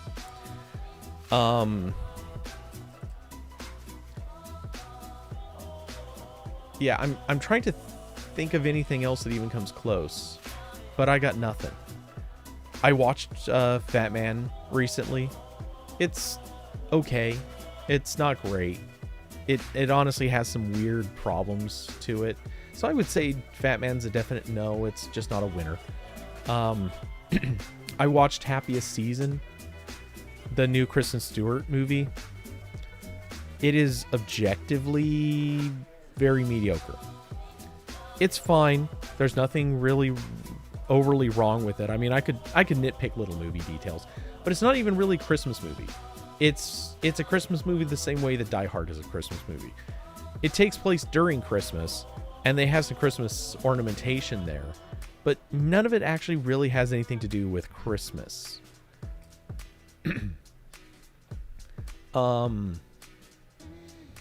Let's see. What other Christmas movies? I don't know. I can't say that I've seen a Christmas movie in a few years that, like a new Christmas movie, that was actually that good. What was the one? There was Vince Vaughn did a Christmas movie a few years back. That one was actually okay. Where was it? Where he acts. Let's see. You guys are going to remember the name before me. Four Christmases. That's the name of it.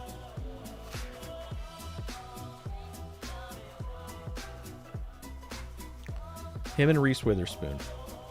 Yeah, this was a good movie. I like this movie.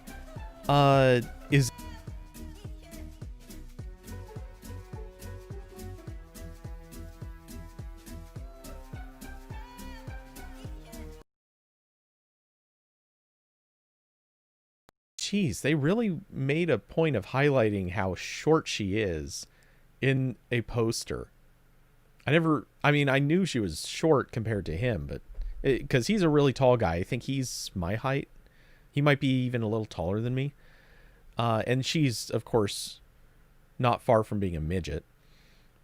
Vince Vaughn, did they possibly mention how tall he is? Full bio. Height. 6'5". Okay. Yeah, he's a couple inches taller than me. Might cut out briefly. Uh-oh. It's possible I bumped the cable, but I don't think I did. Also, the music just cut out for me.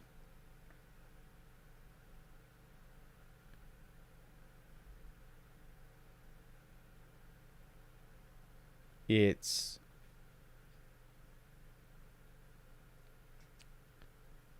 Why did the music cut out?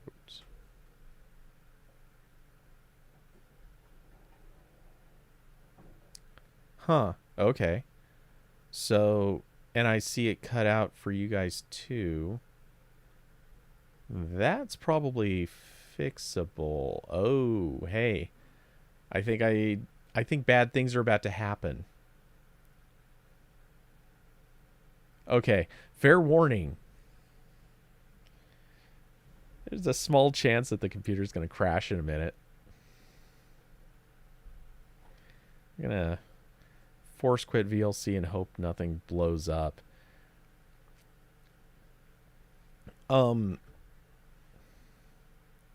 Very possibly, yeah. The stream could end itself without my doing anything. So, I've seen this happen a lot on Windows, but it can definitely happen on a Mac too. If you technically corrupt the memory of your driver, which can happen if you have a live input like this, and you accidentally or intentionally cut the connection, you can corrupt the memory for a driver. It happens very easily on Windows. It doesn't happen as easily on a Mac, but it definitely still happens. And yeah, once you do that, the whole system can like just kind of hang on a single driver doing something stupid. And in the case of audio drivers, that happens really easily. So yeah, there's a real possibility that things will go south if anything weird happens, if anything at all happens. So, yay. I'm so not going to screw with it because I don't know what would happen next. Oh,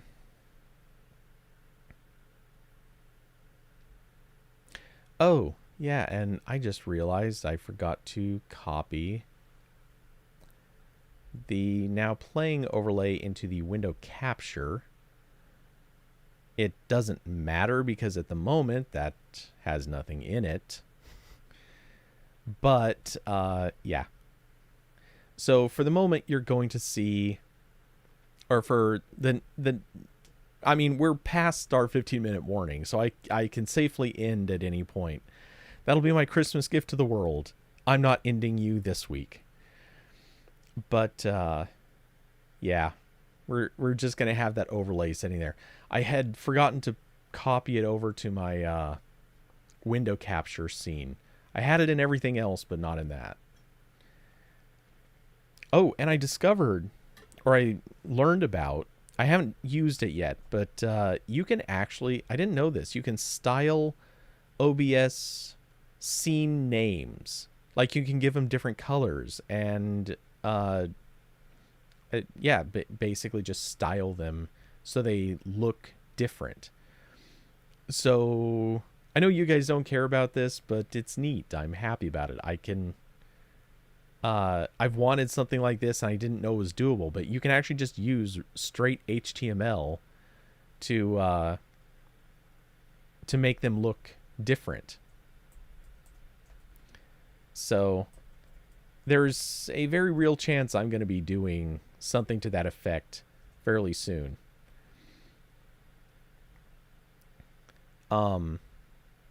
You can't see it, but I'm goofing with it at the moment, which is really a dumb idea when I'm streaming live. I should not be doing that. Anyway, With that, I think I actually am going to take off so I can squeeze in that shower. So, also so the stream does not end at a random moment. So, with that, thank you everybody for coming by. Thank you for watching the stream, being part of the conversation with me, keeping me rambling, keeping me talking, making me say the silliest crap, because you know I've said something silly in this process. I hope you all a fine, wonderful night, a merry friggin' Christmas, because hell yeah. I will be back next week. We're not taking off the week between Christmas and New Year's. You know I don't play that way. And in fact, there's a chance, you never know. Let's see. Christmas Day is a Friday. I don't know yet. I might stream. I don't know if people are going to watch. I don't know what I'll stream, but hey, you know what? Christmas Day's it's there. I don't think I have anything planned. I kind of see a possibility where this might not be the worst idea in the world. Streamer grind, right? Sure is. So, yeah, I don't know yet. No promises, but a Friday night stream could very much be a thing just because, hey, Christmas Day, I figure, what else are you guys doing? I don't know how many of you have family or have plans, but Christmas Day for me, like Christmas Eve was always a thing. Christmas Day, nah. Christmas Day is the day that you just do something else. You veg out. You play with the new crap that you got for Christmas, or you go do work that you know you're going to have to do, but didn't have time to get done before. You know, anything like that. That's Christmas Day. And especially the night of Christmas Day. Like at that point, forget it. It's all over. But anyway, with that, I hope you all a wonderful Christmas. Merry, hopefully. And I will see you all in Discord at least, and very possibly Friday, definitely Saturday. You know the routine. You know the schedule. You've been here. But with that, you know the routine. Good night, everybody.